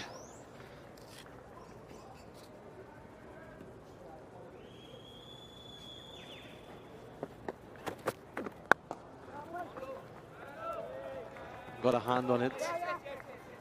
Will result in only a couple important hands. You will know, no doubt, much more than me, the dynamics of that South African cricketing landscape. But I always felt, looking at Temba Bavuma, he's always under pressure to perform.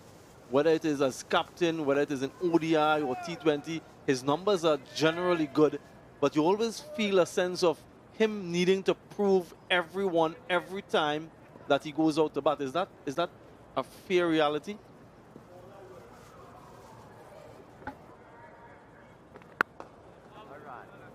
Yeah, I don't think you're wrong. That is the expectation of international cricket at the end of the day, but you do feel that there is that added pressure. Him, captain as well, to lead from the front. And I think we've had some magnificent captains over the years, and Of course, their record speaks for themselves, but every time he stood up, he proves them wrong, and it just speaks to the character of the man. And I really like chatting with Temba Bavuma. He's always quite sincere in what he has to say. He doesn't hold back, doesn't try to...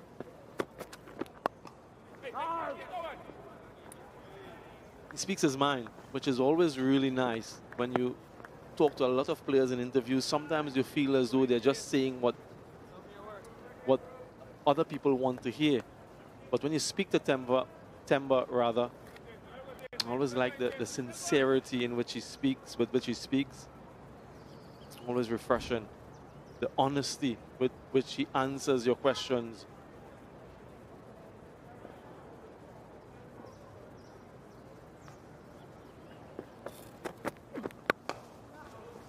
This time he gets it through, and this time it will go all the way for 4. So an expensive over from Jason Holder. 10 runs from it. Starts with a 4, ends with a 4. 208 for 4. Yeah, it just seems that Jason Holder has gone searching a little bit here. First ball of the over, he tried to bowl the in swing, and this occasion the away swinger, but also full again. And with the form that Temba Bavuma is in at the moment, he's not going to miss out. Yeah, it's a whole volley. He got himself into a wonderful position to take full advantage of an over-pitch Jason Holder delivery.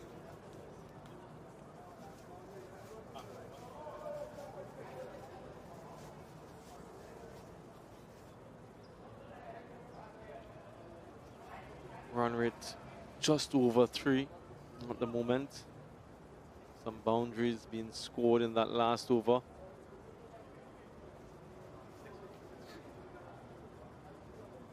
Warrican continues to Rickleton from over the wicket. Still those 2 fielders short, mid-wicket catching. One very close, the one a little bit further. So they'll be looking to attack the stumps, attack the pads.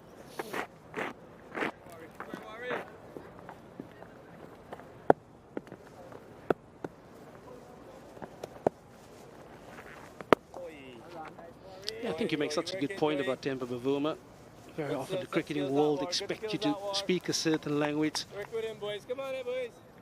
But if you have to fight adversity as much as what he had to, he speaks a completely different language.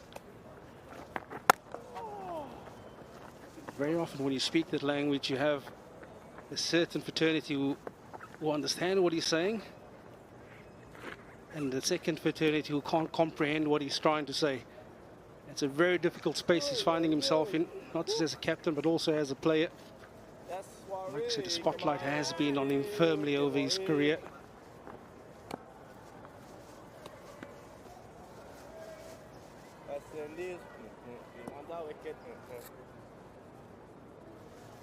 West Indies would dearly love to see the back off him. Get the wicket keeper in and into the all-rounders, the bowlers. They've been pegging away dutifully throughout the day.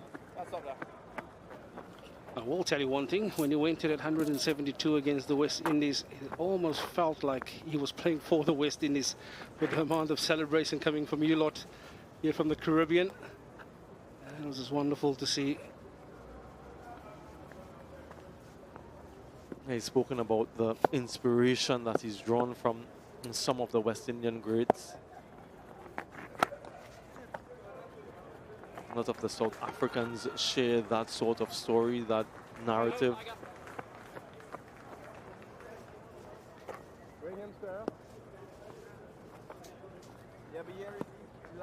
Inspiring team of the 80s and early 90s.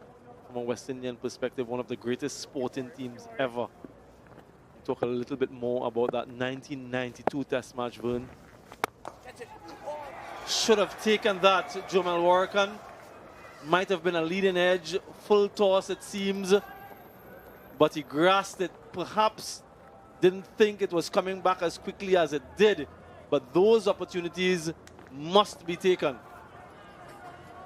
Yeah, it's almost like he couldn't believe his eyes. Warrican, flighted delivery, It's a full toss. And I tell you what, he should have taken that. Yeah, he thought he was in control of it all the way through there. You can see the hands. And how did I drop that? He'll be asking himself. Yeah, big moment in the game. Big moment in the game. It's about 11 overs to that new nut. And you could have had Calvarena at the wicket. They're still thinking about that last delivery. Jamal Warrican, it was a simple enough, and I say that loosely. No return catch is simple in your follow through. Not able to gauge the pace at which the ball is coming back at you. Maybe it came a little bit slower than he anticipated. Awkward height, perhaps, but at this level, that should be taken. Spinners are generally good off their own bowling, good fielders of their own bowling, not on that occasion. So an opportunity for Rickleton. How much will it cost the West Indies? Holder continues.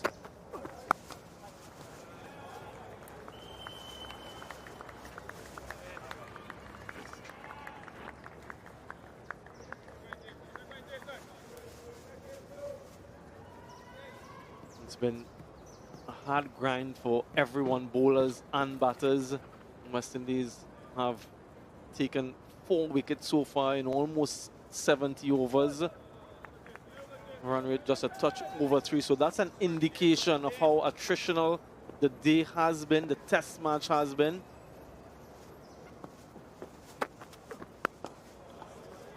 But if we have a look at the wickets to have fallen, the first one, Aidan Markram, first delivery of Jason Holder, good delivery, just shaping back in. Then the others, Tristan Stubbs, didn't really have to play at that one.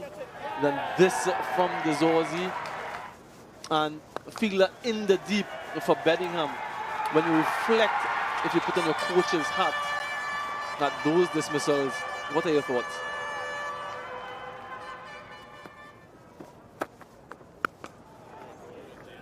Yeah, I think if you ask me my honest opinion, there was one good nut in it, and that was the ball to Aidan Markram. The rest of them, you'd probably describe them as soft dismissals.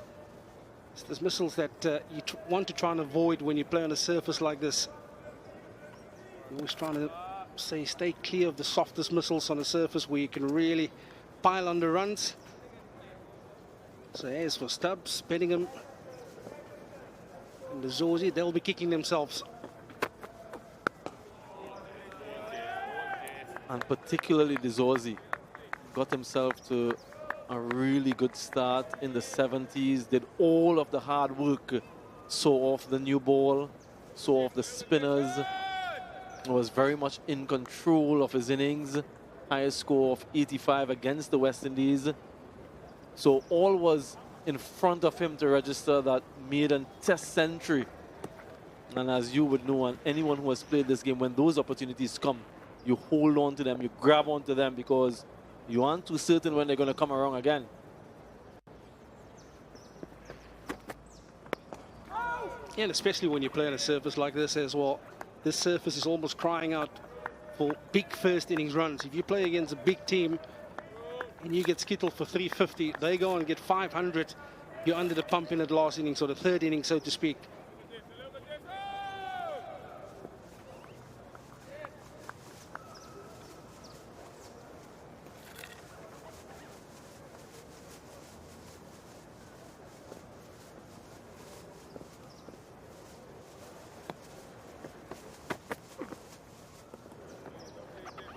Ball.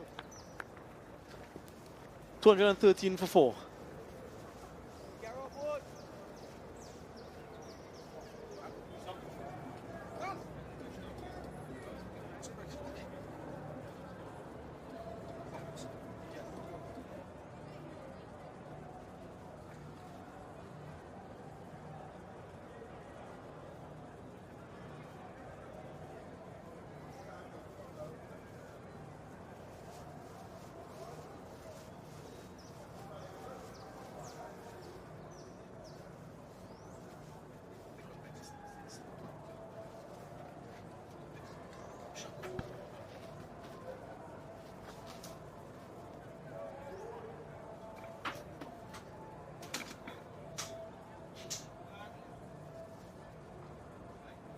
Dorzi standing out with that 78.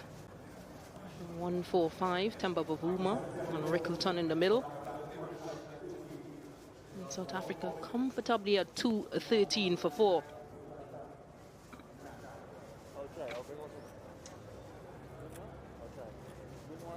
Good afternoon, Stacey Ann King. Hello, everyone. Test match cricket at its very best. These two teams in a similar stage of growth, you can say. South Africa transitioning, so to the West Indies from a batting point of view, from a bowling point of view. No Alzari Joseph, so more responsibility for Jaden Seals. And this man on screen, Jamal Warkan.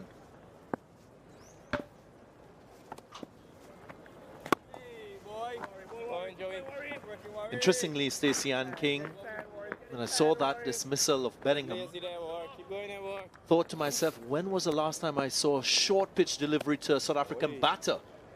Haven't seen that with regularity on this surface and from the West Indian fast bowlers. I don't think I've ever played a test match without getting a fast short pitch delivery from a fast bowler in the opposition.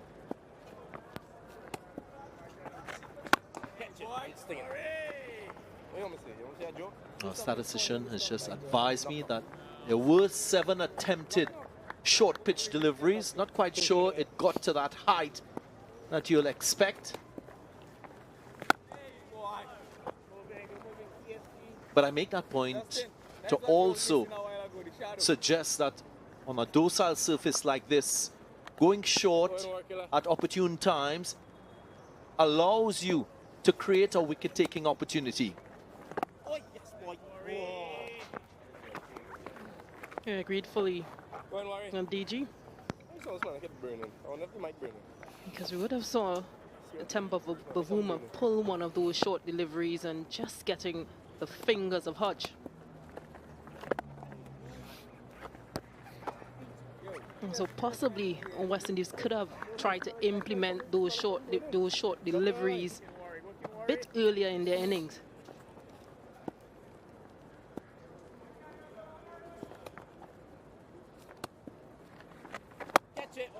Lovely use of the feet from Bavuma. It's not the first time we've seen this.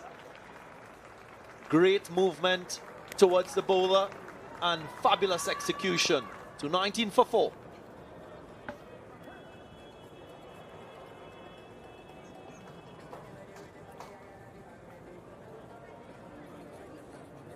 Anything that's pitched up just gives himself that room on the offside. Goes for the maximum 6 runs, Temba Bavuma.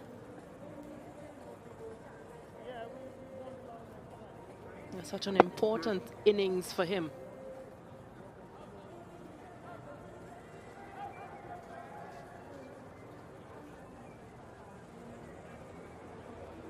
So this partnership building, we've seen solid contributions from batters throughout the course of this innings. 2 solid 43-run partnerships at the top. Then there was that 51-run partnership between Dorzi and Bavuma.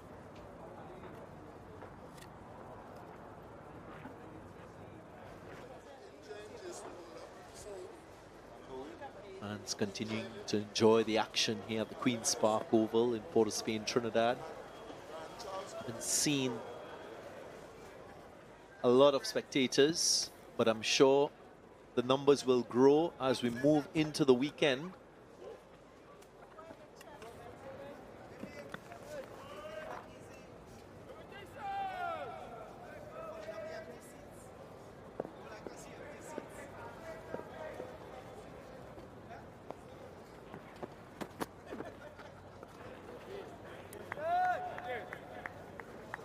Tender Bavuma continues his fine form against the West Indies. Another half century to him. He's been in full control in this innings. A lot of runs scored through that extra cover region, offside. Gets himself into very good positions, Bavuma. Lovely drive off the cricket ball he is.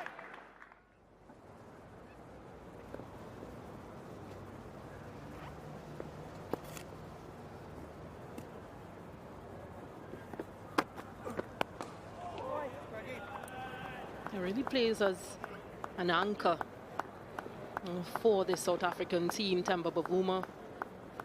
And he's done that quite well in this series thus far. Yeah, just at 1-6. Just look at those fours through the offside. He's been managing this situation, this pressure situation, quite well in the middle.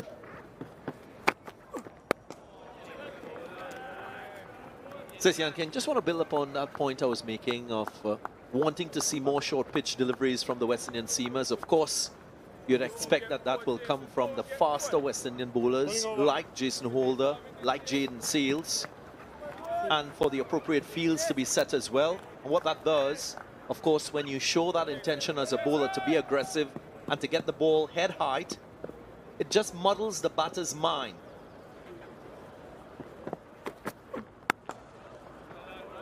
Muddles the batter's mind in terms of that transferring of weight, whether to push the weight forward and to commit to that early, or whether to hang back a bit. And in that sort of predetermined approach, you can find a batter out of position and vulnerable. I think if we look back at the England series when West Indies batted, England would have executed a number of short deliveries, which sort of brought that uncertainty in the West Indian batter's mind. So I agree with that fully. Sometimes we get it at us, but we don't execute it at others. Yeah, look, it's tough work bowling in conditions that are quite docile. It takes a lot of effort and energy for fast bowlers to get the ball head height. But you must be calculated in the use of that aggression. Of course, with the most appropriate bowlers.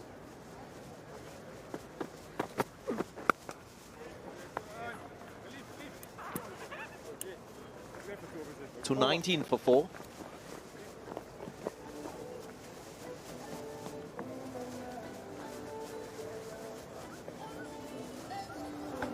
Just 5 bowlers used so far, 3 seamers, 2 spinners. They've shared the workload of the overs quite nicely. Test match cricket requires strong character.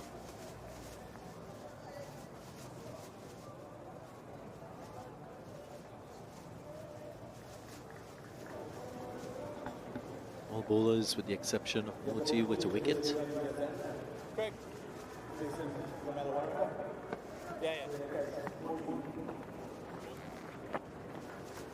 Right, Gurukesh Moti will replace Jamal Warrican. Same for same style of bowler. He's been the most expensive West Indian bowler in terms of economy.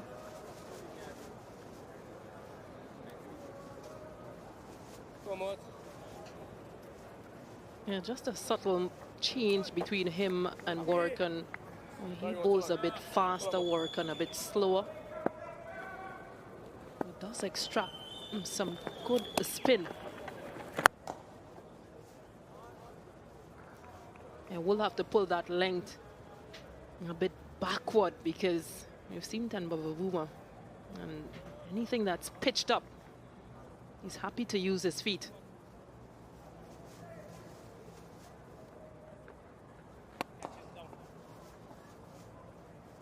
One of the things I'll be looking at, of course, with this West Indies bowling effort is how they fare in these remaining overs in the post-lunch session and then in that last session. As you're aware, Stacey King, Test match cricket is how you sustain your intensity, whether with bat or ball, and for the West Indies, especially when you're up against tough oppositions. It requires you to maintain a certain intensity with the ball. That's from a control point of view, from a strategic point of view. Of course, taking into consideration the conditions. But the overall plan must be about dismissing the opposition, getting 10 wickets. Second day of a test match, you don't want to be playing as if you're waiting for a declaration.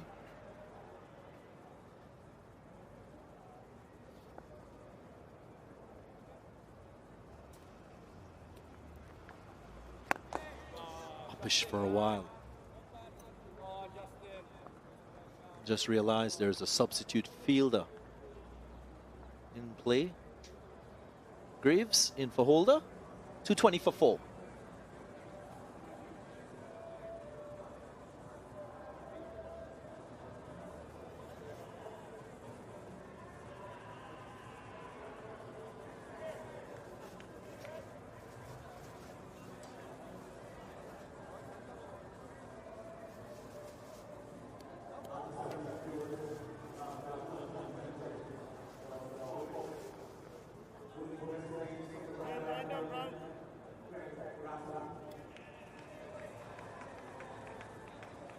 Did mention the use of just 5 bowlers. Now we'll have a 6. Captain himself taking things into his own hands. We'll bowl a few overs of right arm off spin.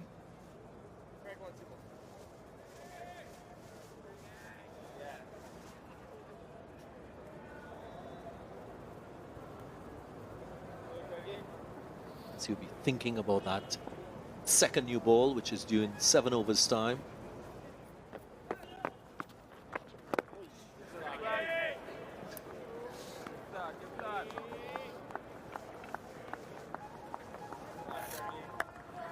Loves the ball from round the wicket to the right-handers, angle the ball across right-handers, turn a few in.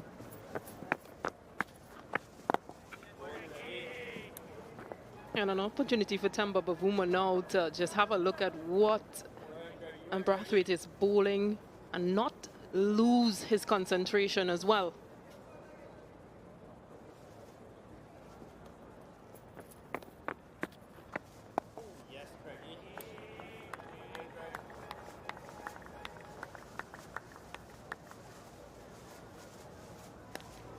Two fielders catching in that mid-on, mid-wicket region. So he has created that illusion through the onside.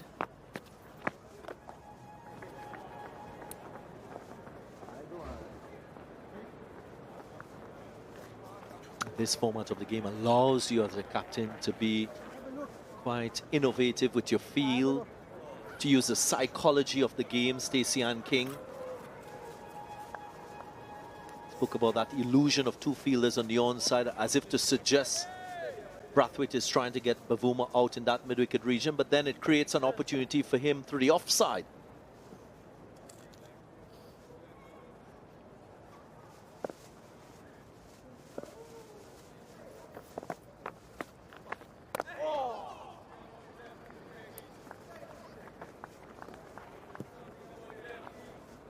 What do you make of Rickleton so far, Stacey Ann King?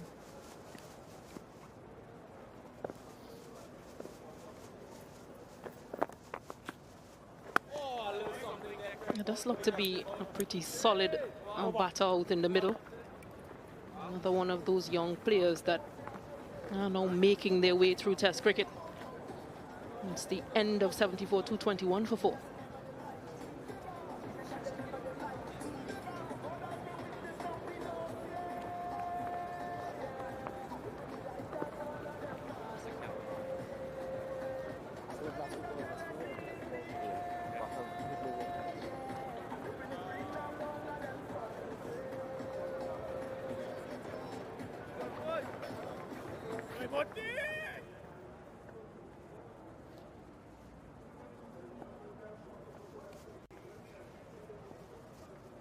Spin from both ends.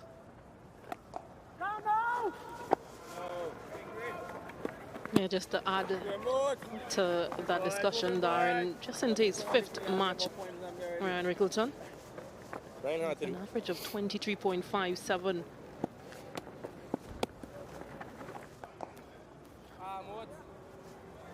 Missed field, so an easy single. But he's been very aggressive in his career. Had a breakthrough in the South Africa T20s.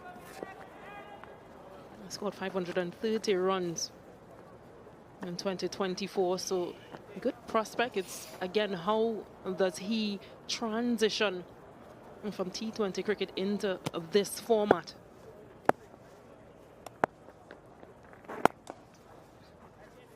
I recently saw him playing in Major League Cricket in the US, played for the Seattle Orcas. He was one of 3 batters to score centuries in that tournament. And that's the USA Domestic T20 League.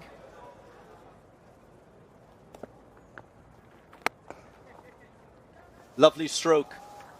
Just the right angle to beat Warrican in mid-off. And a fluent drive to get him 4. We've spoken about his aggression. And he has a good look at it. A really good technique as mentioned before, and just powers his way through the off. He's a lovely driver of the cricket ball. Can play square up the wicket as well.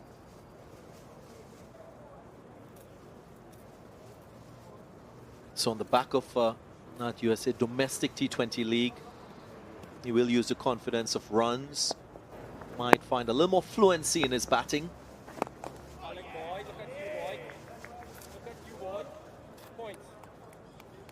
Although he's an established opener, he's batting in the lower order, and this might just suit his style of play.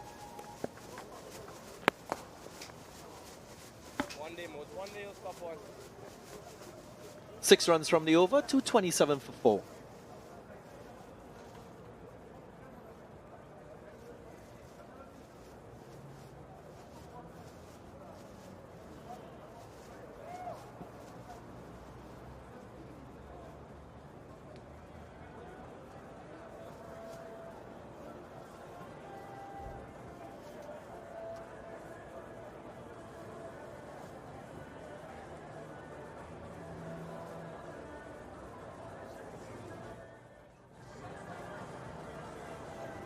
Will Craig Brathwaite take that second new ball straight away?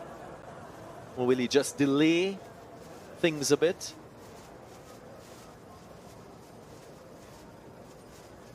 Five overs away from having that second new ball option.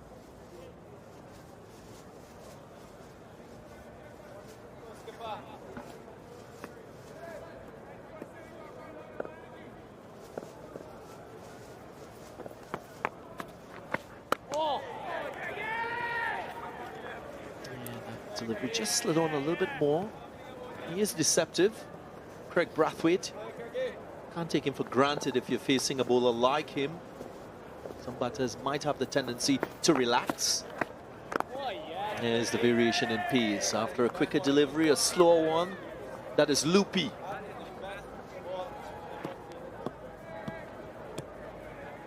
Yeah, I think that's the challenge for these two in the middle.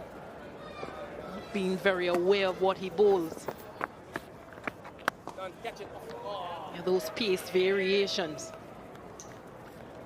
He's taking a few wickets. That's a traditional snow cone being served.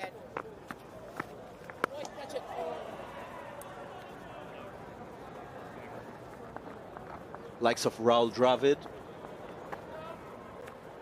Ben Stokes, Marcus Labuschagne. All wickets to Craig Brathwaite and his off-spin in Test match cricket. And no South Africans yet. Might be eyeing one of these two in the middle.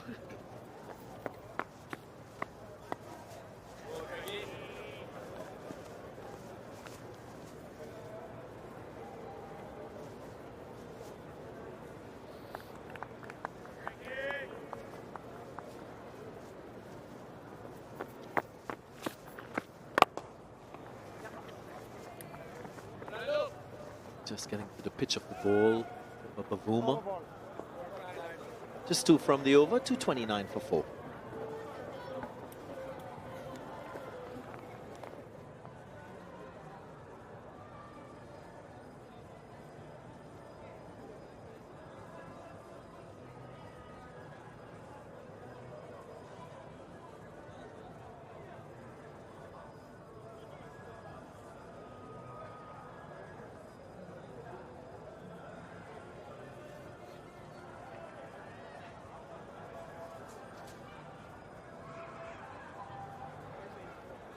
second session showing more fluency in run scoring from the South Africans. Something that you often see with top-class batters. The longer they spend time out in the middle, the more control they take in terms of run scoring, as we've seen from Temba Bavuma. Yeah, I think that all started with that partnership between him and Bedingham, that 50 of 89. Definitely was one of the faster partnerships in terms of run scoring. Again, we've seen quite a few runs scored in that mid-off region. Greg Brathwaite, he's opted for a long off. Just has allowed Temba Bavuma to turn the strike over with minimal risks. Maybe that's something that Brathwaite may want to review at this stage, coming closer to break. Put a little more pressure on Bavuma, maybe get him to play an overconfident stroke. At the moment, too easy in terms of rotation of strike. No opportunity to build pressure.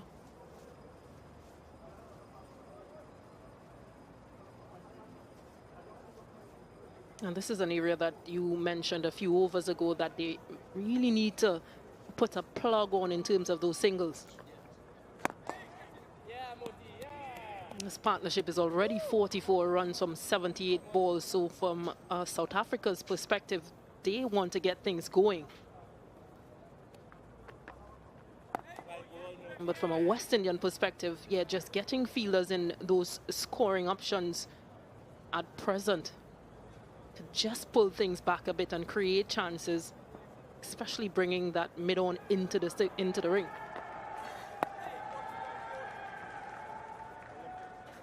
.231 for 4.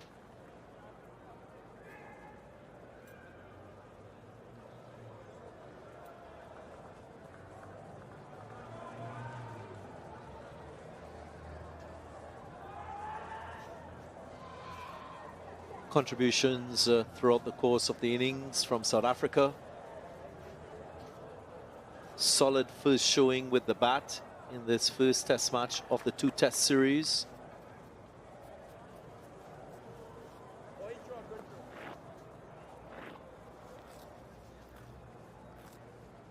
Two 50-run partnerships already in the innings. Skipper Bavuma central to both.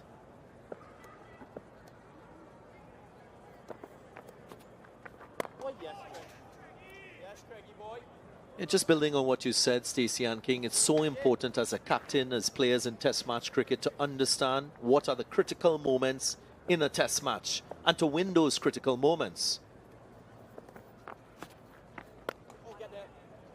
We often talk about teams winning sessions in every single day of a test match and cumulatively taking control of the test match for an eventual win.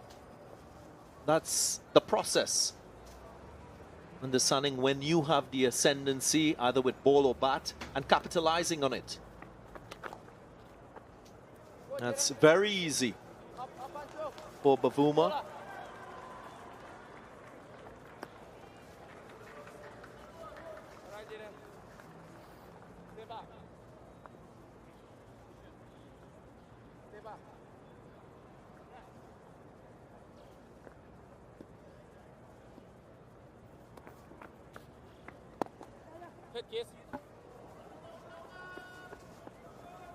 Temba Bavuma will surely be thinking about his first test match century away from home.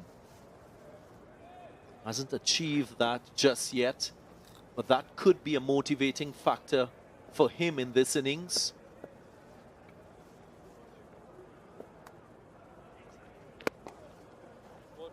Has accumulated 11 half centuries away from South Africa, so spoke about him trying to improve his conversion rate. He's well poised on 73 at the moment.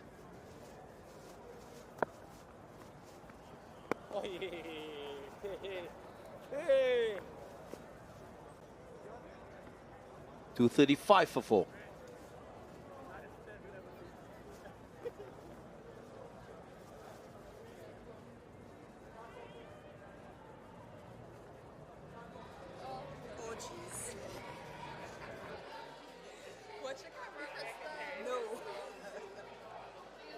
to get his footage, but it's on his school Facebook page. Please do not. I'll talk to my boy. Don't encourage seeing working hard. In brackets, LY. Such a great experience to visit a test match venue and look at this format of the game. It's absolute theatre. That's why I get them work yesterday, you know. Tell them first because Queen's Park Oval, an iconic cricketing venue in the Caribbean.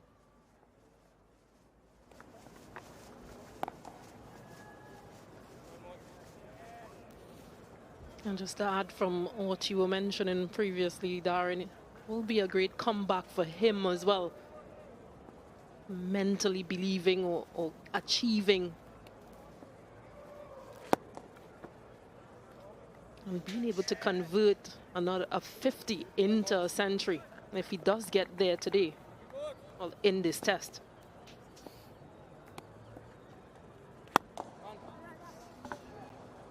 That's caress through the cover region. Didn't try to overhit it. Bavuma, gracefully done. Brings up the 50 partnership between these two.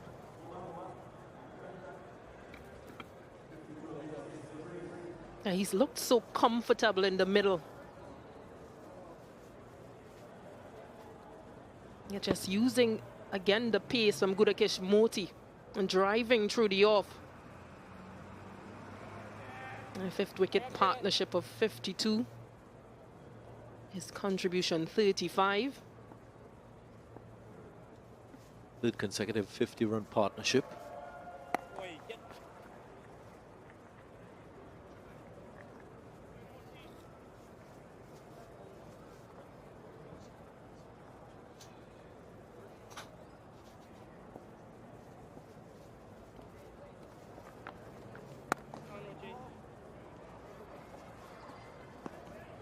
No significant turn just yet from the two left-arm spinners, even from Craig Brathwaite. So this pitch still very good for batting.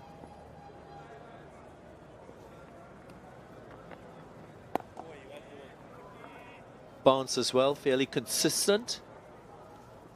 39 for 4.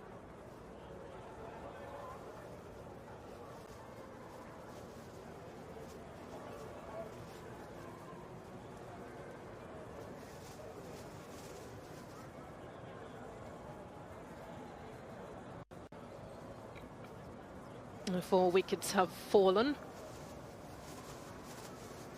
Kemar Roach, Jaden Seals and Holder.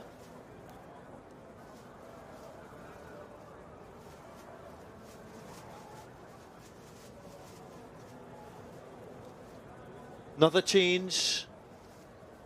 Alec Athanase getting an opportunity with the ball.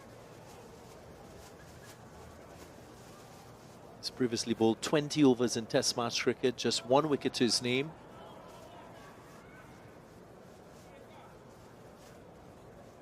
Does he have a golden arm?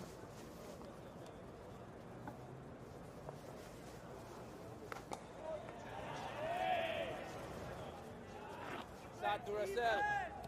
Let's start Duracell. Double liver trees. Let's start.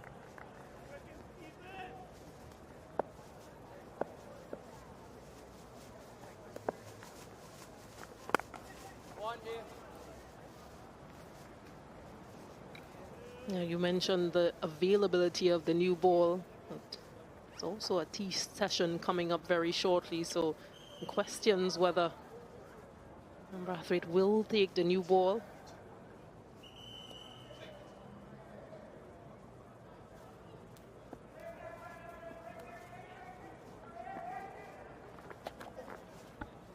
Wayward down the leg side.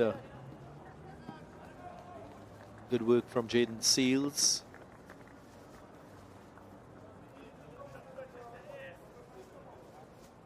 So the last 15 minutes, things just meandering for the West Indies. Runs coming easily.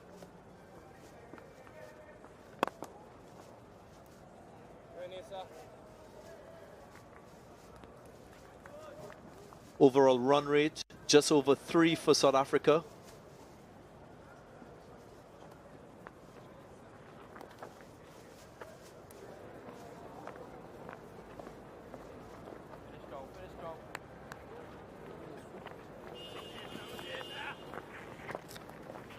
just looking at this post-lunch session, you can firmly say it belongs to South Africa.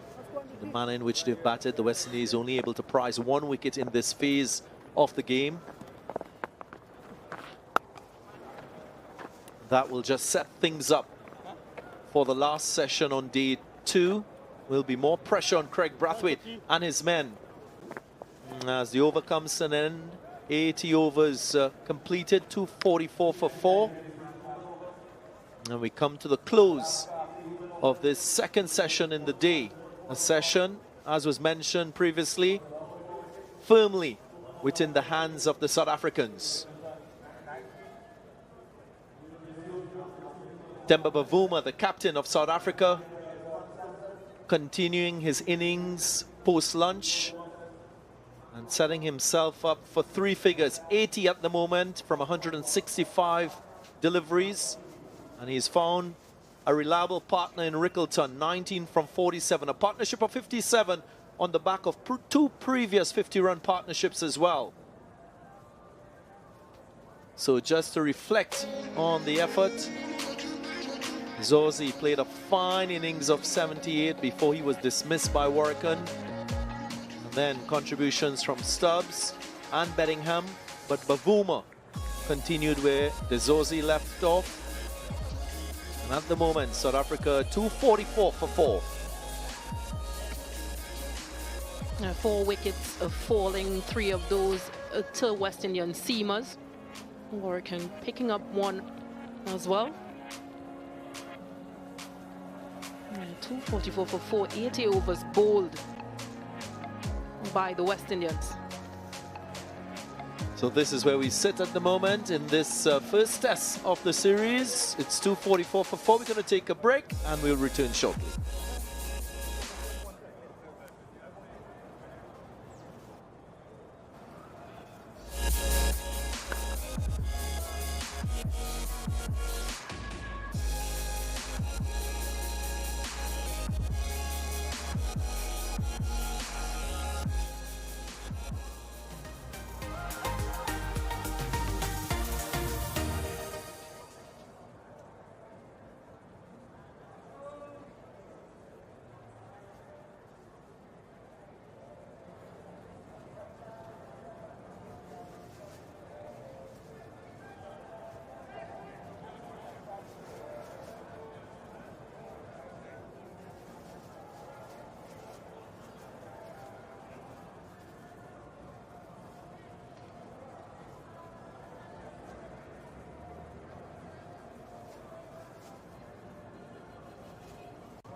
To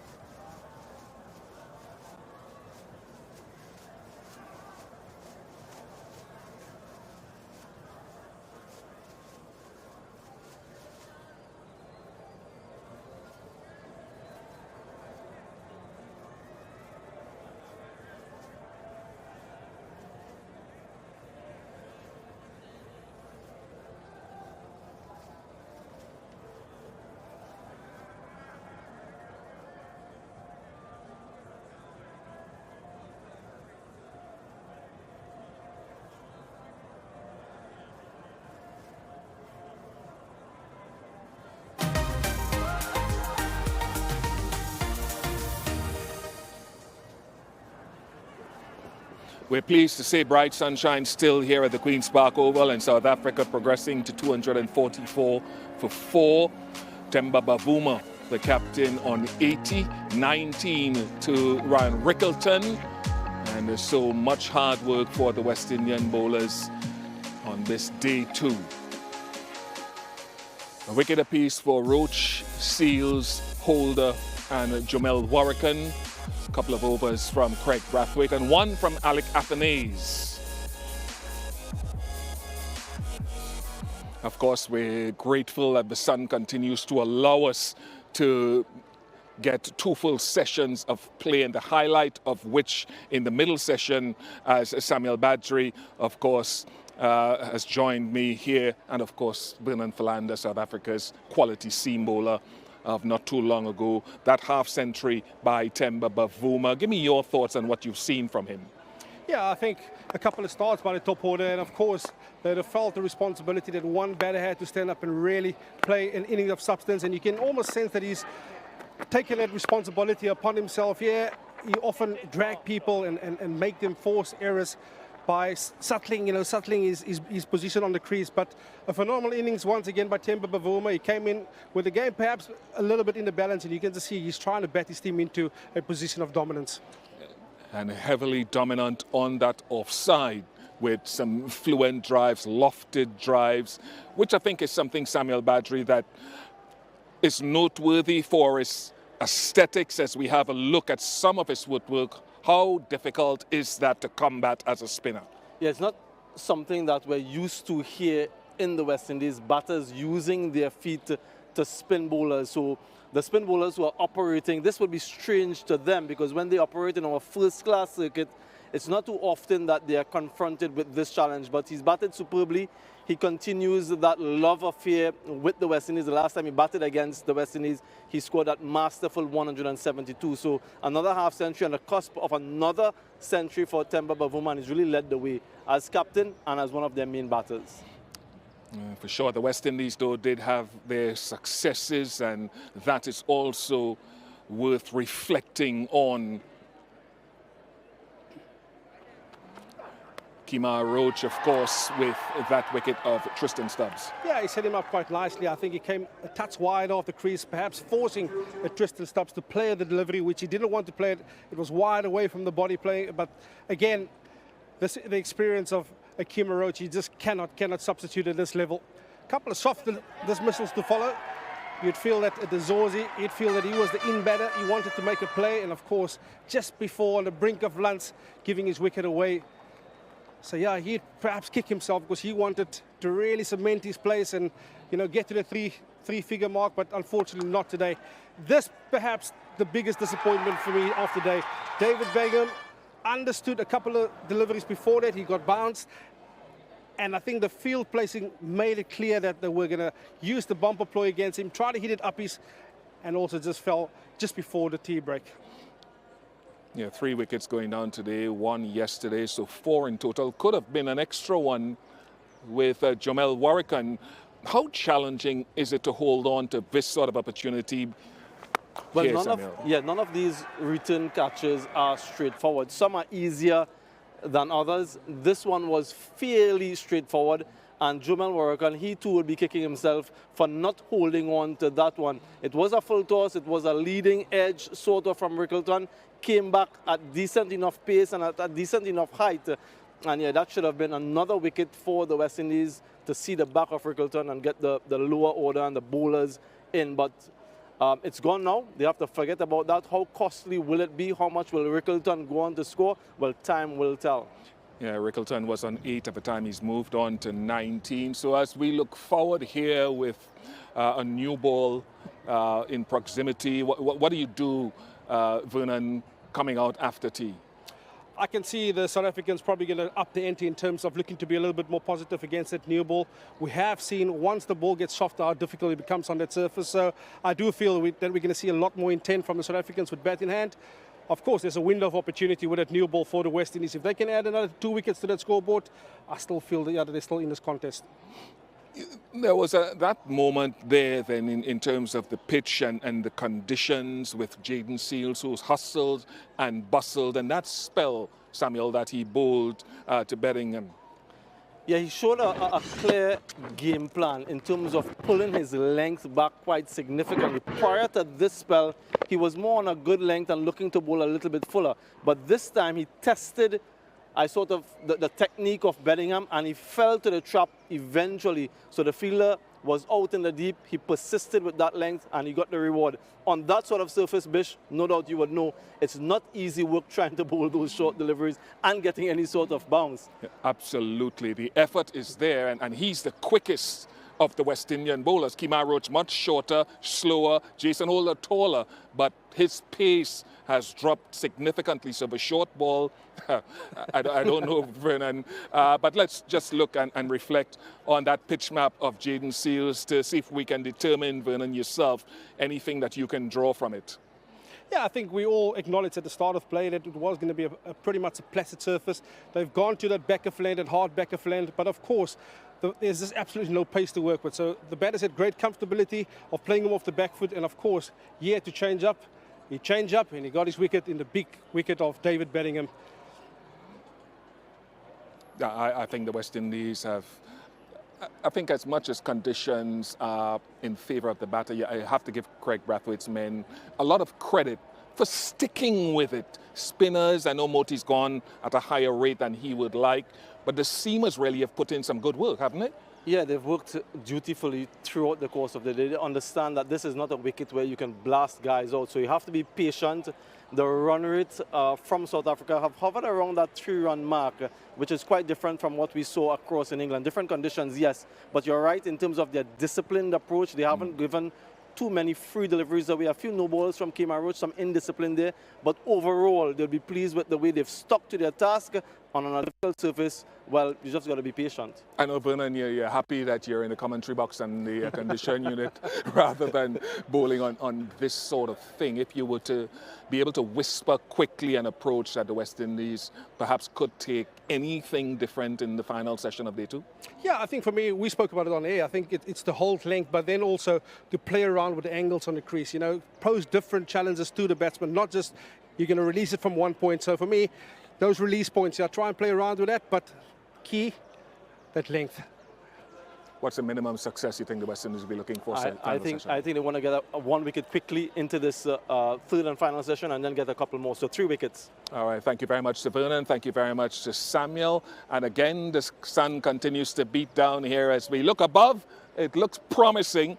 I don't want to whisper that too quickly, but we're looking forward to the final session here of day 2, and hopefully we can have some more exciting entertainment. As hard work as it is, the players will come out and give it their all action on the back end of this break.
Yeah, welcome back to the Queen's Park Oval.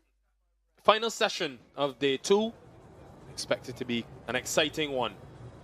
I look at what has transpired in that second session. Darren Gang alongside me, DG. South Africa, they've commanded proceedings in that middle session. Indeed, when you look at what has happened, of course, 92 runs, just a loss of 1 wicket, that of Bellingham. You know certainly that they will use that as a fine platform for the third and final session of the day. Significantly, their captain, Temba Bavuma, leading the way with the bat. So good and so important for a captain to separate roles as a skipper and as a batter. And that is exactly what he's done throughout the course of this innings. Maybe a half chance on that occasion. That was a fall of Bellingham. Short of a good length delivery. He was trying to clip it leg side. And there was a brilliant catch by Casey Carty.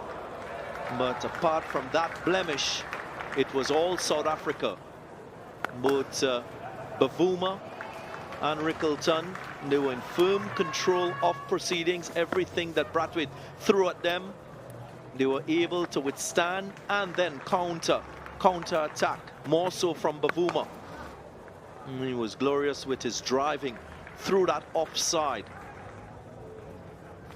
Rickleton gave a chance to Warrican, and he should have held on.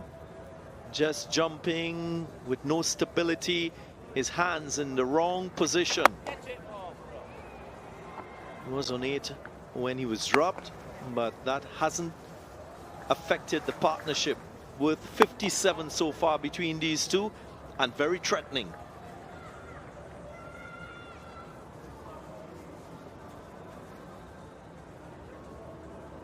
Bavuma will be hoping he can build and look for another Test 100.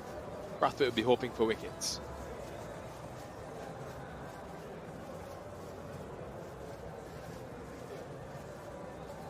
Right, welcome back if you're now joining us to what promises to be an exciting 2 hours of play. Final 2 hours remaining in the day. We started half an hour earlier today, and Bavuma, Rickleton, both set.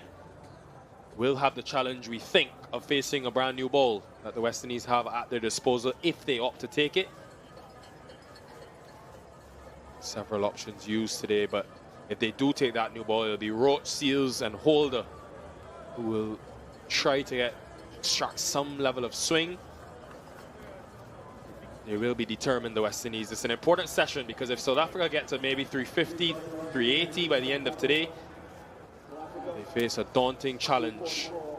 But if they can get a few quick wickets, all of a sudden, they're in great ascendancy.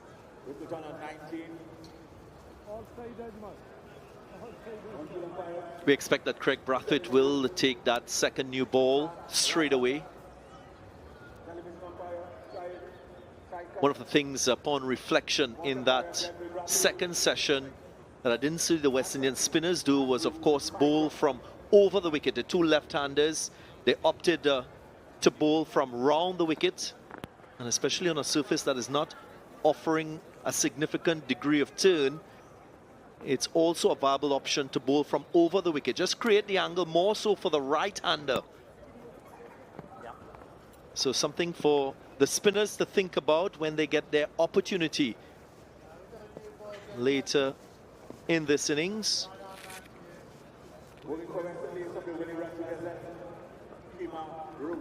Confirmation of that second new ball. So big opportunity now for the West Indies. Brand new Jukes ball in hand. They'll obviously look for that initial swing early. But Roach bowling to his favourable left-hander. He's been so good against left-handers the last 5 years or so. Has a good opportunity against Rickleton, who's still relatively new to the crease.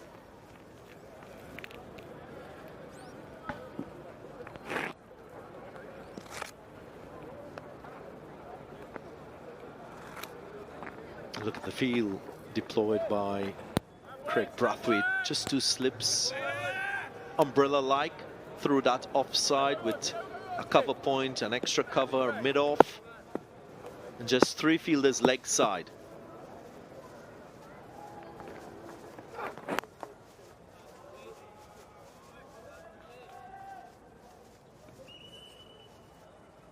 A bit of wing Can also use the surface as well. That scramble seam delivery.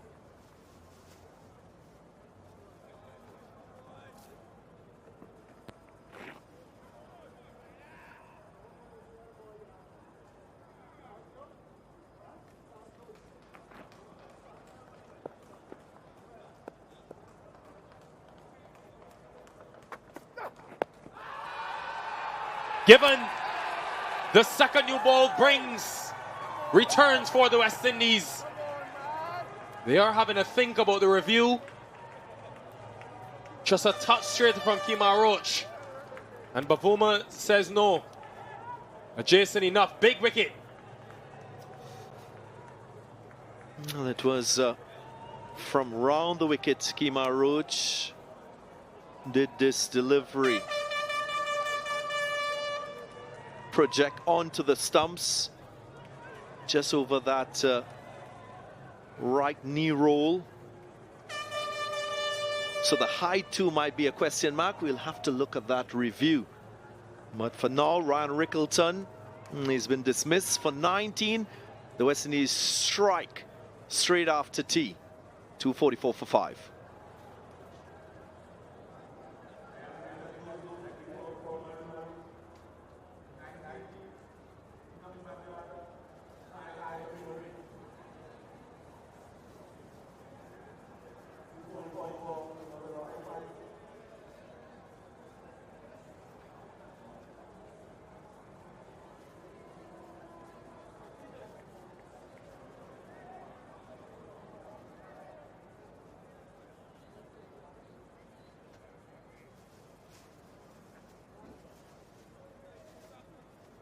Calvarina comes to the middle.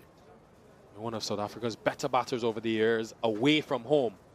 That 136 in New Zealand a couple of years ago. Has an important job to do now to play a supporting role to his captain. West Indies will feel like they are well in this game now. Pressure on South Africa.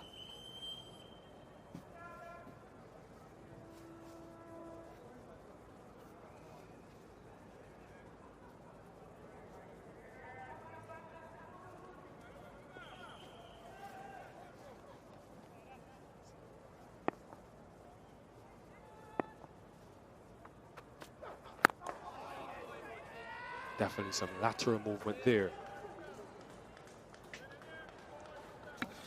Well, let's see if this ball was tracking to go and make contact with that leg stump. Yep, just to the top, the height. Perfect from Roach. So very good decision by umpire Illingworth.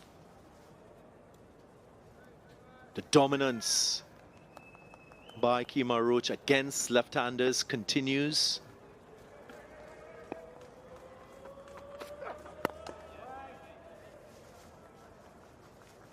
All 29 of his dismissals to left-handers since 2020 have come, all of them have come from around the wicket.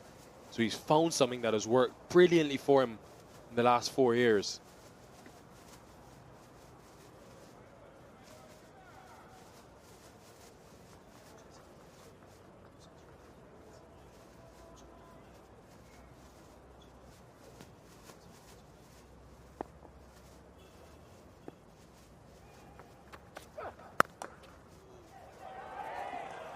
Good, very good. You can see the body language has lifted. And credit to the West Indies as well, because they've stayed in the game throughout the day. Hasn't been easy.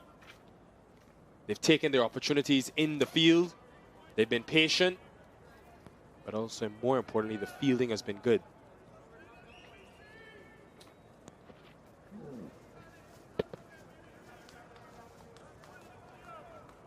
Just going to his left. Warrican.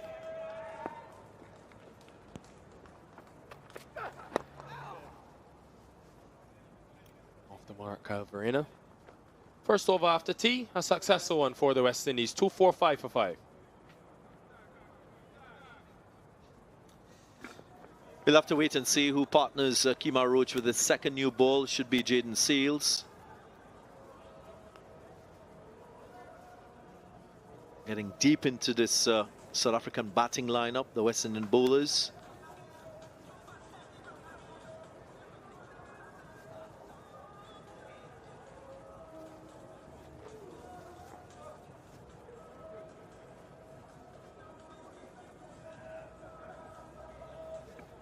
Not surprisingly, it's Jaden Seales bowling from the Brown Pavilion end. What's the advice from Craig Brathwaite? Will want control. He might want Jaden Seales to bowl with extra space, more so against the new batter.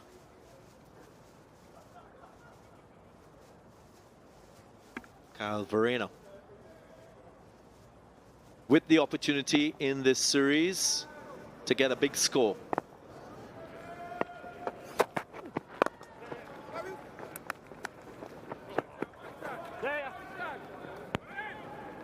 There were discussions about which of the two would play, Verreynne or Rickleton. They've both rotated over the last couple of years. Today, both of them playing. Wait to see which one keeps.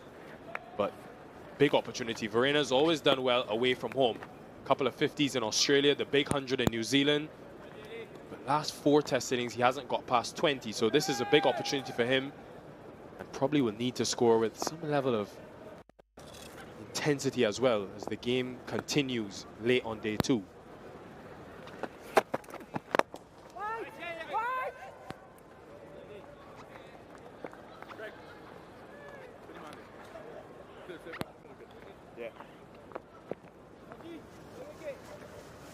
One of the important things that Test match cricket demands from you as a batter is, of course, the ability to adapt and adjust to conditions.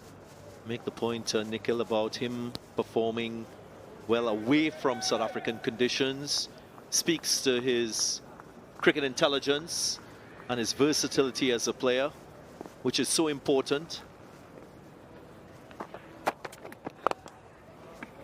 Generally speaking, if you talk to South African batters, many of them have grown up playing on fast, bouncy pitches, where they're more inclined to playing off the back foot, hitting through the line of the ball, scoring a glut of runs square of the wicket. But when you come to conditions like this one here at the Queen's Park Oval, where the pitch is bereft of grass, a little bit low in bounce, it requires you to find a different sort of equilibrium as a batter. Jump outside of your comfort zone.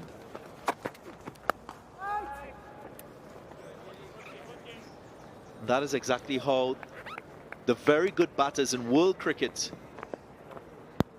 achieve consistency in their game. You think of Virat Kohli and the way he's played across the globe, and you could even go back to different eras. Jacques Kallis, Brian Lara, Sachin Tendulkar, the way they've adapted and adjusted to conditions and scored consistently in this format of the game.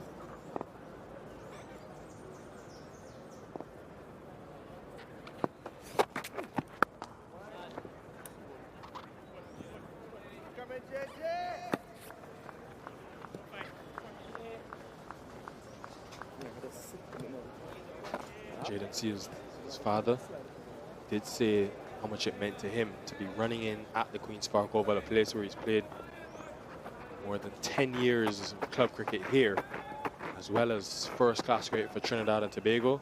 And his dad is always at the games. Traveled to Sussex to watch him in England. That will be a huge boost for him. He's put in a big day, big shift, 17th over, and his speeds have been good, touching that 139, 138 kilometer per hour mark.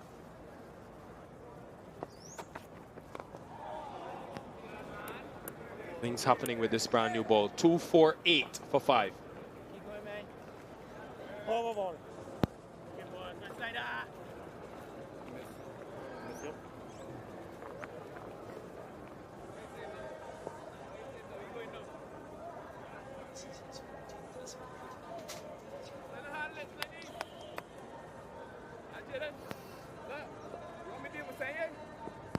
I thought so.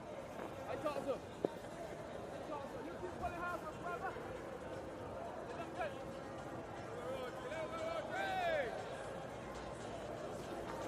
key there is had some partnerships South Africa, but it's 4 40-run plus partnerships, none of them over 60. So every time they seem to be building, the West Indies have done well to fight back. Here's Kemar Roach.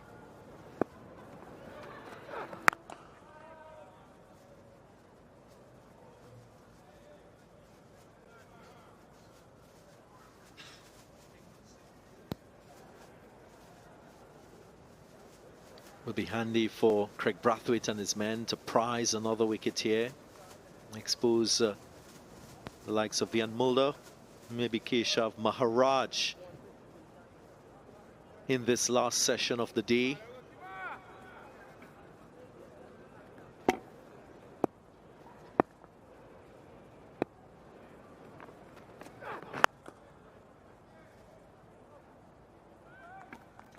Still think that Craig Brathwaite can play the psychological game with that fielder at square leg, maybe third or fourth delivery of the over, send him back as if to suggest that a short ball was forthcoming.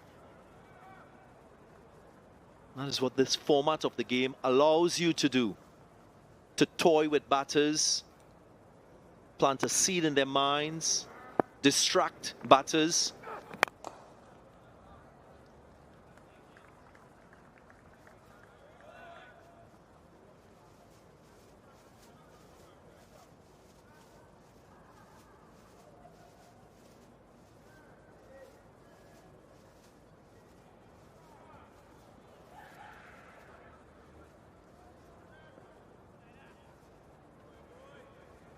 Roach continuing to show his value in home conditions, even at age 36.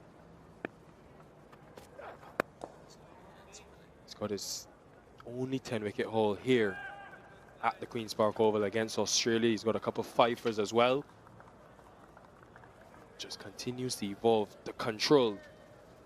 Yesterday, keep going back to that first spell, just 5 overs, bowled, 6 runs conceded. Just always seems, whether it's the old ball, the new ball, just seems to find that consistency and helps bowlers who operate from the other end build pressure.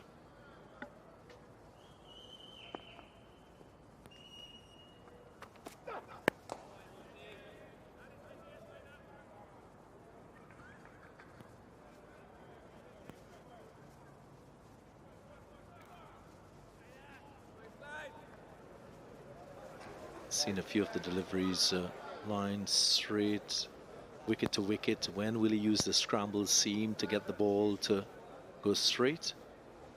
A few former cricketers in the stands. Lendl Simmons, former West Indian international player, left of screen. Young Mikael Govaya alongside him. Exciting all-rounder. Just able to squeeze it past Verena. 249 for 5.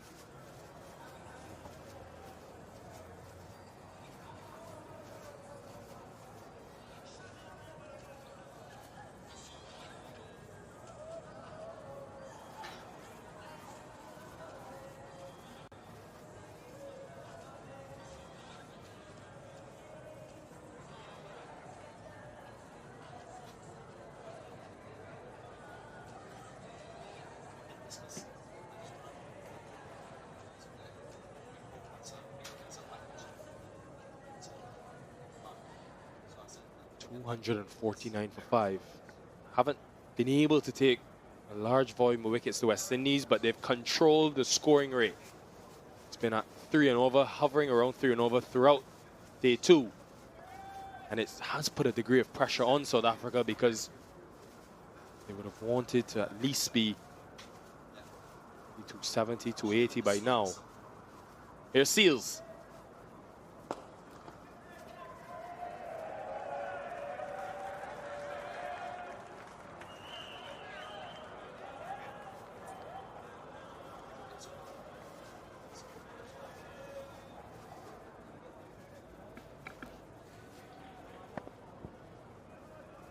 Nice presentation of the bat from Verena.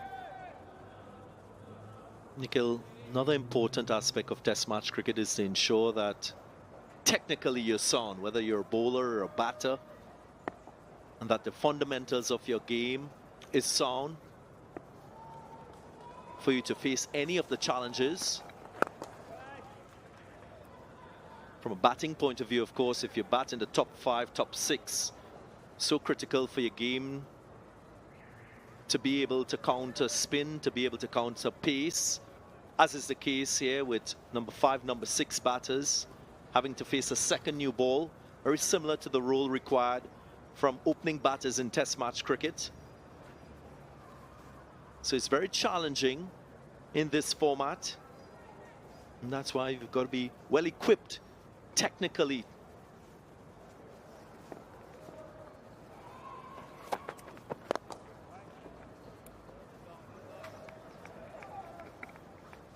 Maybe in the next over we can take a look at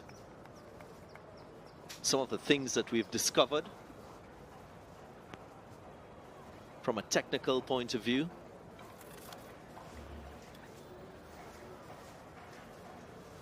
Temba Bavuma is just pacing at the non-strikers end. He hasn't faced a ball since we've come back from the tea break. And all that rhythm and the way he was building in that middle session, I almost feel you have to start over now. New batter at the crease, Verena's faced all the deliveries. Oh, that is dangerous. It slipped out. Hope he's okay. I think he may have been struck on the hand. Cal Verena. Well, he did very well to evade this fast, full delivery from Jaden Sales. Surely not intentional. Was maybe searching for the Yorker. Just caught him on that top hand.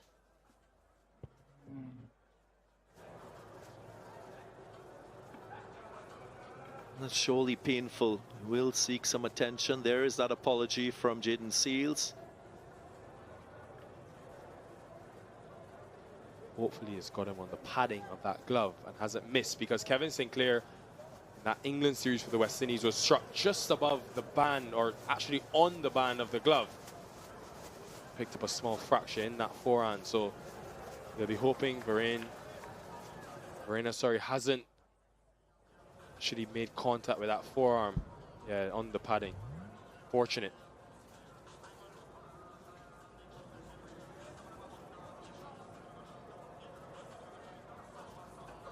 Always scary though, DG. I can't imagine facing that. Definitely not a delivery that you expect in any format of the game. Good to see him smiling. So a little pause in play. Little delay with allow both teams just to regroup, set things in perspective. Just over 29 overs remaining in the day's play, theoretically speaking.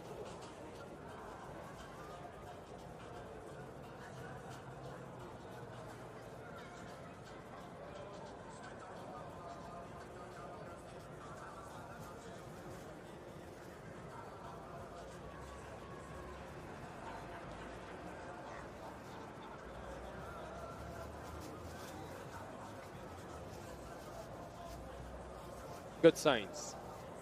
And they're back on and ready to go again. Temba Bavuma has watched it all from the non-strikers end. Hasn't faced a delivery since we've come back out.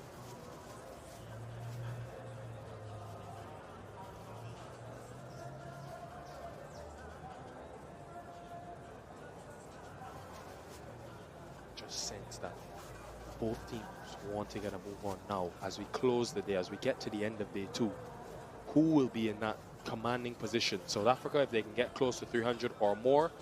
The West Indies, if they can have them 8 down or even dismissed and begin their batting quest. So game nicely in the balance at the moment.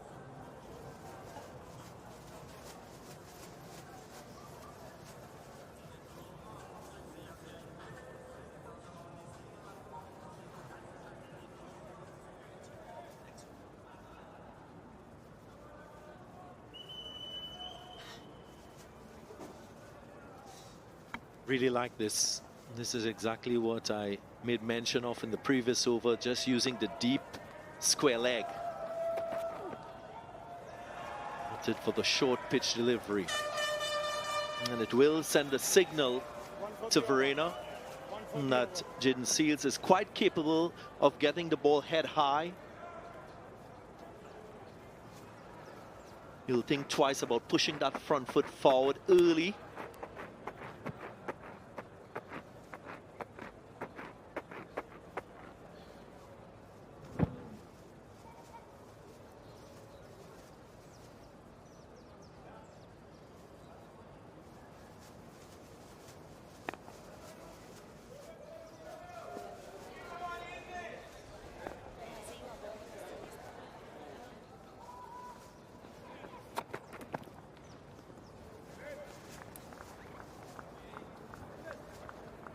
Put in shift today, Jaden Seals. Can't be easy in this heat, humidity at a high because of the rain around. He's tried that short ball ploy. Really the only West Indies bowler that probably can do it with his bit of extra pace. Did it a bit to Bavuma, obviously got the wicket of Bettingham, but you can see there, Brathwaite has tried to use him in short spells, only the one spell over 3 overs. And working his way back from that back injury. Just trying to get back into full match fitness. 250 for 5. Over ball.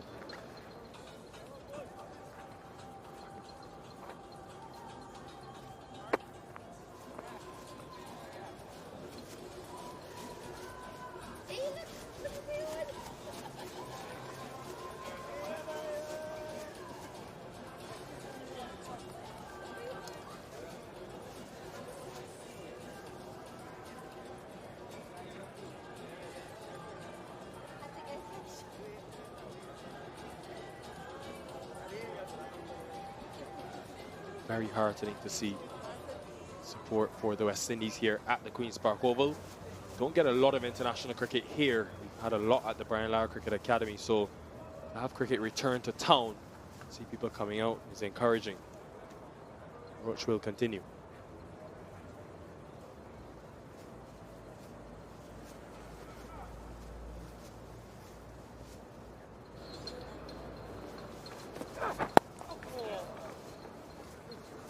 Now, Nikhil had the chance to break down Aiden Markram's game a little bit more, and it's something that I will track throughout the course of this series. Maybe something that Imran Khan, the batting coach of South Africa, will take a look at.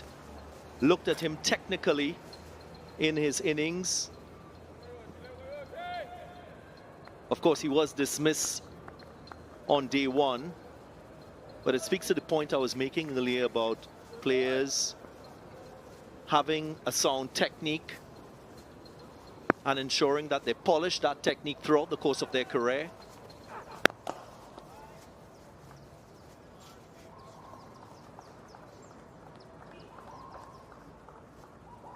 Has to do with his ability to get his weight transferring on the front foot. A lot of the times when he's playing off the front foot, that front toe is in the air when the ball makes contact with the bat, suggesting that he's still on the move when he's playing the ball off his front foot. I often speak about the head, hands, and front foot alignment, misalignment on that occasion. So you will want to reflect on this and maybe get his weight transferred fully on the front foot. Pulled in the gap, goes for 4. So in control, Verena, and Kemar Roach concedes a boundary.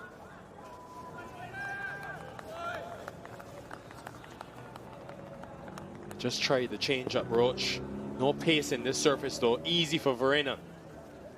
Just the lone man boundary on the boundary at deep, fine leg. I want to be a lot fuller than that, Roach. Maybe that could be the start of a bit of intensity now from South Africa to push this scoring rate as we get into the end of play.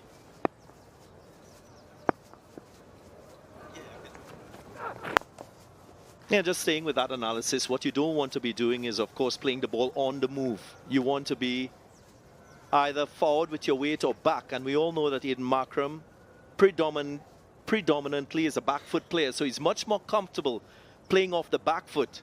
And that's because he's been brought up in Pretoria, where he's much more comfortable with that weight on the back foot, that head, hands, front foot alignment, perfect. So throughout the course of this series, I want to see his adjustment, playing the ball on the front foot, and how efficient he is doing so.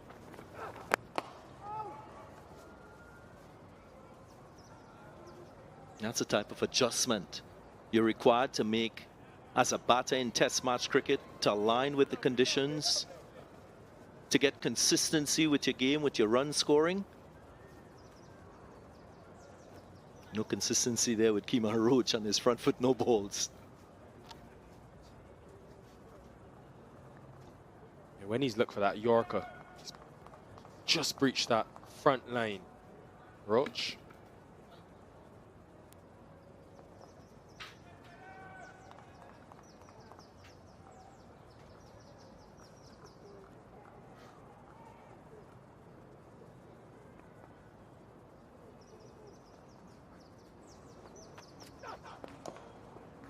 Now will be runs. Should be a couple of them as well. So Verena growing in confidence. But DJ, just in terms of that adjustment from Markram, is it complex to make an adjustment like that in the middle of a series? How would you advise him to go about it? Well, I guess it's an appreciation of the conditions and what's required for you to be consistent. Of course, with a pitch that is producing average bounce, you want to find yourself transferring your weight more on your front foot as against your back foot. So I'm caught on the back foot to that delivery from Jason Holder. So maybe that trigger that he has is something that he has to do in a more efficient manner. Maybe judge length better as well. Sometimes when you overstride as a batter, you find yourself out of position. So those are the considerations he will have. 258 for 5.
Jason Holder taking over from Jayden Seals. He was a little bit too full to start with in his previous spell, Jason Holder.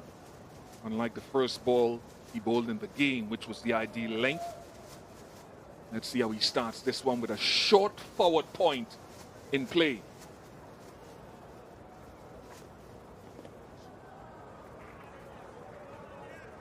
Fortunate to get away with that little tickle down the leg side. But Temba Bavuma, 81, Vernon. He's looked solid. Yeah, he's really been the anchor to this South African lineup.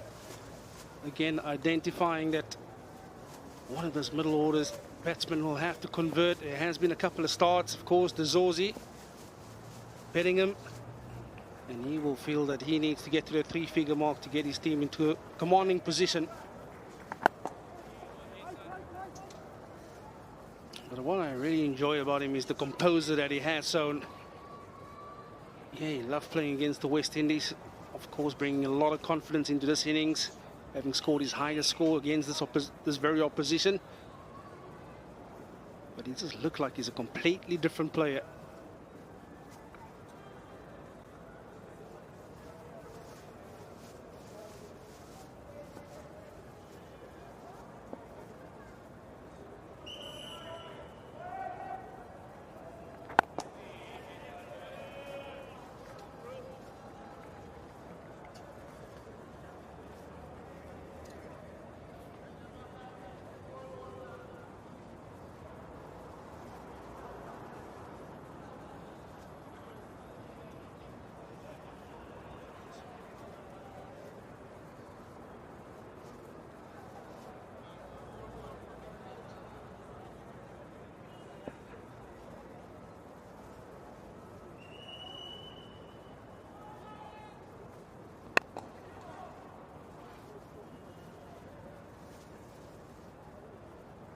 Yeah, it's such a difficult time as a bowler to come back. It has been hot, humid.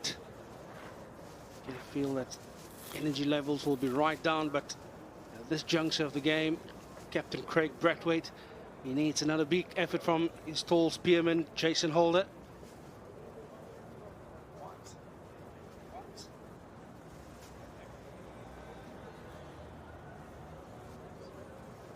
Yeah, a couple of South African fans in the ground. Good to see.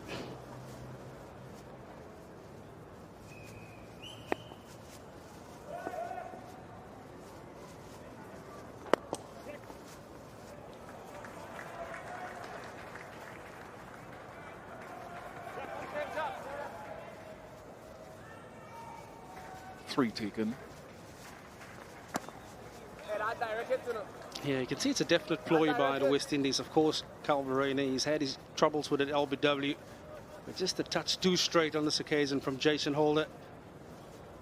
We've seen Kemar Rhodes as well in over before this, really honing in on bowling a touch straighter, and that is just too straight. You want to try and finish off around off stump, angling the ball from about that fifth stump back into the stumps. Yeah, you make reference to that volley bowl to Aidan Markram. That's exactly what you want to repeat time and time again on a surface like this.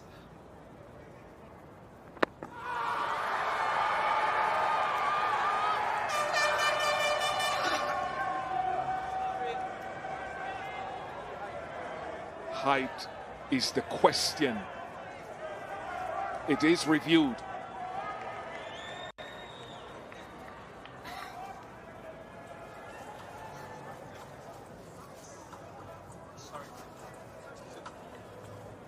We'll have a player review for LBW. On-field decision was not out. I've checked the fit placement. It's a fair delivery. Front at first, please.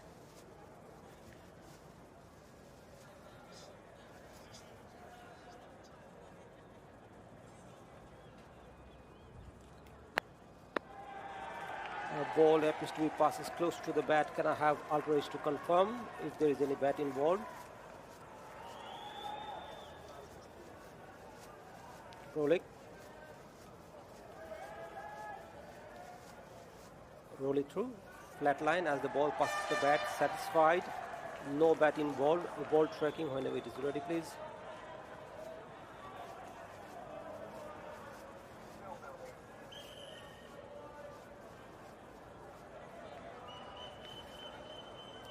Hassan, ball tracking is building, standing by.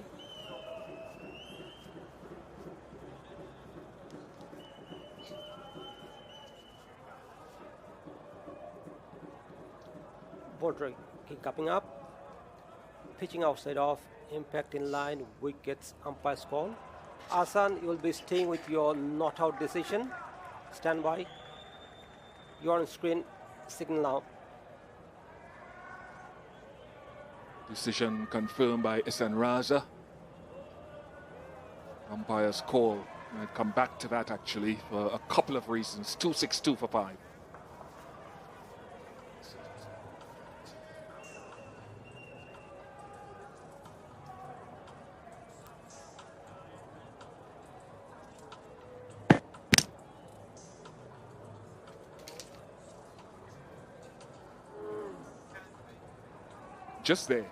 Just there, I wondered whether it was the disappointment of not getting the affirmative decision or whether he knew as well that there was a chance that it would be umpire's call on height and he needed the opposite to go his way. Yeah, as a bowler, you just have that gut feel, don't you, Ian? And you can see it from the get-go. Height was always going to be an issue.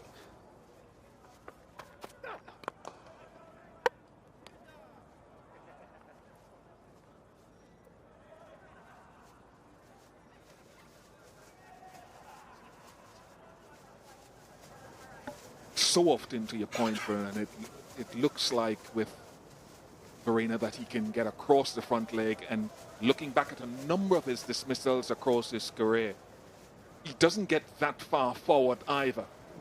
It's a short stride and he's been stuck up on a few occasions with the in-swinger. And the one that goes the other way that brings the men behind the wicket into play as well, and Jason Holder's come pretty close ahead of, as you should be, ahead of what was a first slip. Now he's a solitary slip with Afanese coming into the eye line of Arena, just to try to make him either open or close the face or stay back.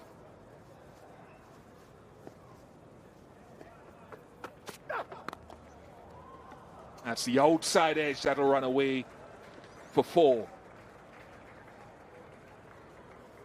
Yeah, he's actually played this very well, did Carl Verena.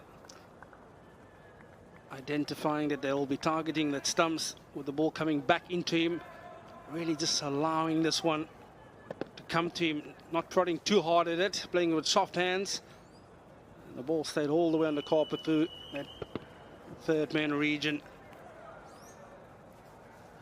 Yeah, you make mention of the fact about it in-swinger. I don't think it's that much that in-swinger that gets the better of Carver, and it's more the ball that's nipping back.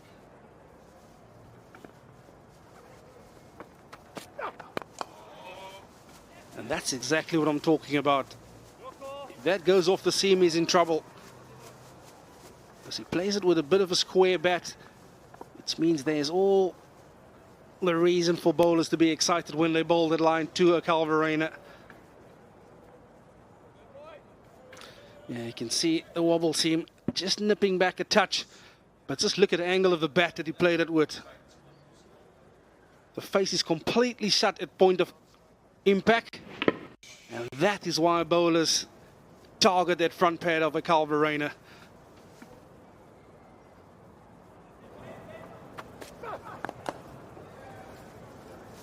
Must be a wicket-keeping thing. Him and Joshua De Silva share one or two of the same traits with the bat in their hand. Does he perhaps love to score a square of the wicket?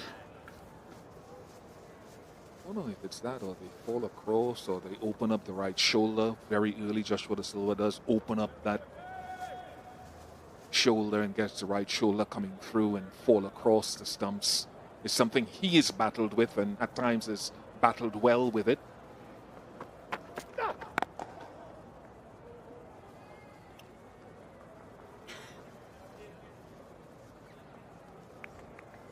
Two, 6, 8 for 5.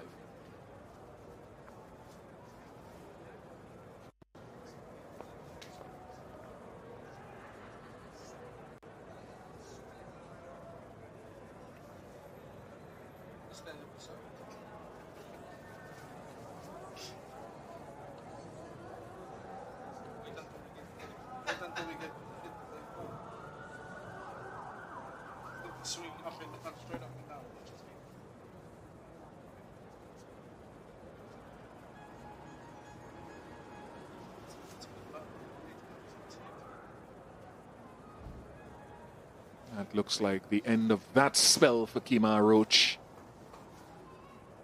as he leaves the field.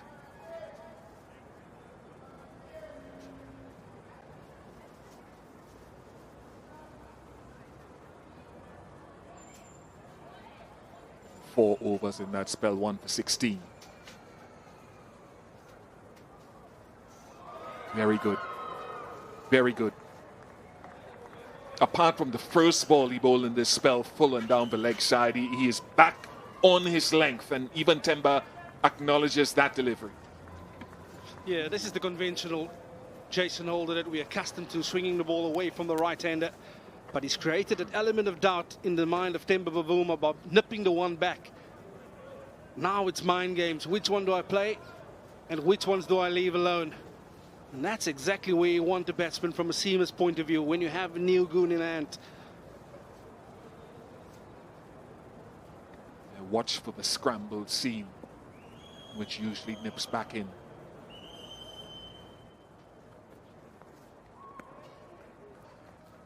Yeah, I often make the point that you only need one ball to nip back to create that element of doubt, that uncertainty of what's about to come. And that's exactly what he's done. He's nipped the one back to Temba Bavuma. And then away swing it. Absolutely no need to play that.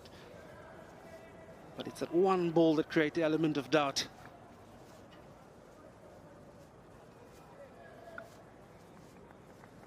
Ball tracking is indicating that this second new ball is swung less than half as much as the first one.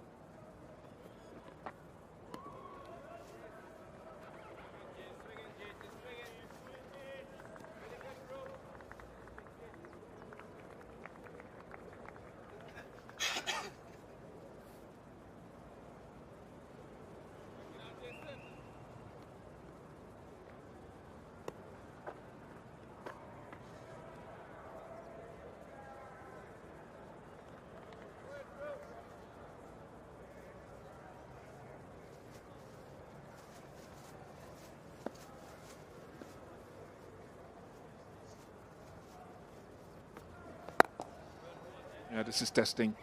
That's why I said one of the heartening things about the West Indies bowling attack in that series in England, and I know that at certain points they were profligate in the runs that they gave away, but Jayden Seales in particular, as one of the younger ones, perhaps the youngest, yeah, in the seam bowling attack, they kept coming. They were full of character. They never gave in, even in the face of adversity, and they kept hunting, even through the indifferent spells. And that's a character trait that I'm enjoying seeing from them. It is flat, it is hot out there. I can testify to that, this being a ground that I played on quite a lot, a brown surface, as the ground staff have indicated, because of a lot of domestic and club cricket that has gone on here in recent weeks. They say non-stop, even though there was no international cricket. There was a lot of domestic and club T10, T20 tournaments, and hence the grass has had no chance to revitalize and to grow. So it's hard work for this guy and his teammates. Who bowls the next end? It's well controlled from Temba Bavuma.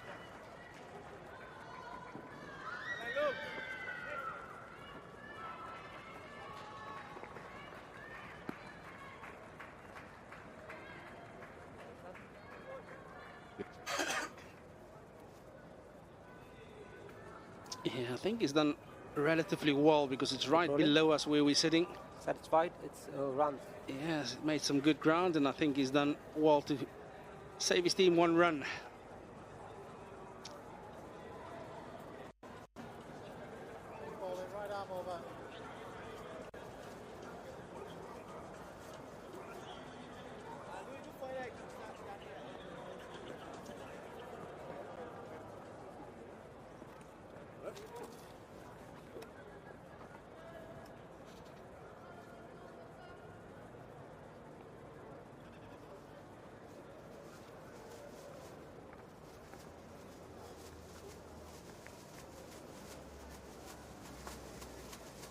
Roach concludes his spell. Jayden Seales for another one.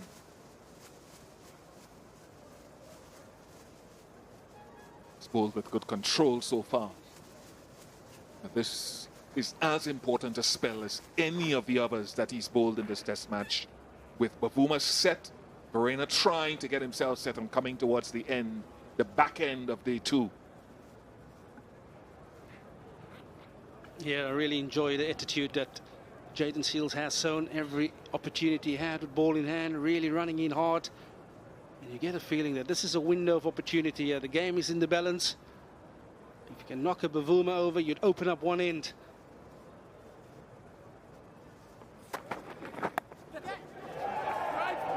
Almost the perfect delivery, but the lack of pace in the surface. Did he say get up? At the pitch. Wake up.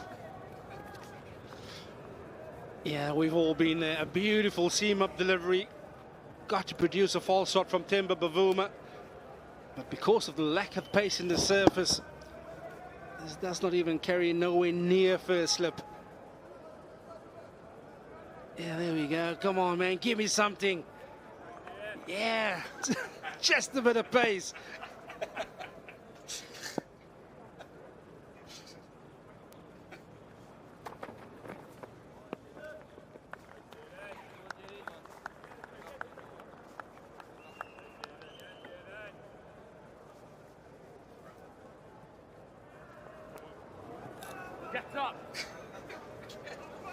Absolutely.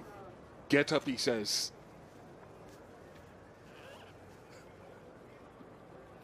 I'll say this quickly. Vernon. Only you and I are here. The groundsman swore to me before the start of the game, pace and bounce. I'll not repeat it.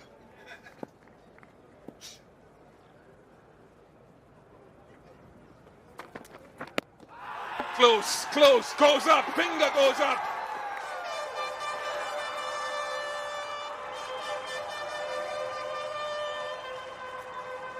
Garena wants him to review it. And after some convincing, Temba does agree. He reviews it.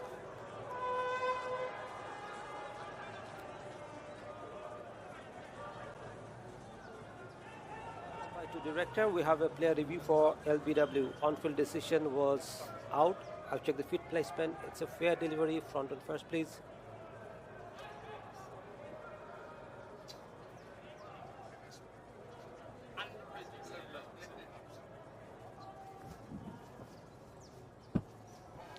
Doesn't appear to be any bat involved. Can I have outrage to confirm?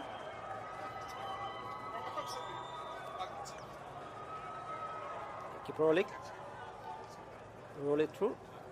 There's a gap between the bat and ball. Satisfied. No bat involved. Ball tracking whenever it is ready, please.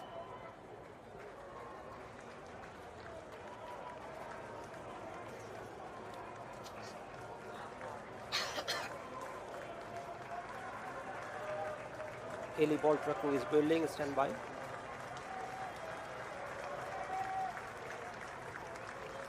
Impact in line. Wickets hitting. Eli, you will be staying with your out decision. You on screen signal now. Yeah, Temba Bavuma, he didn't need to wait. He knew straight away that it was adjacent. South African captain goes for 86. South Africa now 271 for 6.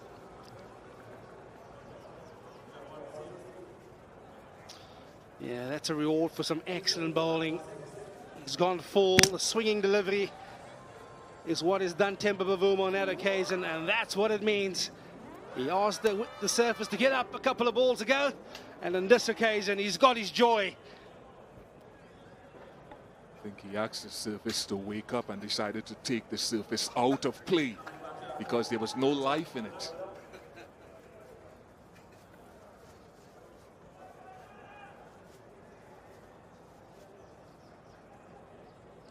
Ian Mulder.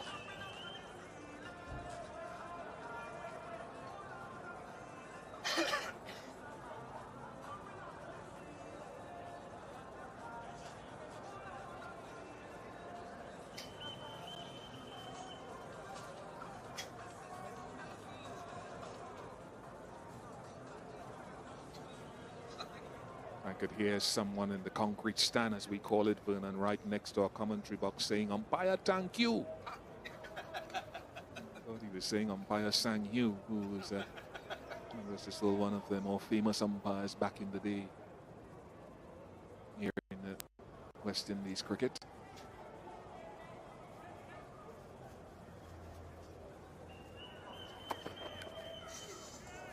I want to have a word with our ball tracking, who said the ball is only swinging half as much as the first one. But that's what I mean about Jaden Seals, Vernon. He keeps coming. He kept coming. He had that knee injury where he was out of the game for some time, missed the last tour of Australia, went to the UK and played a good amount of county cricket for Sussex and had some wonderful success. And that built him quite nicely for the Test series. His fitness, his stamina. I remember standing next to him at Edgbaston and I was impressed by how much stronger he looked. And he just keeps coming. And he has a fast bowler's attitude. He's a temperamental soul. Yeah, I think I said it a bit earlier on that I really enjoy his attitude. Every time he's been given the ball, whether it's a new ball, old ball, he's running in hard, he's asking good questions, trying to make life uncomfortable for the batters. And that's really what you want.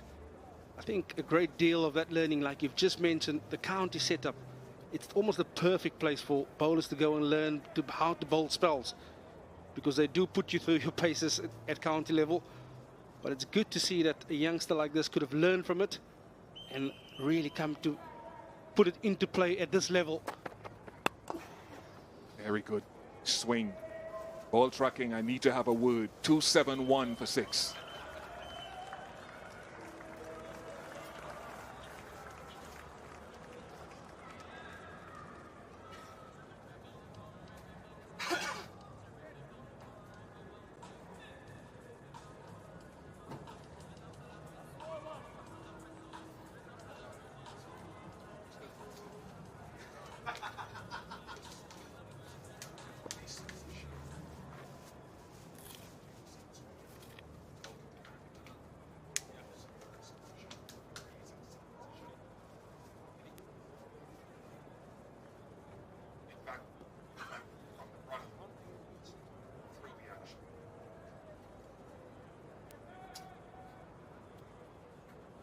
Greg Braffett will be happy as well, because Roach left. He's gone to Seal's wicket.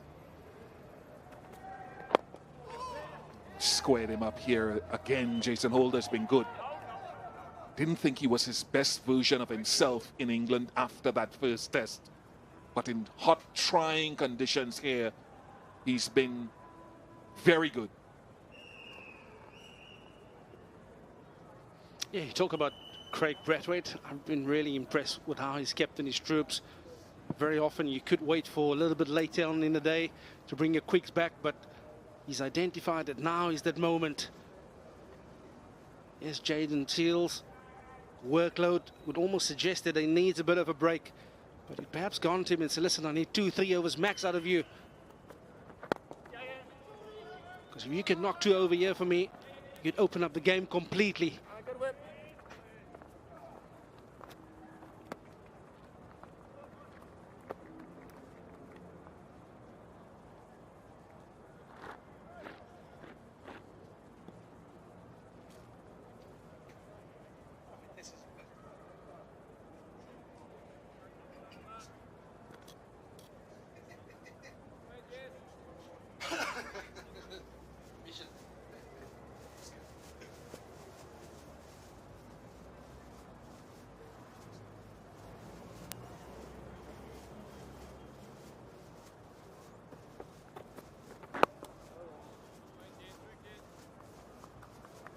One thing that always intrigued me is the characteristics around the Duke ball.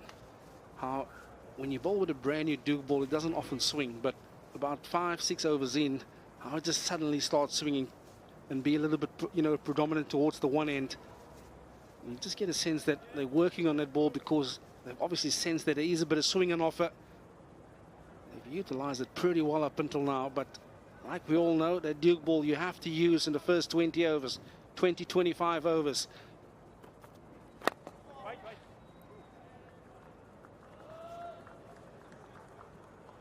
Yeah, I've just found over the years, you just hold it, you look at it.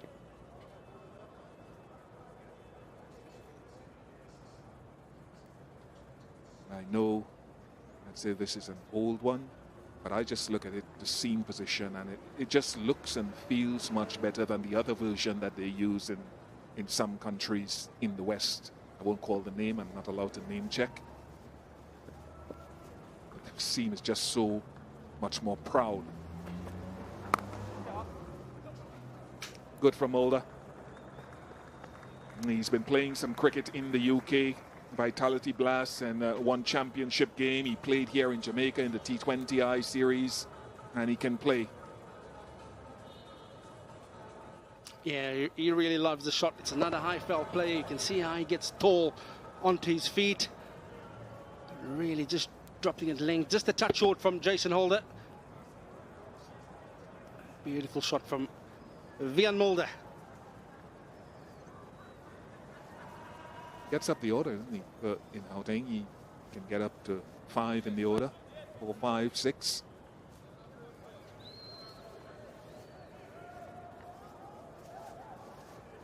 Yeah, there was a stage where they were growing him to be the next all-rounder, so that's why they wanted him to bat a lot higher up in his domestic team, to give him that opportunity to really get big scores behind his name.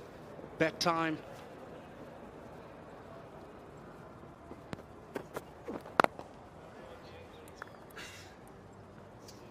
Good test match cricket, 278 for 6.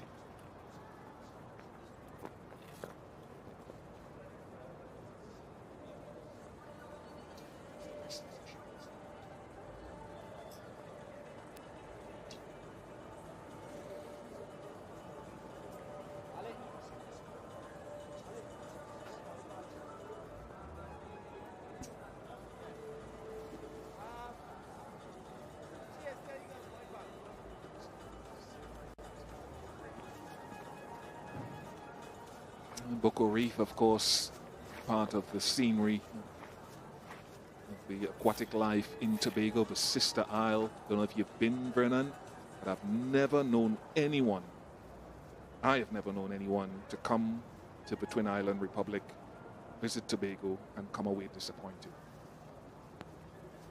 I did make the inquiry about hopping on that little ferry across the reef, and I was advised not to go by a certain youngster, which you allude to be the experienced Uttam Chandani. He said it takes about 2 hours to get across, but your life will never be the same again. So he has a vested interest, and he's not from these parts, so you can expect that sense of jealousy.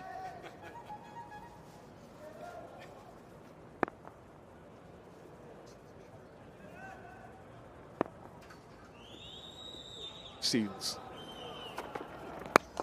Nice shape again, nice shape. And how does he get that shape? It comes from me, Vernon, and you had one of the best as well. I mean, you're slightly wobbled, but at your best it was upright. And I often talk about my preferred position of the fingers along the seam, the thumb underneath, and locking my wrist into what I call a strong position for the stock out swinger, and then flicking it just at the point of release. yeah, absolutely. I think for me, it's all about the release point. I want it to be as high as I possibly can, and then almost feel like you're pulling down with this behind the ball, behind the seam.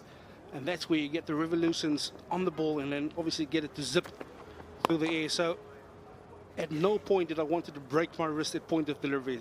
It's firm behind it, and then just pull down behind it. And you almost get this feeling on the ball behind it.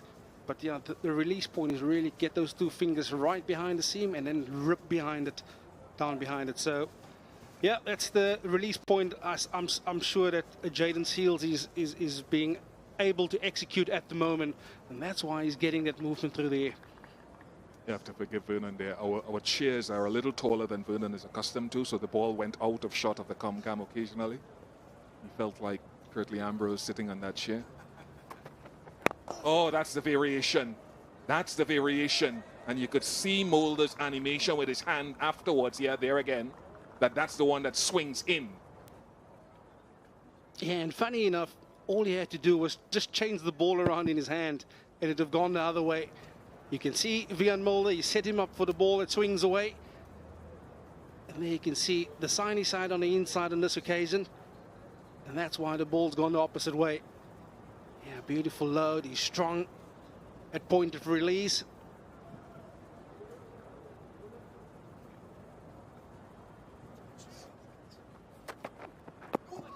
He goes again. I have to have a word with ball tracking. Honestly, I really have no idea where they came up with that stat from earlier. And we talk about guys like Jimmy Anderson, and I know that you played against Jimmy, and you were a great exponent of seam and at times swing.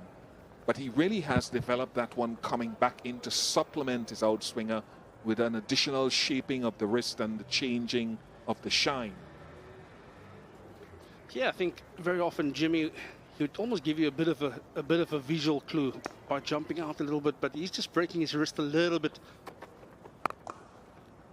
in order to get that one to come back at the right end or across the left ender, whereas I was trying to avoid it. I was trying to avoid any visual clues to the batsman.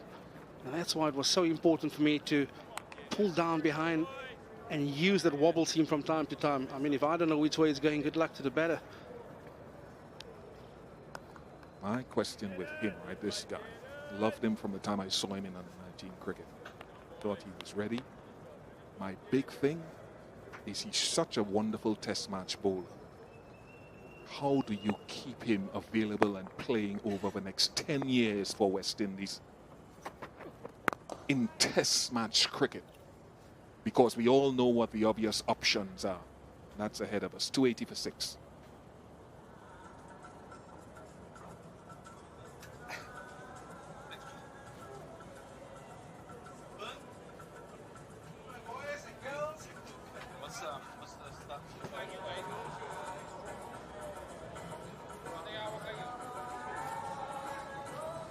After 91 overs, South Africa 286. Marina on 21. Malda on 7. Bowling for West Indies. Marshall St. Patrick Hewitt of the Caribbean Cricket Podcast, on the right of screen, has done a lot of work in the promotion of West Indies cricket through his podcast back in the UK.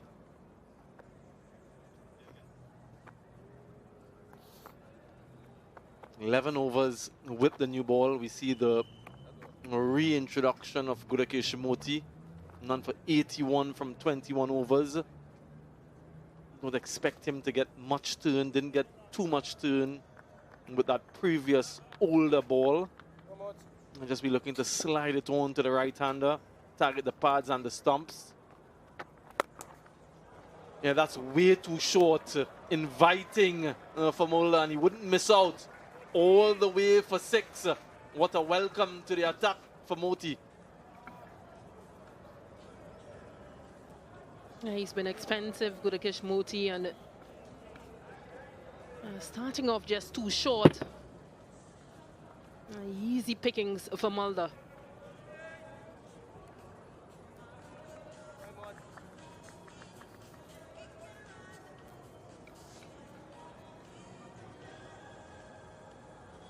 Having a close inspection of the ball, Hassan Raza, just to make sure all is well.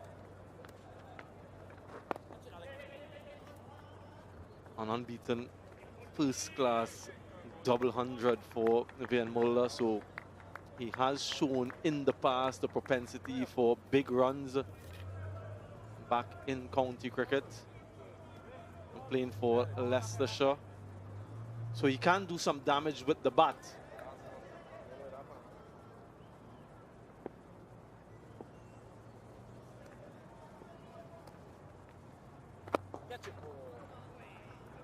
He's timed the ball quite well too, Kyle Verna, since he's come to the crease. Diminutive in stature, not too dissimilar from his captain, Temba Bavuma. Quite low center of gravity. And being a wicketkeeper, they generally are good players of spin, good readers of the game as well. They play the sweep shots quite well. Runs between the wicket quite well as well.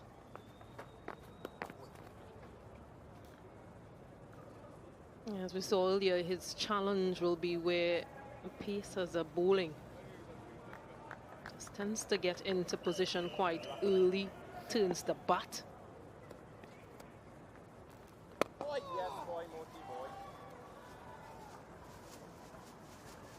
289 for 6.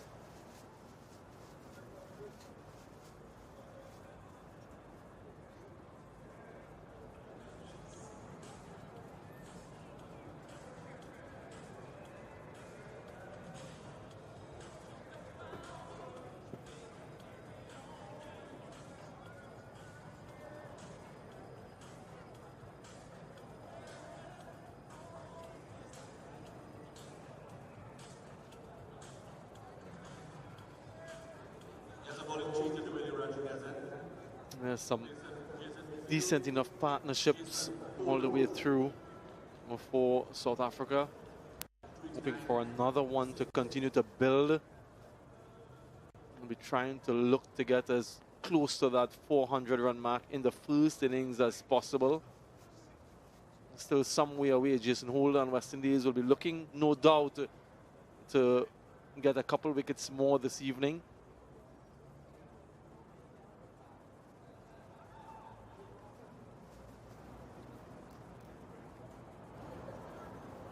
From the media center end now, Jason Holder will be trying his hand.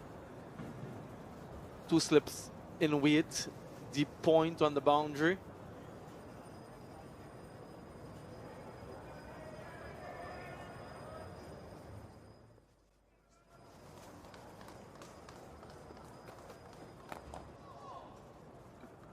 And a good start from Jason Holder. 9 runs coming from that Gudakesh Moti over the previous over. But West Indies, they've done really well with the new ball after the tea interval.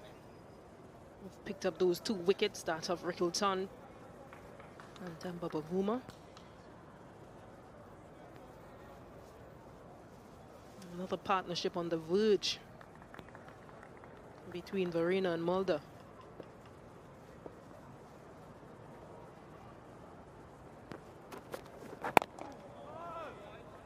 Yeah, he's shown improvement with the bat year after year. Brian Mulder, this season in first-class cricket, he's averaging over 50. Yes, he has a responsibility with the ball, but also with the bat in the position at which he bats and just lending some balance to this South African team. They find themselves in a position such as this. They expect himself, Keshav Maharaj, and the bowlers just to stick it in there and stitch together some partnerships. We've already seen much of the top order. Vernon Philander was on about that a little bit earlier in terms of the soft dismissals, giving their wickets away. Something you don't want to do in any format, but more so in this format, in these conditions. Markram got a good seed from Jason Holder, the Dorzi, trying to reverse Tristan Stubbs. Wide delivery. Bavuma missing a full toss. Yes, there was some late swing. And Bedingham falling into the trap with that short delivery. Some seam movement. Stacey and King, if you were to evaluate the performance from the West Indian bowlers today, 93rd over we're into, run rate hovering just above 3. What mark would you give them?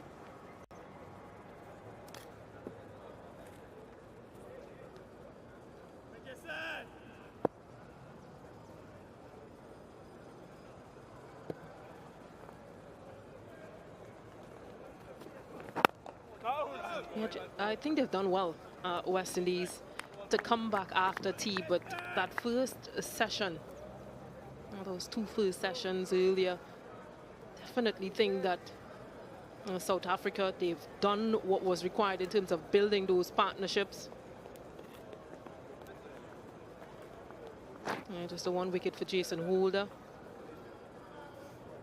But South Africa have made it difficult for them in the middle. They've made them work.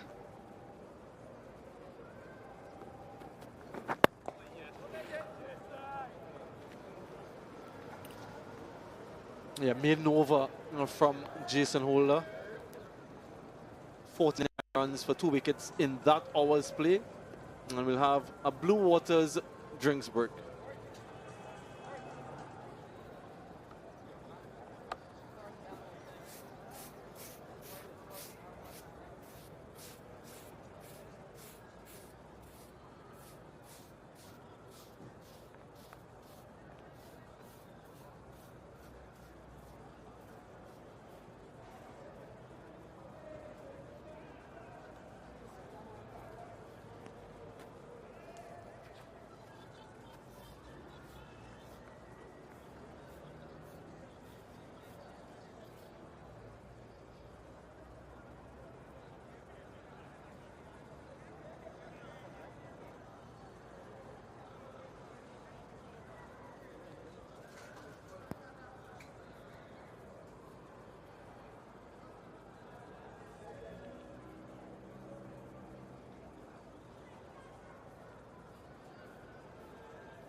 Lots of starts for the South African batters. Apart from Aidan Markram, the only batter to be dismissed for a single-digit score. 2 half-centuries. The Dorzi led the way initially, and then Captain Bavuma got into 86, following up on his 172 the last time he played against the West Indies in Test match cricket. Wickets to have fallen, that of Markram yesterday. First delivery from Jason Holder. And then earlier today, Kemar Roach, the very experienced Kemar Roach. And Tony Dorzi, he will be looking back at that in anguish. So too, Bellingham falling to the trap, finding the field out in the deep. Good catch and a good delivery. How often have we seen that from Kemar Roach, from around the wicket to the left-handed batter? And a full toss from Jaden Seals. He's toiled dutifully throughout the course of the day, and he's gotten some reward. Jaden Seals, 20 overs, 2 for 49. Every time the captain has called upon him, he's run in with intent. A couple of wickets for Kemar Roach, a wicket for Holder, a wicket for Warrican. A couple other bowlers use Moti for 22 overs, going at over 4s. 3 overs for Brathwaite, 1 for Athanaze.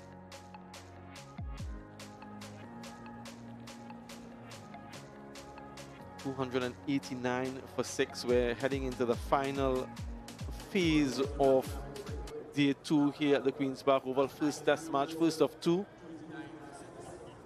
West Indies have never beaten South Africa in a test match series consisting of more than 1 test.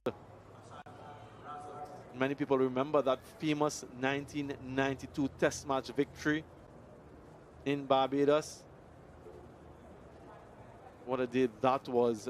South Africa going into that final, they needed 70 odd runs to register a victory with 8 wickets in hand. Curtly Ambrose and the West Indies team, well, they had other ideas. But since then, it has been domination by South Africa. Just a couple wins in test matches for the West Indies since.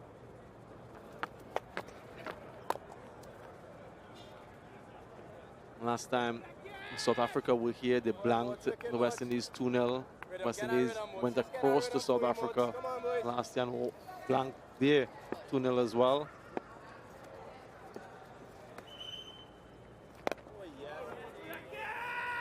So Craig Brathwaite and his men looking to reverse fortunes, turn things around, but it's been a day of toil.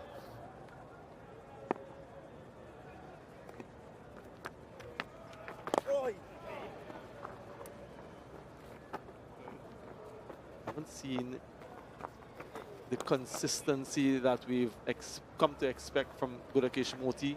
He was taken out in his very first over, went for 13. Tony Dorzi showed great intent against him, and since then he's tried to pull things back.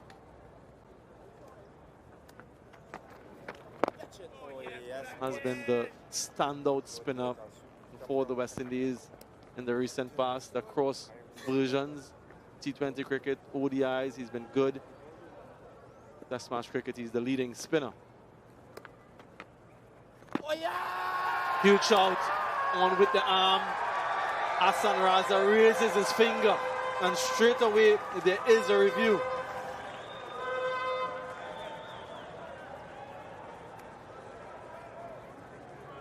TV umpire to director, we have a player review for LBW. On-field decision was out. I've checked the field placement. It's a fair delivery. Front and first, please.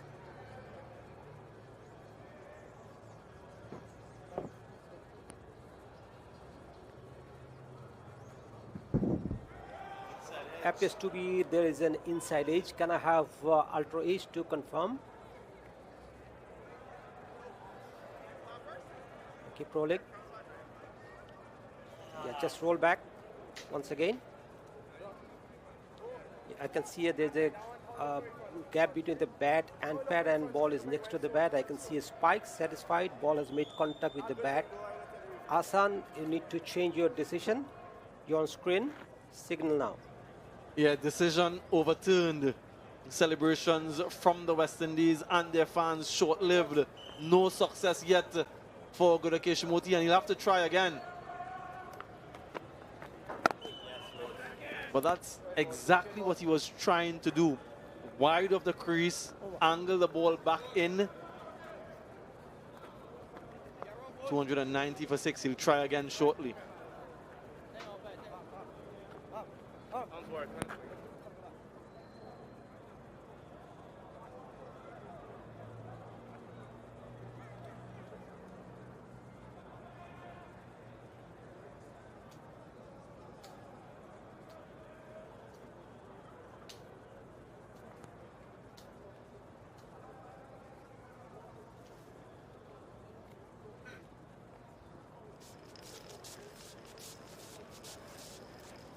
Yeah, when you come to the cricket, you see all manner of things. Yeah. All part of the entertainment. 5 to 55, primary school, government.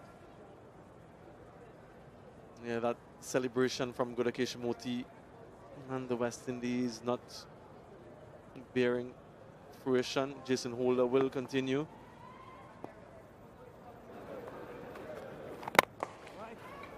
Stacey and King, if you can describe that emotion as a bowler, you get a wicket, umpire raises his finger, then the batter reviews and it turns out to be not out.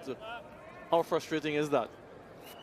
I just think in Moti's case, where he has been expensive, he has been working, he has been trying and to pick up that wicket, and then eventually getting a delivery in the area in which he wants.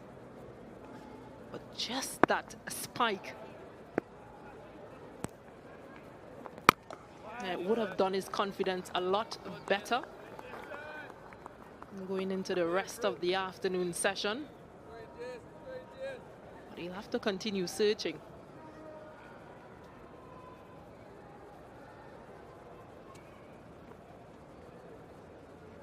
Bowling coach Sean Tate, along with West Indian quick Shamar Joseph, just in discussion. I like to think they're talking about cricket, might be anything.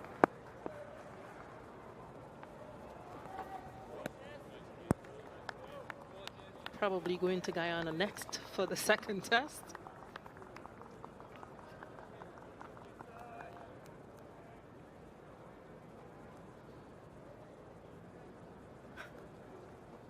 And many cricket fans from around the world will remember the heroics from Shamar Joseph in that Brisbane test to register a historic win for the West Indies. Things haven't quite gone the way he would have liked since then, though. Such as the nature of international cricket. Might be inside edge again.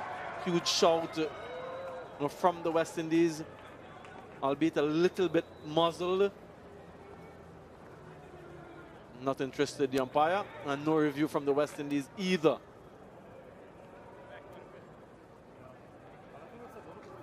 Again, searching Jason Holder.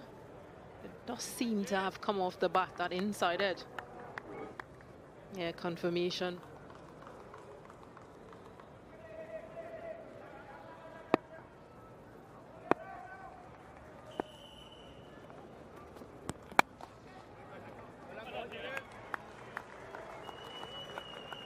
Good variations from Jason Holder. Previous delivery just angling in. This one a little bit of a way swing. Has been such a servant to West Indian cricket. Jason Holder, former captain of this team. Still feel that he has so much to offer in terms of his experience, his knowledge, as well as his performances.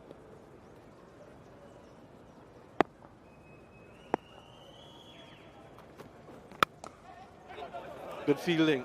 And that certainly saved 4. It was wide, it was smashed, but a good hand from Justin Graves.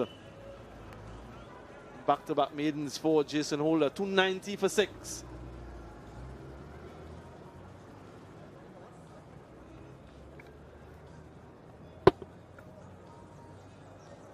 Yeah, just getting a hand, that right hand out.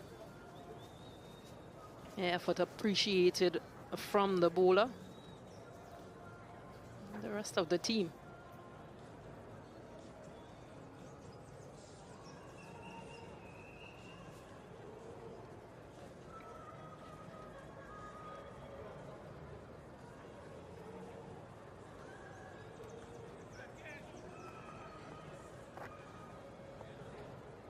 Local fans, international fans have come in. Caribbean stand, lower deck, looking on. And thankfully today we haven't had any sort of delays due to rain.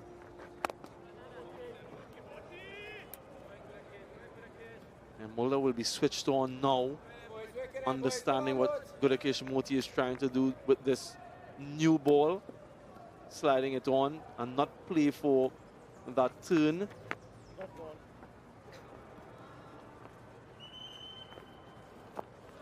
A false start will have to go again.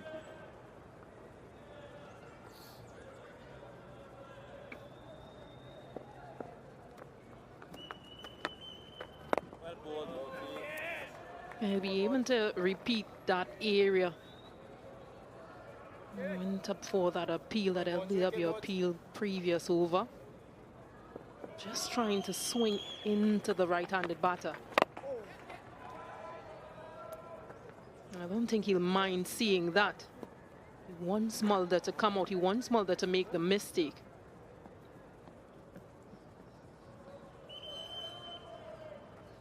Though the batters always want to get things going.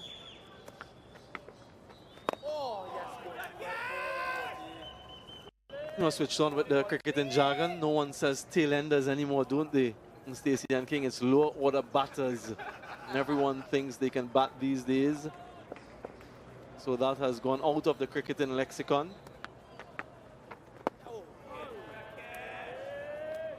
I think that went out when I retired. I think I was the last tail ender.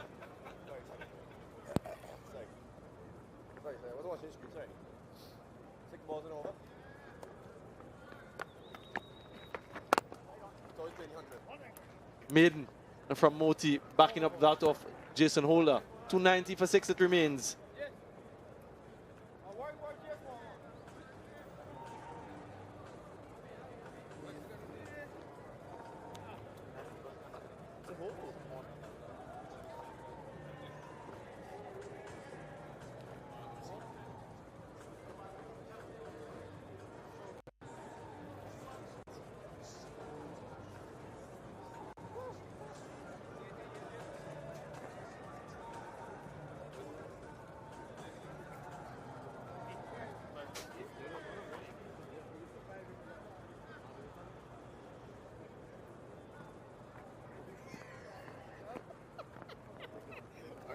Two wickets, 1 wicket, 2 wickets, and that's the trend for the West Indies so far on day 2.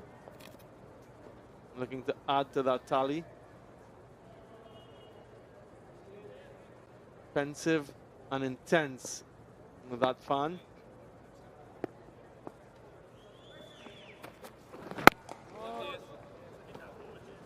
And for South Africa, they've actually maintained that around 3 run rate. Scoring a 3 run over. And the West Indies seamers post-tee, what they've done. And that was the wicket from Jaden Seals, looking to utilize the new ball, trying to get the most off it.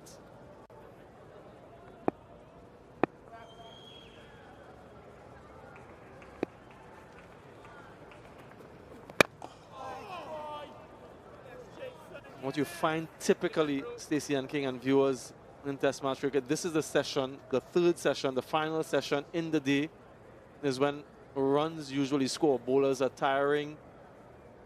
Artificial lights on here at the Queen's Park Oval. Still have 16 overs remaining after this one in the day's play. Just wonder how many of those 16 will get in.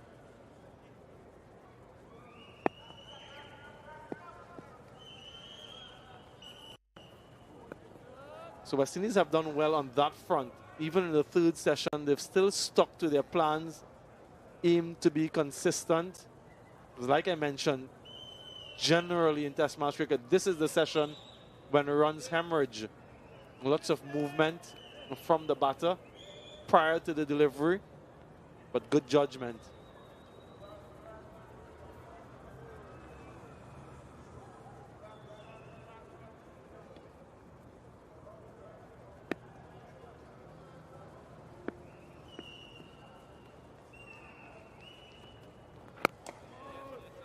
Yeah, they've bowled really well within this period, the West Indies.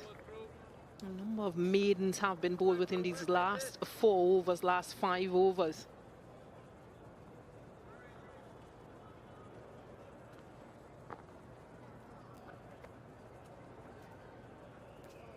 If you also look at the partnership, it's only 19 from 49, so runs haven't been coming as much for South Africa.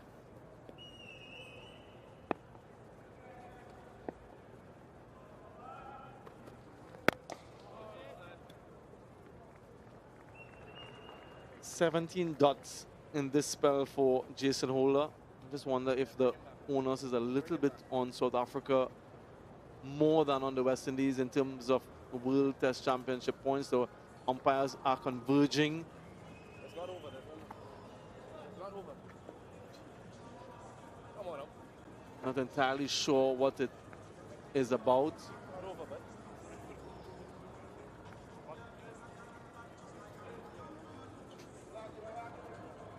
Maybe has to do with the protected area. The batters, or the batter rather, Verena, moving into that protected area whilst he's batting. So he's advancing down the track in an area that he's not allowed to. So umpire Hassan Raza, who's at square leg, looking side on, saw that and just mentioned it to him. Another maiden over, for Jason Holder, 290 for 6.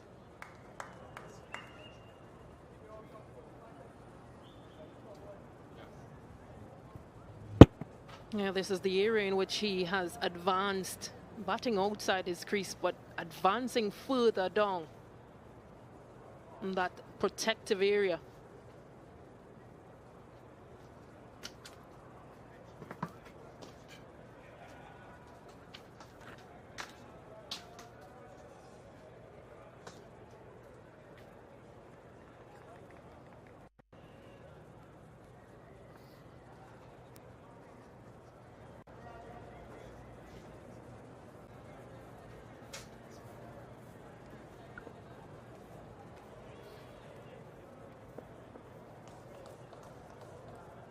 Gurukesh Moti to continue into his 4th over of his spell. Really like to take a note of the wearing and tearing of this surface. Quite a few foot marks developing. Oh yes, Mods boy. If you notice outside the off stump of the right-handers, there is a bit of foot marks there. More intense foot marks to the leg side of the right-hander. And I make mention of those because it's something that you have to keep tabs on as a fielding captain, because you can utilize the conditions a little bit more with your spinners if those foot marks become very significant. Ian Bishop alongside me. We haven't seen a lot of the left-arm spinners bowl from over the wicket, Bish. Only 41 deliveries so far in 98 overs. So maybe there is an opportunity to go over and utilize the leg side foot marks for the right-hander. Oh yeah, you that left away, boy. Whoa. Go ahead, Mods. Yeah, hello Darren, hello everyone. It's an option. Some teams will think they use it more when it's a defensive option. And it can just be a change of angle. 290 for 6.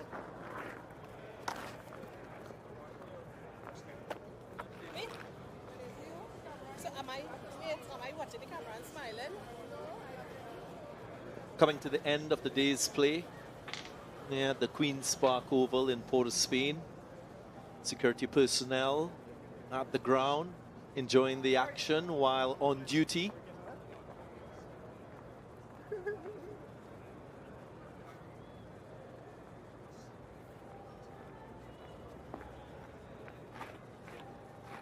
Last 6 overs, producing only 1 run. So that is the control and discipline shown by the West Indian bowlers in this phase.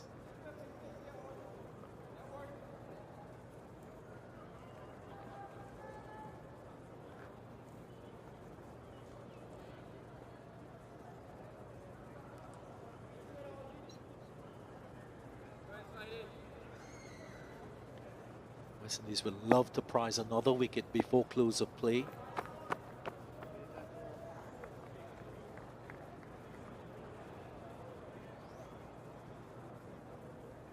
Vish, as we look at these remaining overs in the day's play, what will be your advice to the West Indies team as a whole, and more so from a bowling perspective? Well, you take the short-term view. I think the spell from Kemar Roach, he's got to hit his length and keep that discipline. You've created significant pressure. Keep the discipline by holding your length, attacking the stumps. And that's not maintaining the pressure. You can understand him trying to attack the stumps with the inward movement too straight.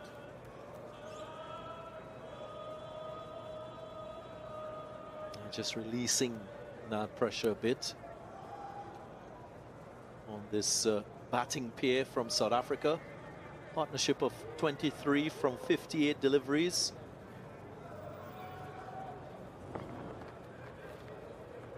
Often talk about bowling straight lines. Straight lines could also meet that 4th stump or 5th stump line as well.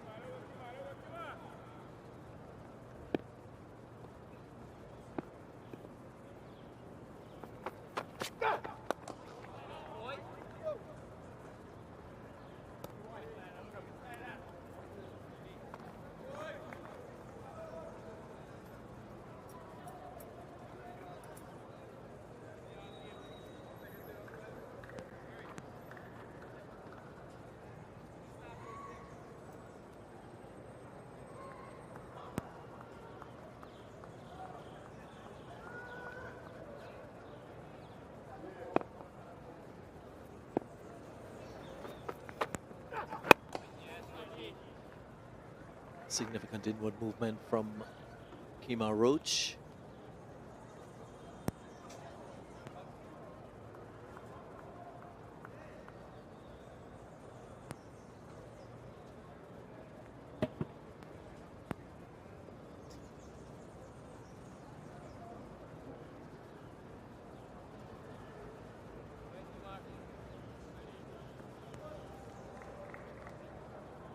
Halfway into his over, Kemar Roach just conceding the 4 byes.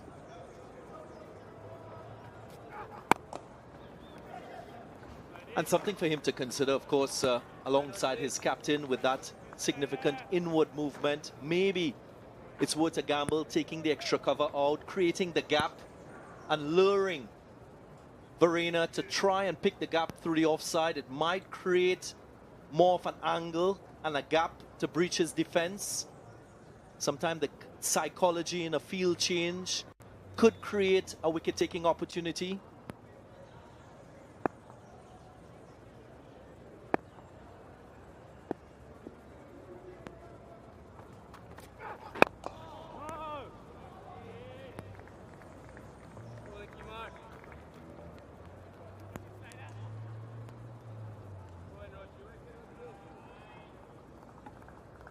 At the moment, the expectation is for that ball to come in. Can we see Kemar Roach also maybe outfox Verena with the scrambled seam and that delivery that goes on straight or even go away?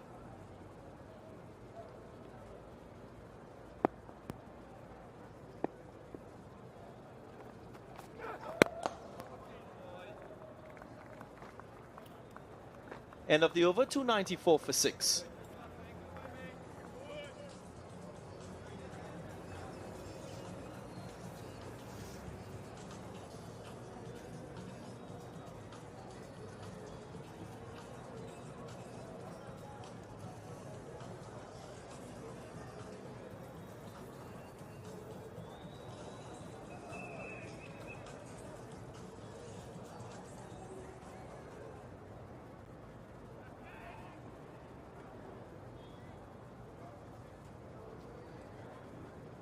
Two very good innings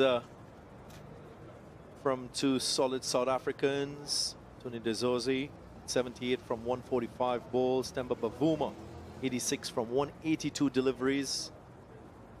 They've held this South African batting together with partnerships along the way.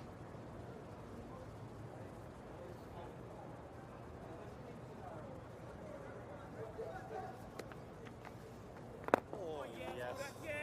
Keep looking at it. Keep looking at it. Not changing every time you look.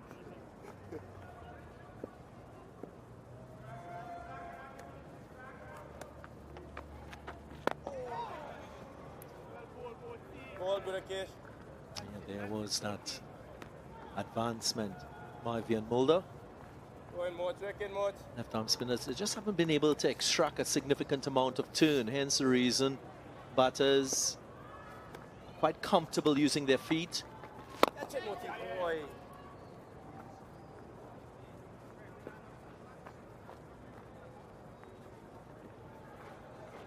Vish, how would you rate the efforts of Gurukesh Moti into his 26 over thus far?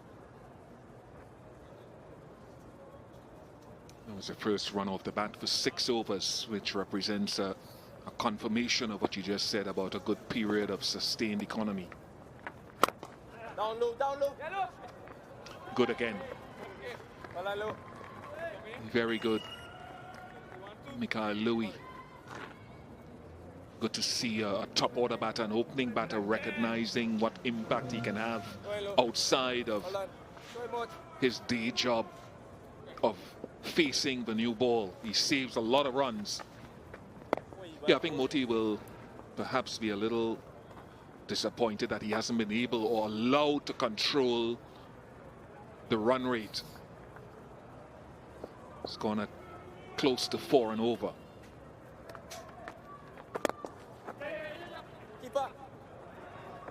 Probably need to go to Oregon later on as well. 297 for 7. For 6.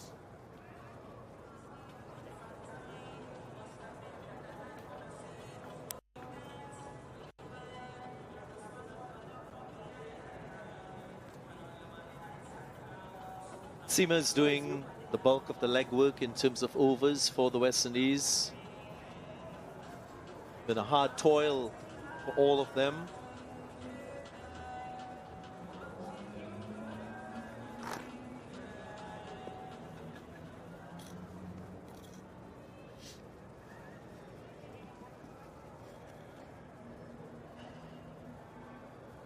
Roach will bowl his 20th over. Impressive economy. Just 2.7, so to Jaden Seals. 2.4. Impressive effort.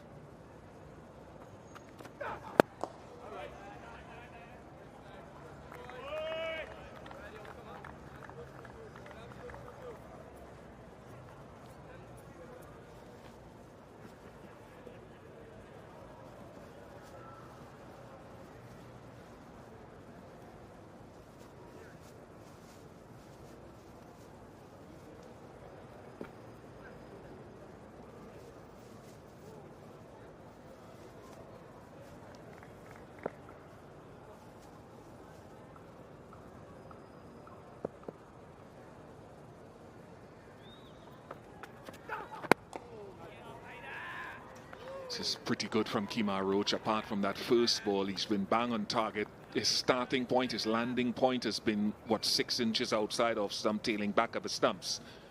So we can go up to 538 today, which represents just a touch under an hour's play left. And that's where Brathwaite is going to have to manage his bowling group. His seamers, 3 of them have worked very hard, and they've bowled short spells. How much more energy Roach, Seals and Holder have, only they know.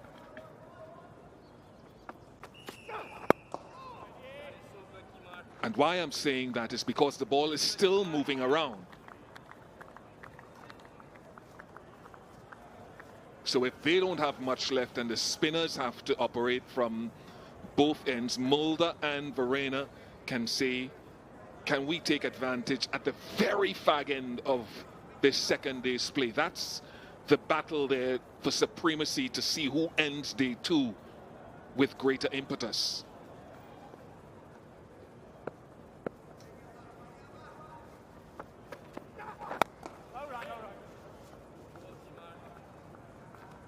Always have to say that our analyst and ball tracking have told me this, because I'm starting to lose faith in one or two of them. But they say that each pacer has bowled 5 spells today, which is a good body of work in this heat. Sorry, ball tracking and our analyst. I'm not sorry.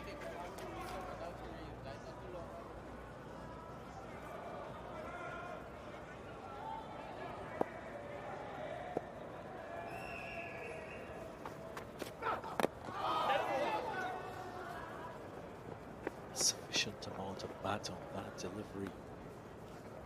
Ian Mulder turns the strike over.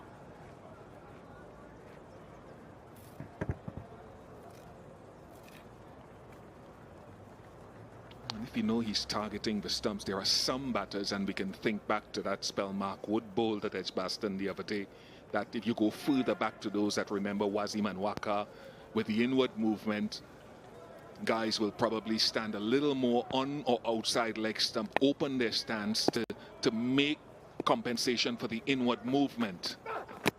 Just there, because you don't want to have to play around your front pad, so give yourself a little bit more room, open your stance. Well bowled, Roach. 298 for 6.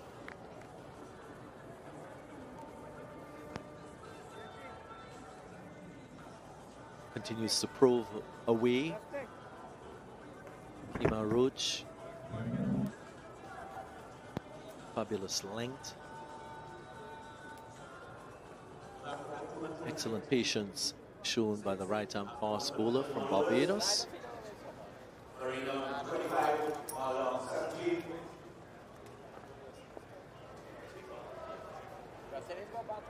West Indian crowd may be expectant of another South African wicket before close of play on day 2. Can Gudakesh Moti open his account, his wicket-taking account, in this test match?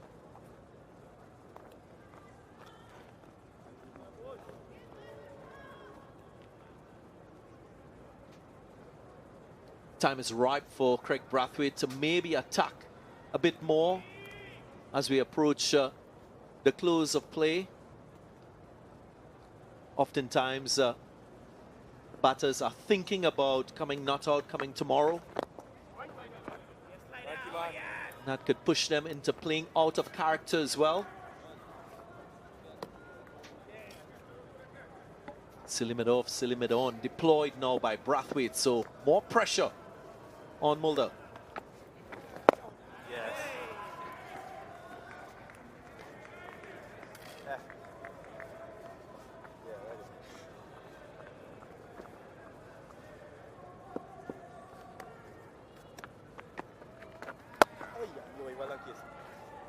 In the gap, that's a freebie.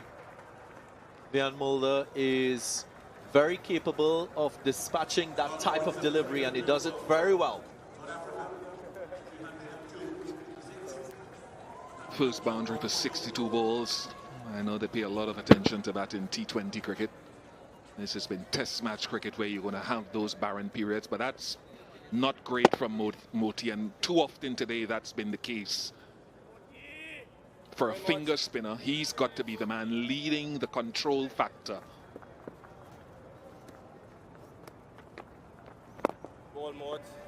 And there can be an argument to say that Warrican perhaps deserves more bowling, given that he's only gone at 3 and over compared to Moti closer to 4 or 3 and 3/4. Don't worry now. Yeah, I'm in agreement.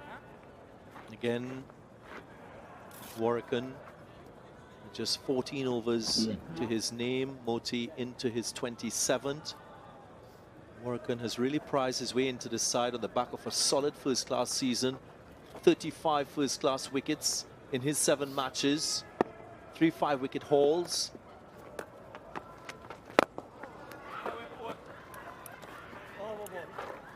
5 runs from the over, 303 for 6.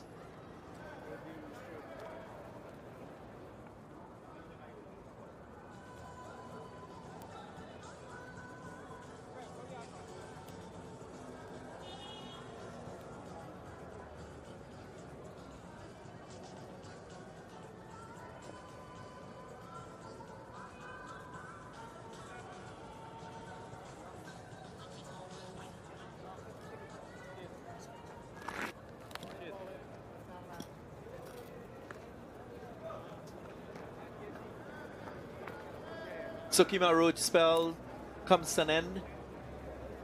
Craig Brathwaite will use Warrican, his second left-arm spinner.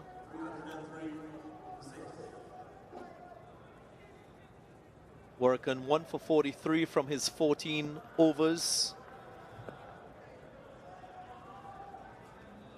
Not the wicket of Tony Dorzi, so can he get another wicket before close of play? Here's Warrican. Oh, yes, Joey. What we've seen from him as compared to Moti is more control with his lengths. Uses pace variations to good effect. There is a little more loop and slowness to a few of his deliveries. So deception from the left-arm spinner.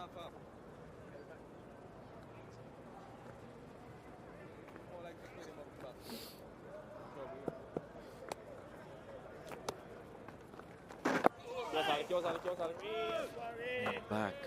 High risk from Vian Mulder on that occasion. Well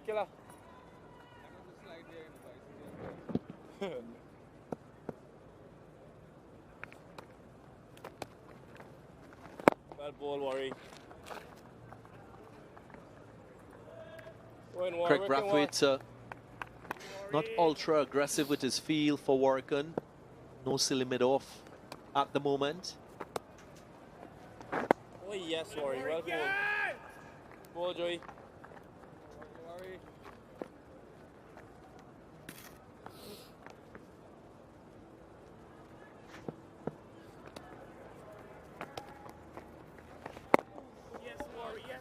Just also wonder if there's merit in bringing that long off to mid-off. Maybe just encouraging Vian Mulder to use his feet and go for the big shot. Yeah, there he is. Left of screen. Back down the leg side. So runs, pressure release, and 4.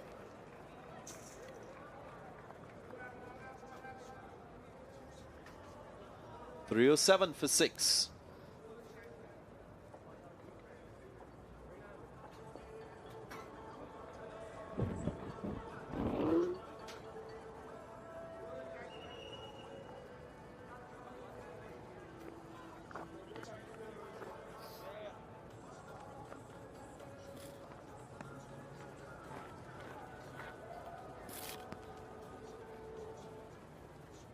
I don't know if you want to see.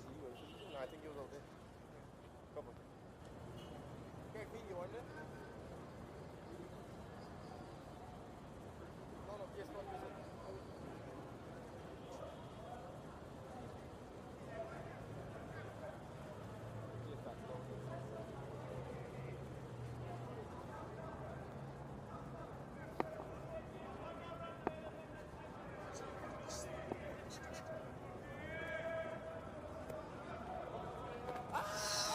Sweep shot comes out. Was it straight enough to convince the umpire?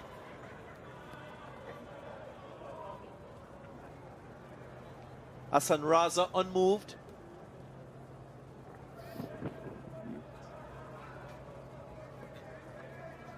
Evidence of bat making contact with the ball. He can do someone out himself. He can do someone out himself, Mot. Yeah, me too. I look there. He can out himself, Mot. Wicket. Well done, Alec. Strong boy. I think this is the battle here. We've seen a shorter ball from the batters in this little period here.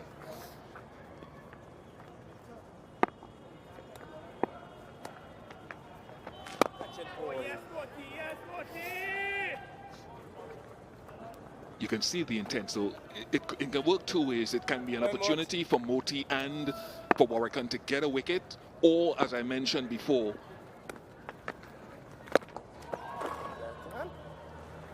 these two batters now with the seamers out of the attack while the ball was swinging will feel more comfortable now to try to score. And this was the pivot point that I was alluding to. Kemar Roach bowled that 2-over spell. But I think he's just run out of gas. He tried. The seamers have had a good workload all day. 5 spells, as our analyst has told me, for each of them in the heat. 2 overs for 1 run, but he's run out of petrol.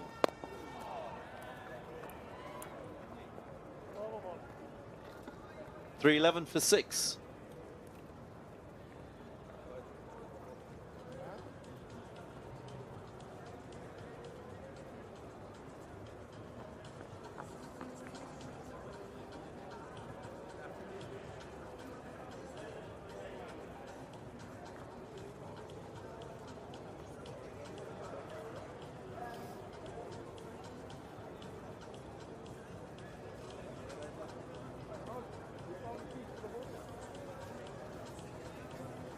So you're looking here, Darren, at the speeds of Kemar Roach, who's coming off an injury, and how the speed has declined throughout the day to that last spell, the yellow tower at 123.9.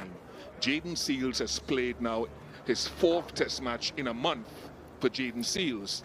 So you have to be careful with him. Jason Holder batting at 6, and his workload is being managed. So you understand. And that's where Warwickon and Moti now have to put their hands up and say, it is our time now to at least control things and perhaps get a wicket or 2.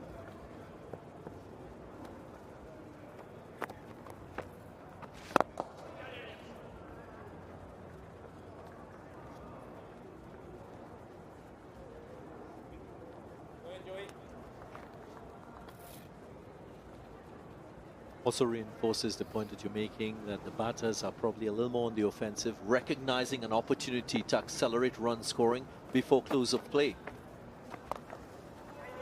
Another fine sweep shot.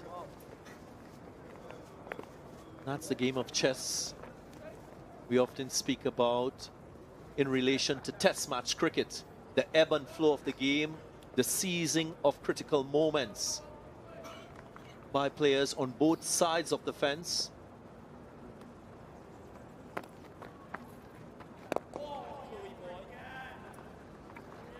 tell you, as I saw Jason Holder give that thumbs up for the throw he sent in, I tell you what, there's an out-of-the-box idea.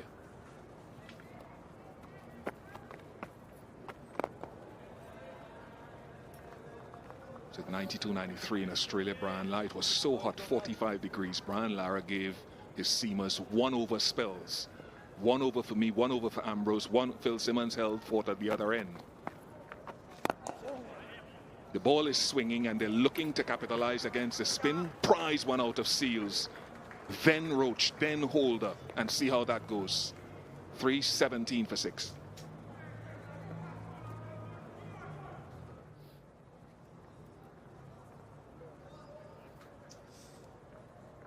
"19 runs from 4 overs since both spinners have been operating.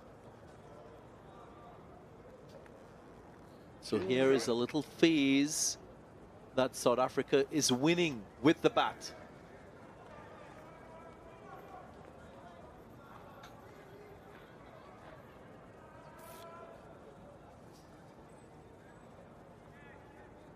Greg Brathwaite now with the ball.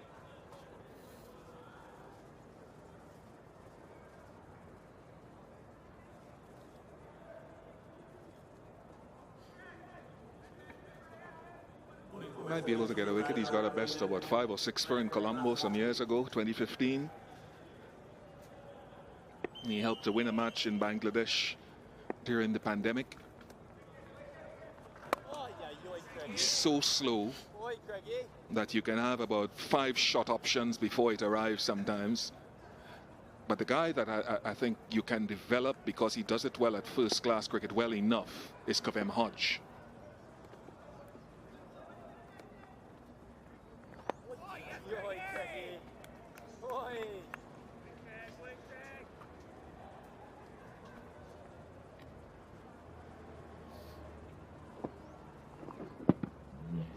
slow loop from Craig Brathwaite.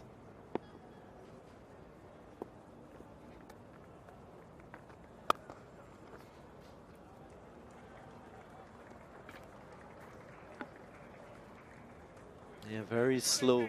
Allows Verena to pick his spot, to execute well, and to continue in the ascendancy with run scoring in this phase with spin. Good awareness, though, from these two. They recognize the seamers have run out of steam for at the moment and looking to take advantage of spin. 6 for 29 in Colombo, I'm reminded, for Brathwaite.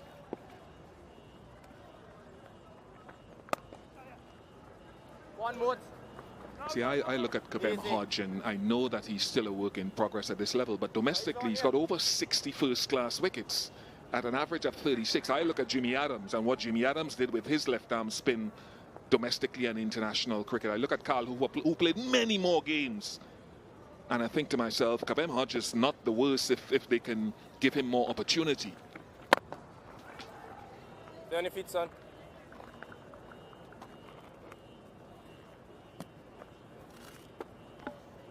Partnership now 51 between these two. So another half-century partnership in this innings. Oh yes, Craigie boy. 5 runs from the over, 3, 22 for 6.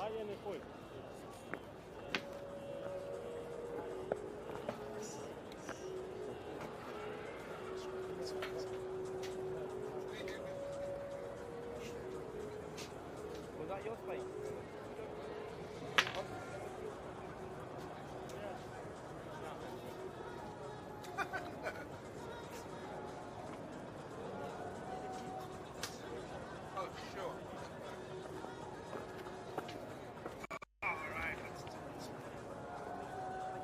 Yeah, it will be a positive for South Africa. They've been able to string together a number of 50-plus run partnerships today. Granted, batting conditions have been good, but you have to maximize them, and their batting lineup away from home has struggled in the past. So it's a new era without Dean Elgar, and something for Temba Bavuma, Shukri Conrad to build. Conrad, of course, former head coach of Western Province. They're everywhere. Vernon Philander, also of Western Province, in the comm box. Yeah, you can't keep the coastal boys away from the coast. Yeah, a couple of starts for South Africa. The Zors would be disappointed, 78.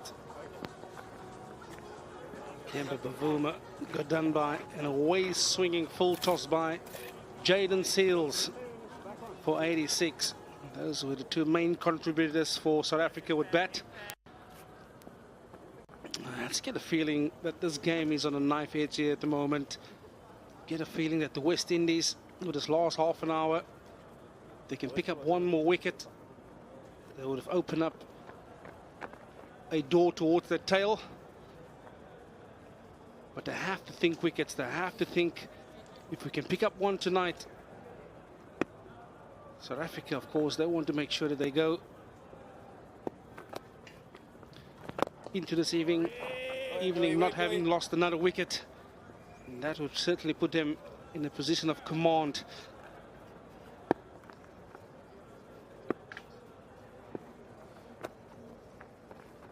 Oh yes, Joey. Yes, worry. In terms of this occupation of the crease, Vern, Enjoy by your these work, two, are you happy with that approach, given the surface, given what we know about the West Indies bowling attack? And when do you think is the time to actually flick the switch and try to go a bit harder, given that we're deep into day 2 now? Down, down, down, and whip. Down and whip. Oh. Yeah, I'm pretty sure the two of them would probably recognize that they lost of the batters as well. So they, to me, it's a matter of batting time as well. It's not just about getting the runs on the board. Of course, you can try and put the foot on the accelerator, but if one of them goes out, you're opening up a door. Catch it. Shot, boy. Really well placed, because there was deep fine leg, but in front of square well enough from Kyle Verena, who continues his gut-away record. Yeah, you talk about it placement. Just look how he's extending his arms to meet the ball on the full. And that's why he gets it way in front of square Kyle Verena. Yeah, hands in the air for Oregon. It's been a tough day for the West Indies bowlers.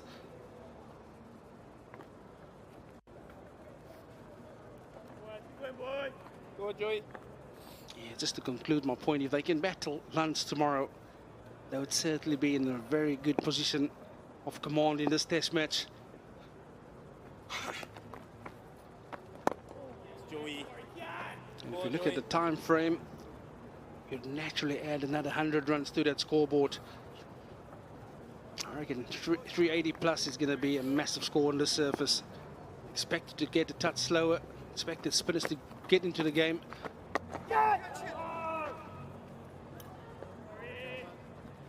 3-2-6 for 6.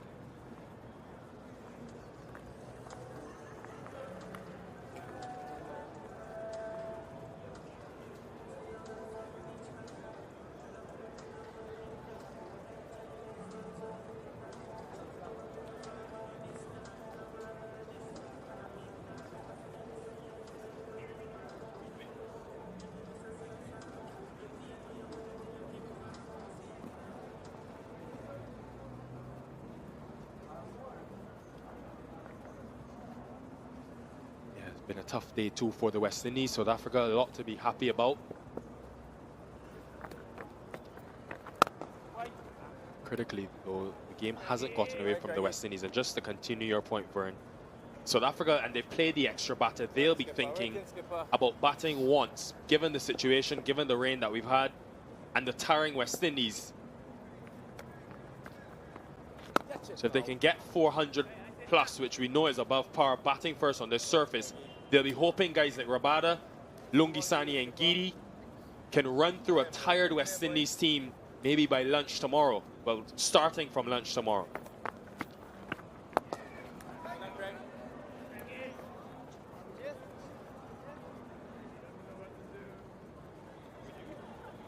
Yeah, it's such a good point you make there. They have opted for an extra batter, so Go ahead, Craigie. the initial viewpoint would be to get massive runs on the board. Short drag down again. The big talking point when you look at this surface though is how are you going to pick up 20 wickets? You look at the makeup of the South African bowling lineup. You've got Lungisani and Giri, KG Rabada, Vian Mulder is the all-rounder, and then Keshav Maharaj is your 4 front-line bowlers. It's not the surface where you're just going to blow a team away. Oh, Craig boy. So like you say, perhaps get to that 400 figure mark. Hopefully bowl West Indies out and then allow yourself some time to have the option of having another go or try and pile up a few more runs quickly to be in a position of command. Good from Brathwaite. 3-2-7 for 6.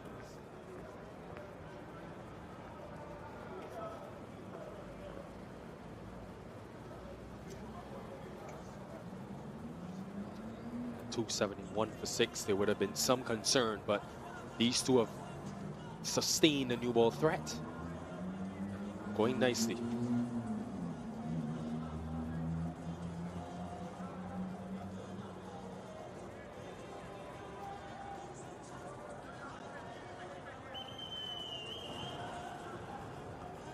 .327 for 6. Winding down here on day 2. Moving day tomorrow, and very important time to finish these 5 or so overs. And Craig Brathwaite will be thinking about his team, obviously the fatigue, the humidity here in Trinidad and Tobago. But remember, folks, they're coming in off the back of that England series, which lasted 20 days, 3 test matches in 20 days. Yes, the games didn't go the full duration, but they take preparation, training. They would have spent a lot of time overseas, then have come straight back into a small camp to get ready for this series. So it's imperative that when the West Indies do bat, their batters allow their bowlers some time to rest by occupying the crease. Just gets a hand to it, Casey Cardi, and it's the surface burn where they can spend some time, providing no demons up here in day 3 or maybe early day 4. Yeah, I must say the surface has stayed pretty much placid throughout the day. We haven't seen a great deal of turn. Nothing to be alarmed by from the seamers. Yes, we have seen the oddball swing.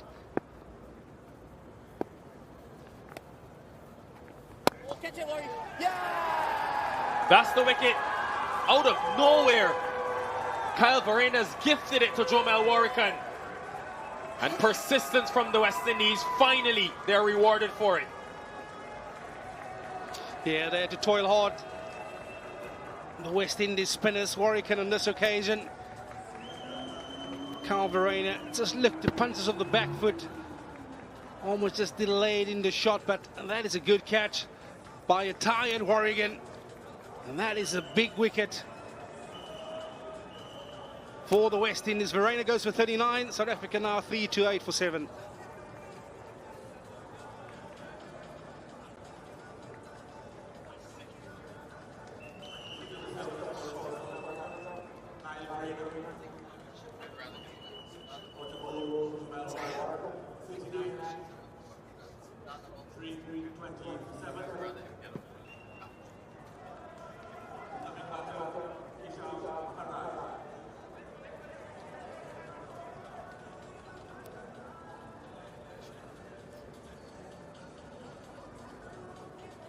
Keshav Maharaj. And maybe we can say we're officially into the South African tail, but he will say otherwise because he's got 5 Test 50s and a best of 84. So more than capable. And if the West Indies relax like they've done in the past, where guys like Ashwin have gotten hundreds against them, Short Broad, Gus Atkinson a couple of weeks ago, they could easily be facing 400. Here's why he's come to the crease. Yeah, you'd feel that this is another soft wicket for South Africa. Kyle Verena almost in no man's land, not knowing what he wanted to do with this ball, and then just lobbing it back to the bowler. Yeah, that's what it means to the supporters as well. Oregon, he had to work hard for that wicket. Now you have to be thinking we can bowl him out. There's a door open.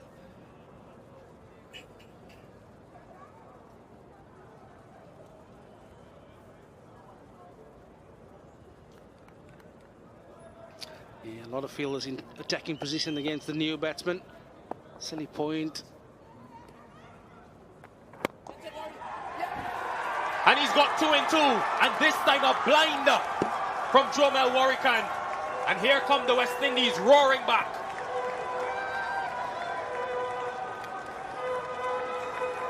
Yeah, it's happened rather quickly here for the West Indies. They've had a day where they had to toil, invest.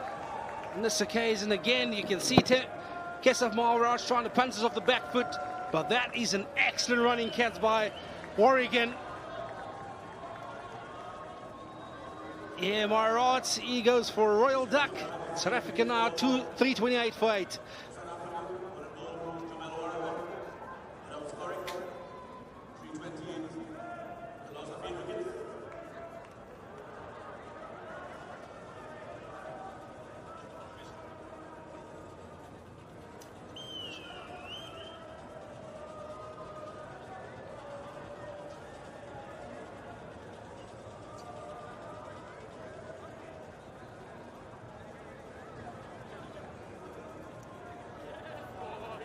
Flags flying high. They should be proud of this West Indies team. The way that they've battled at certain intervals today. Craig Brathwaite, it's not been easy in these conditions, having lost the toss. KJ Rabada may have been caught off guard. Not expecting to come in so quickly after what really was quite an easy period for South Africa. That partnership going nicely. 56 between Verena and Mulder. And then all of a sudden, 2 quick wickets.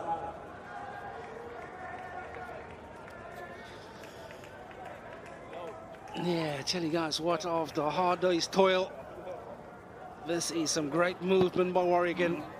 To his left. Yeah, he had to stretch full out to get to that one. And that's an excellent wicket at a critical time for the West Indies. And he's in a hat-trick. KJ Rabada, he's the man that will have to face the hat-trick ball from Warrican. 21 years since a West Indian has taken a test match hat-trick Lawson it was 2003. So Rabada is under pressure. He could be a historic wicket.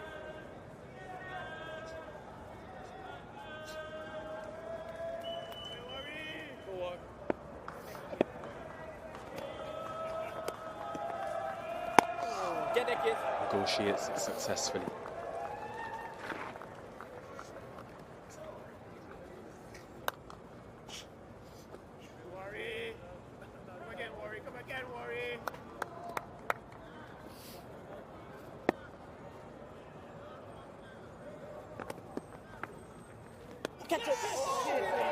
They have just fallen short.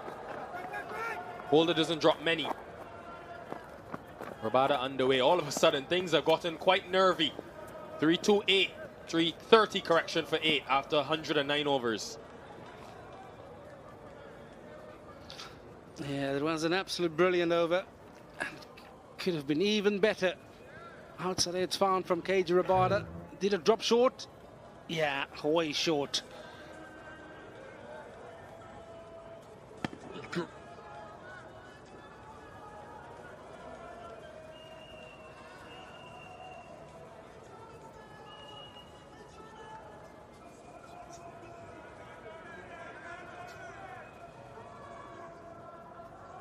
Yeah, after a promising start for South Africa, they've just lost a couple of quick wickets. 330 for 8 they are at the moment.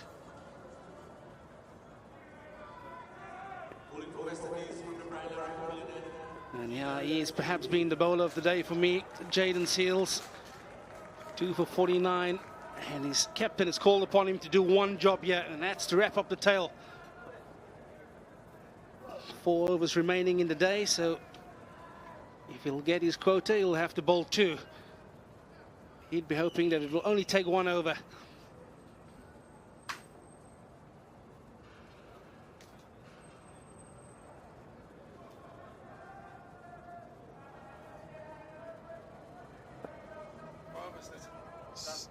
Suspect Seals back in because Mulder could be on the attack now.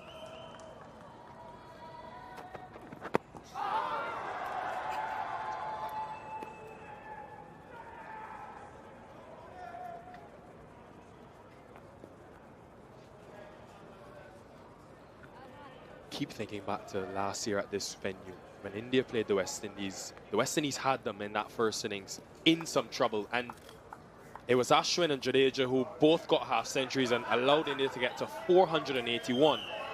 Yes, the match was drawn in the end, but you can see that the character that Ian Bishop speaks about, that Andre Kohli's spoken about, emerging in this team. I think it's 450-plus run partnerships today for the South Africans. And how often, Vern, have we seen with the West Indies that one big partnership completely takes them out of the game? But today, it's been disciplined. They've probed continuously, even with that older ball that hasn't done much.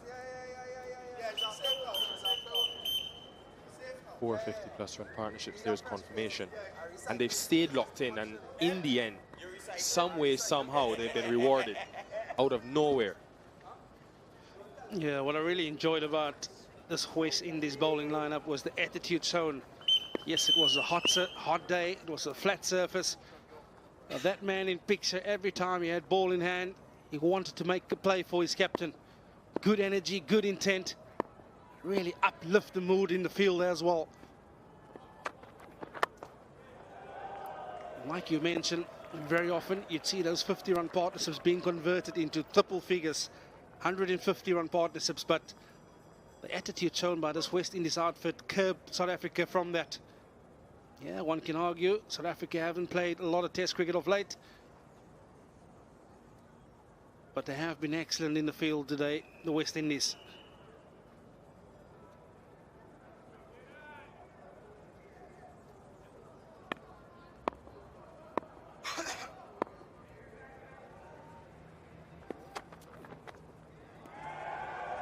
Coming into this series, Vern, Andre Kohli spoke at length about the improvements and wanting to improve from that England series.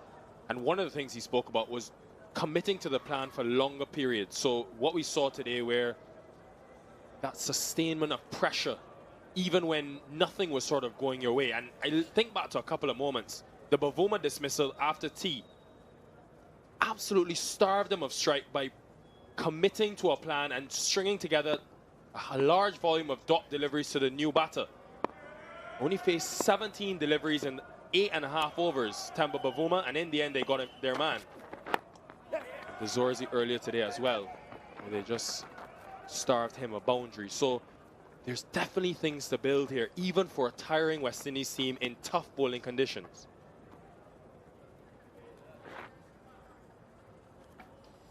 Yeah, and I suppose it's in conditions like these that you actually judge a bowling lineup or a bowling unit. It hasn't been easy, but the attitude shown, the wanting to make a change, the wanting to have the ball in hand, to make a play for the team, that's how you judge the character of players.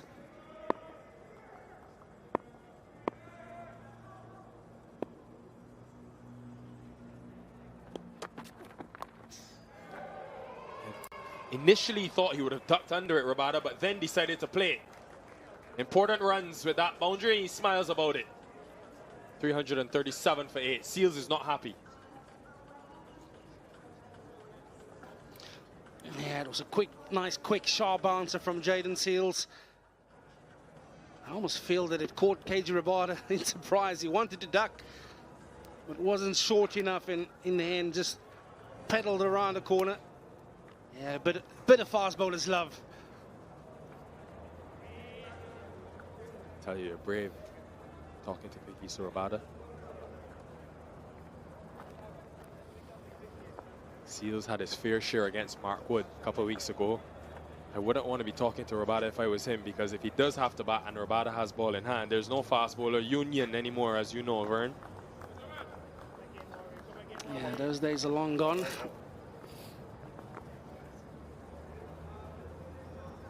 I'd like to know which fast bowler crossed that line first. Yeah. Yeah, that's good.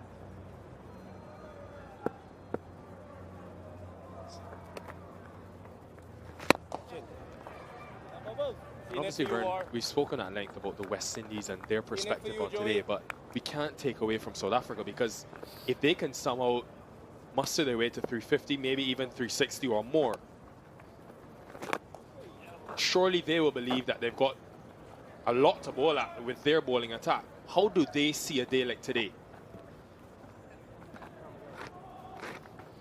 Yeah, I think they'll definitely assess that perhaps a couple of soft wickets, although you still feel at 338, they're still in a commanding position. I don't think it's the easiest surface where you can just come in and play your shots. You're going to have to get used to the pace, the bounce. So every batter that's coming in, it's going to be a difficult start. So I do feel South Africa will feel that they're still in a position of command. But yeah, they could have been a lot more clinical in taking this game forward. Perhaps few wickets to that scoreboard. And they would have signed off on a good day. Go enjoy your work, Joey.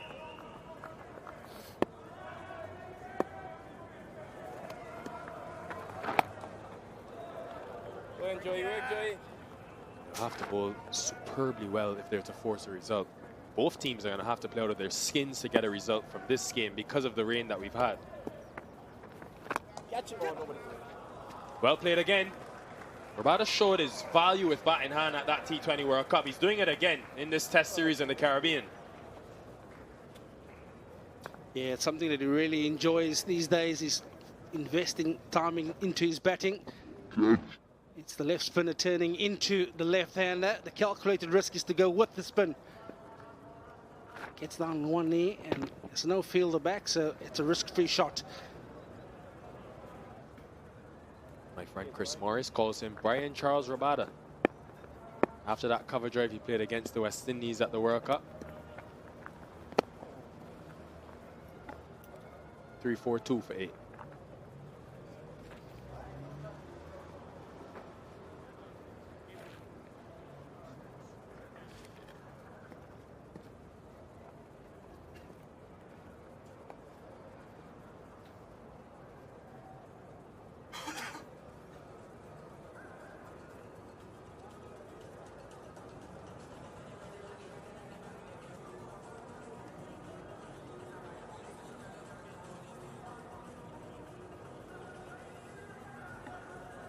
Yeah, we want to finish the job, the West Indies, in these 12 deliveries. They would love, absolutely love to show up tomorrow and have a fresh day, not have to come into the field. I can only imagine, Vern. I don't know how you fast bowlers did it on days like this. I can only imagine how tired those legs of Jaden Seals, Roach, Jason Holder even must be. Yeah, I can tell you what, he'll have one mission in mind, and that's to finish the job tonight.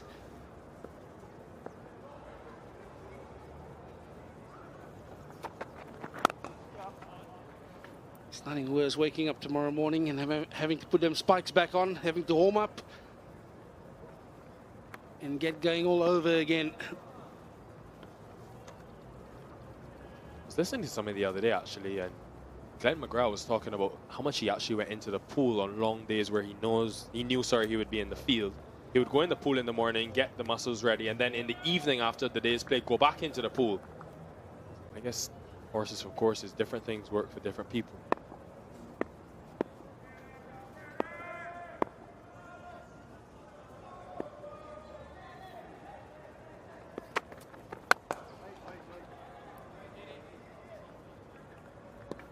Yeah, I suppose as fast bowlers, we've been through them all. We've been through all those recovery methods, swimming pools, ice baths, massages. You still have to wake up the next day, and I tell you what, after a day like today, you will be stiff. That's a guarantee.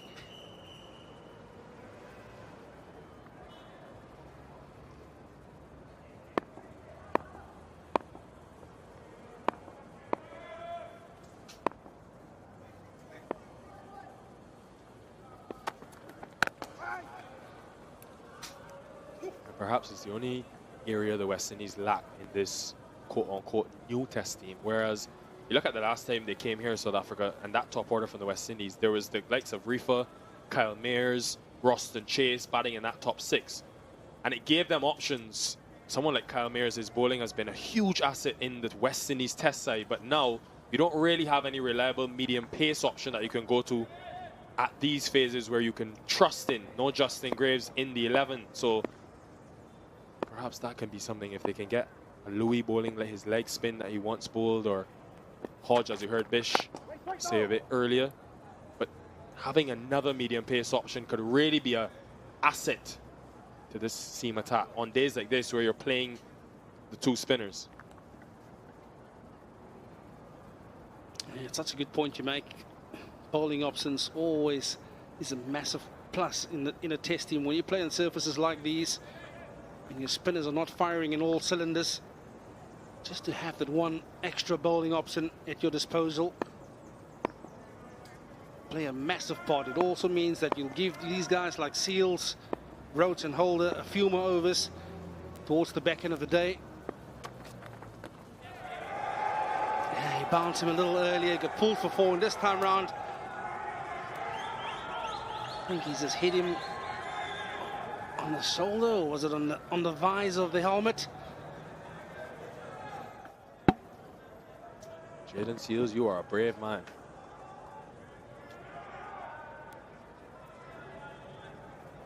Yeah, just the angle coming around the wicket, getting it angling back at Rabada. Finding it real difficult to evade that, KG Rabada.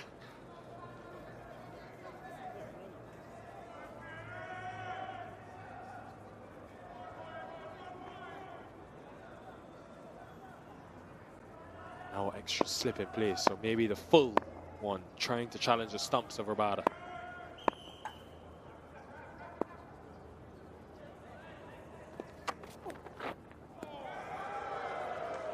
Enterprising over, and there's the stare. Brave man, 3-4-3 for 8. And just to conclude that point, Vern, to show his value, Kyle Mayers, and the value of having a batter who can bowl you that medium pace option. It was last year in that Johannesburg test match. He actually took 6 in the game. So the use of the pitch, the subtle variations with the leg spinner he has, the in-swinging delivery, Mayers, it could have been an asset, but of course not in the team.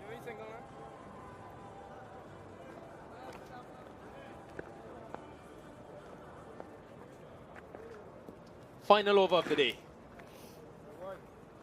It's been a hard grind, especially for the West Indies in the field, but Oh, Joey. South Africa will hope that they can return tomorrow, looking to press on that advantage. Not quite ready yet. Now, does Mulder play it safe here, Vern, or does he go big? There's opportunities to score. Mid-on is up, and it's very wide. Only one deep feeder leg side. Don't worry. Yeah, I'd like him to dangle the carrot here. Bring long off up, bring point up. One more. Ask him to take the risk at this time of the day.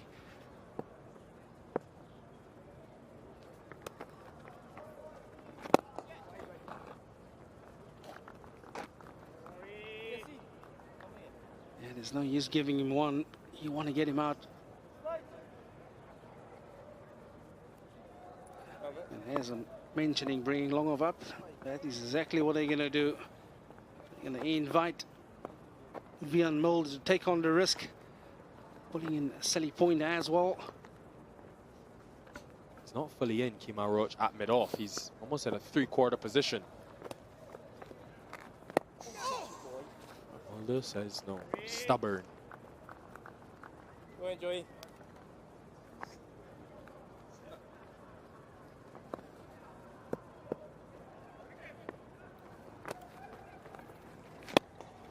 One, Craig. He's taking the single, so they've got two deliveries now at Rabada. You'll be pleased, Mulder. Put a lot of work domestically into his batting, had a really good season, and now it's translated so far into the test format. No Janssen in this series, so he'll have ample opportunity. Right, two deliveries to go. Leg slip in. Silly point. Now there will be that conventional slip as well. So pressure on.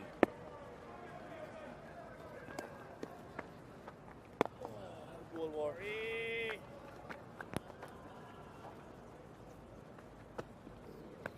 How nice would it be? Final delivery. Solid from Rabada, who does his job. 12 very valuable runs for South Africa to ensure that they remain solid to end day two, and they'll be hoping tomorrow to get runs early and quickly.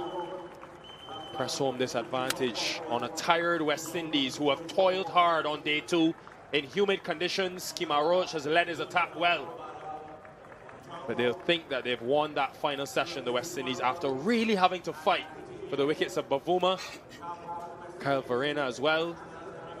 They will be pleased with the character and fight that they've shown at different intervals throughout this day.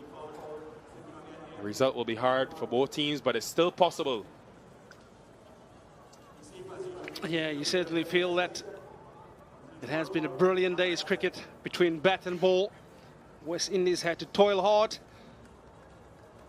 but that South African lineup, brilliant start by Tony Dorzi, 78, a brief 20 by Stubbs. Bavuma, he was perhaps the anchor of the innings for South Africa, 86, falling to a brilliant Jaden Seals outswinging delivery that trapped him LBW, and a couple of starts, Bellingham 29 and Verena 39.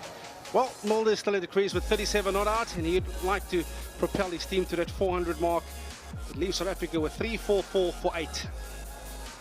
8 batters getting to double figures, no one able to get to a triple figure score. Now Warwick, a couple of wickets in quick succession this evening, which would help just pull things back maybe in the West Indies' favour. But what will please bowling coach Sean Tate and Andre Coley is that the seamers, all of them in the wickets. 2 for Roach, 2 for Seals, 1 for Jason Holder. Day 3 will be exciting. Let's go down to Darren Ganga, who's got a special guest. 66 runs. Speak to me a little bit about the elements of your bowling that worked well for your success today. Today I tried to keep things as tight as possible. The wicket was a flat one, so you had to be very disciplined.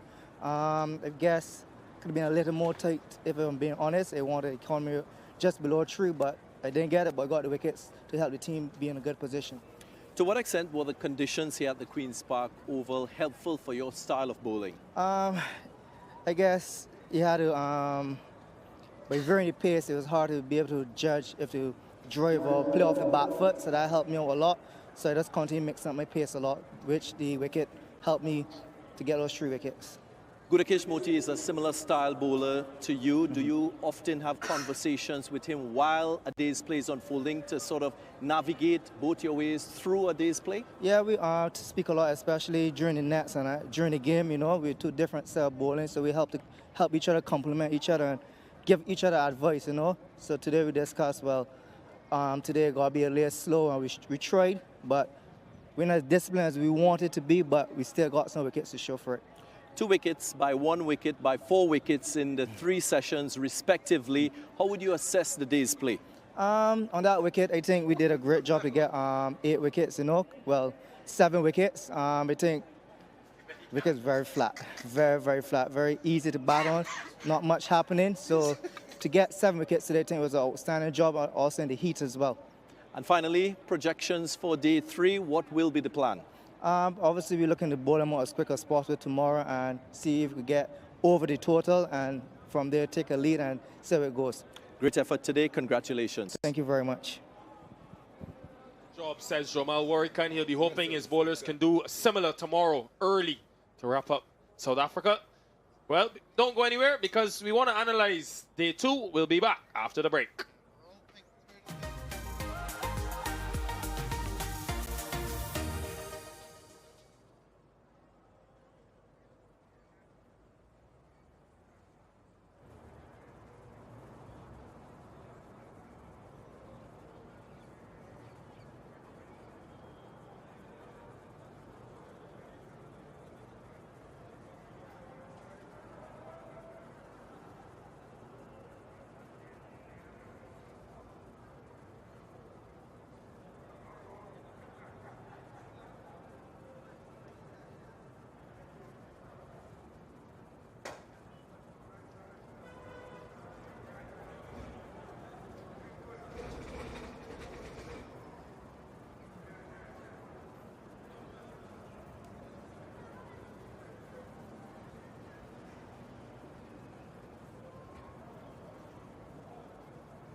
Thankful for a full day's play here on day 2 of this test match, and at the end of it, South Africa have moved on to 344 for 8, a number of starts and half centuries. 78 to Dorzi, Bavuma got to 86, and couple of 20s and 30s in there. Mulder still there on 37 with Rabada on 12. 3, 4, 4 for 8. West Indies worked hard. They deserve some credit for the way they've put in the work with Roach, a couple of wickets, Seals spirited with a couple of wickets, 3 wickets to Warwick, and I thought he perhaps could have been used more, and a wicket to Jason Holder, who was accurate as well. Once again, we're thankful that you can join us for us revisiting Stacey Ann King, World Cup winner with the West Indies, another World Cup winner double times, Samuel Badri here, and we always say ladies first. 3:44, Stacey Ann, as this day has ended, balance of power lies with who? I think West Indies will think within this period, this last phase of the game after tea, that they've picked up wickets, and they've picked up wickets at crucial times and important wickets as well. So I think for West Indies, they'll think that they have the upper hand going into, well, day 3 tomorrow. Samuel, what did you make about today's play? I thought, as you mentioned a little bit earlier, credit must be given to the West Indies. The way they stuck to their task, the way they were disciplined. It's a difficult surface in which to extract any sort of assistance and get any sort of wicket. So this final session where they picked up a few, to get 8 wickets or 7 wickets in the day's play, they'll be very pleased with that effort. But 344 runs on the board. South Africa too would feel quite comfortable with where things are. So it's balanced, in my opinion, at the moment. No team really in the ascendancy. Let's revisit then how things started in the final session with the wicket of Rickleton, Stacey Ann. Yeah, that new ball being available, and Kemar Roach striking immediately with attacking the stumps. Really good from Rickleton, from Kemar Roach, getting through that defense of Rickleton, because that partnership was ongoing, and again needing to break wickets and pick up wickets at very important times. It was good to start off after tea with new ball and picking up that wicket. Absolutely, and one of the highlights, one of a couple of highlights really for South Africa is the half centuries from Dorzi and then Temba Bavuma. Yeah, he's coming back into Test match cricket after more than a year. The last time he played was in March 2023 against the West Indies. So he needed to get some sort of rhythm going again. I really like the way he used his feet against the spinners. His offside play was quite evident. If we have a look at where he scored, the majority of his runs is through that offside. And against the left-hand orthodox, he was quite happy to go down the track and hit them over the top. The control, the organization of that innings really stands out to me. And that partnership that he was able to build with a couple others around him. He would be no doubt disappointed that he wasn't able to carry on and get to triple figures, but a very good knock, a composed knock on his return to international Test match cricket. Yeah, a little bit different to Dorzi, who was leg-sided, but who also got a half century. One of the moments of the day for me was Jaden Seals, Stacey Ann, who plays his domestic cricket here. Having had that drop short, just keep an eye on him. Wake up, he says, to the pitch. So how do we contextualize his emotion and his feeling given the quality of his bowling there? Well, a young fast bowler, very energetic, and we saw that throughout his spells when he came on, bursts, short bursts of spells, and the energy in which he was putting in. And as you said, he's been playing here. This is his home ground, so he knows very well what can be produced here. So telling the pitch to wake up, I mean, he needed some support. And if he didn't get the support from the pitch, he decided, Samuel, to take the pitch totally out of the equation, because the following delivery, this is what happened. Yeah, full toss, in some late swing. Temba Bavuma missed it completely, belatedly decided to review, but that was bang on target. And he was a standout bowler for me today, Jaden Seals. He was used quite often by Craig Brathwaite, and every time he was given the ball, he ran in with a lot of intensity and a lot of thinking behind what he was trying to do. The way he got the wicket of Bedingham, that short delivery with that field in place, and then with the new ball. So for me, he really showed his skills, continues to build his reputation. Most wickets for the West Indies against England recently, and we know what he's capable of doing. So today, all of his hard work, he was finally rewarded, and I expect him to just grow in stature, grow in confidence. Yeah, he learned a lot from having to toil on this surface and still a long way to go. And then there was some restoration. Mulder and Verena, Stacey and King with a partnership. What impressed you about this knock between them both? Yeah, I just think just how they were able to score off these West Indian bowlers in this period, because spin came on, they were able to work those sweep shots, maneuver things accordingly to get runs and scored really quickly in that phase. West Indies, on the other hand, might have just pulled back a bit in terms of the intensity, but those two, they took things to them and they kept it going, which was good for that period of play. And Sammy, it was sort of, we talk about a seesaw day, because if the wicket held no real tremors for the batters, Warrican got stuck into them on the back end of that partnership, 2-2. Well, not surprising, the spinners once again having to do the job. From a West Indian standpoint, Jamal Warrican, he was toiling throughout the course of the day. He missed a return opportunity off Rickleton earlier, much more difficult than this one, but he was able to hold on. An important one. We just spoke about the partnership that was building, and then first delivery, Keshav Maharaj just presenting another opportunity. He had to go to his left, another comfortable catch for Jamal Warrican. So he got due reward for all of his hard work and his consistency, and important wickets late in the day for the West Indies. Very intense battle, and it's ended perhaps in the balance. And if you missed any of the action from perhaps yesterday on a rain-shortened day, let's start with the wickets from the top, Stacey, and that was Jason Holder's first ball of the match. Yeah, Jason Holder struck for that first wicket, but then continued in the slip region. Jason Holder picked up that catch wicket before, and it just kept going in the way of West Indies. Yeah, a few soft dismissals. This one here from Bellingham, he looked back on that and think about whether or not he should have taken on the fielder. Good delivery. How many times have we seen Kemar Roach from around the wicket to the left-hander getting that type of dismissal? Late swing from Jaden Seals, who was working dutifully throughout the day. And then a couple strikes from the left-hand orthodox Jomel Warrican, just maybe holding in the surface. And the second of his two wickets in succession, that of Keshav Maharaj, he too will be looking to do something a little bit similar when he has ball in hand from a South African perspective. So those are the wickets from a West Indian bowling standpoint. Some soft one, I would say, through that early phase, and then some good dismissals, good deliveries from West Indies.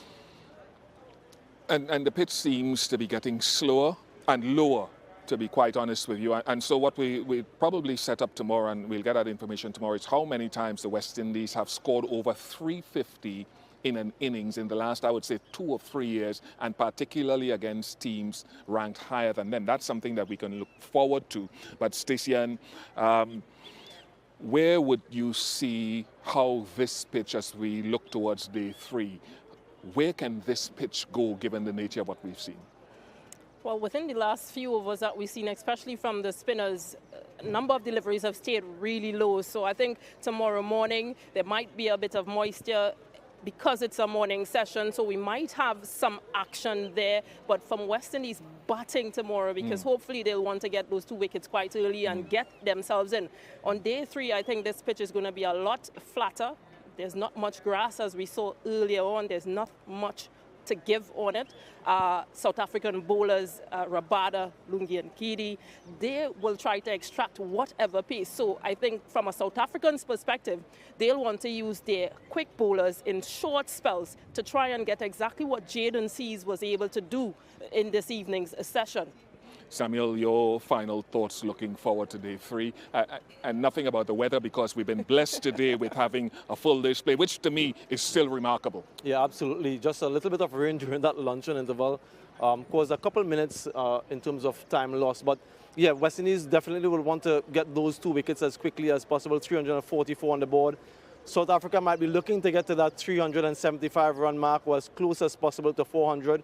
But from a West Indian standpoint, Mikael Louis, who made his debut in that last series, so not much experience. We have another debutant at number 3. So I'm quite eager to see what these guys can do against a very good South African bowling lineup. Yet the pitch is a little bit placid, but it's still quality in terms of that South African bowling lineup. So inexperience from a batting standpoint, so I'm intrigued to see how that battle plays out.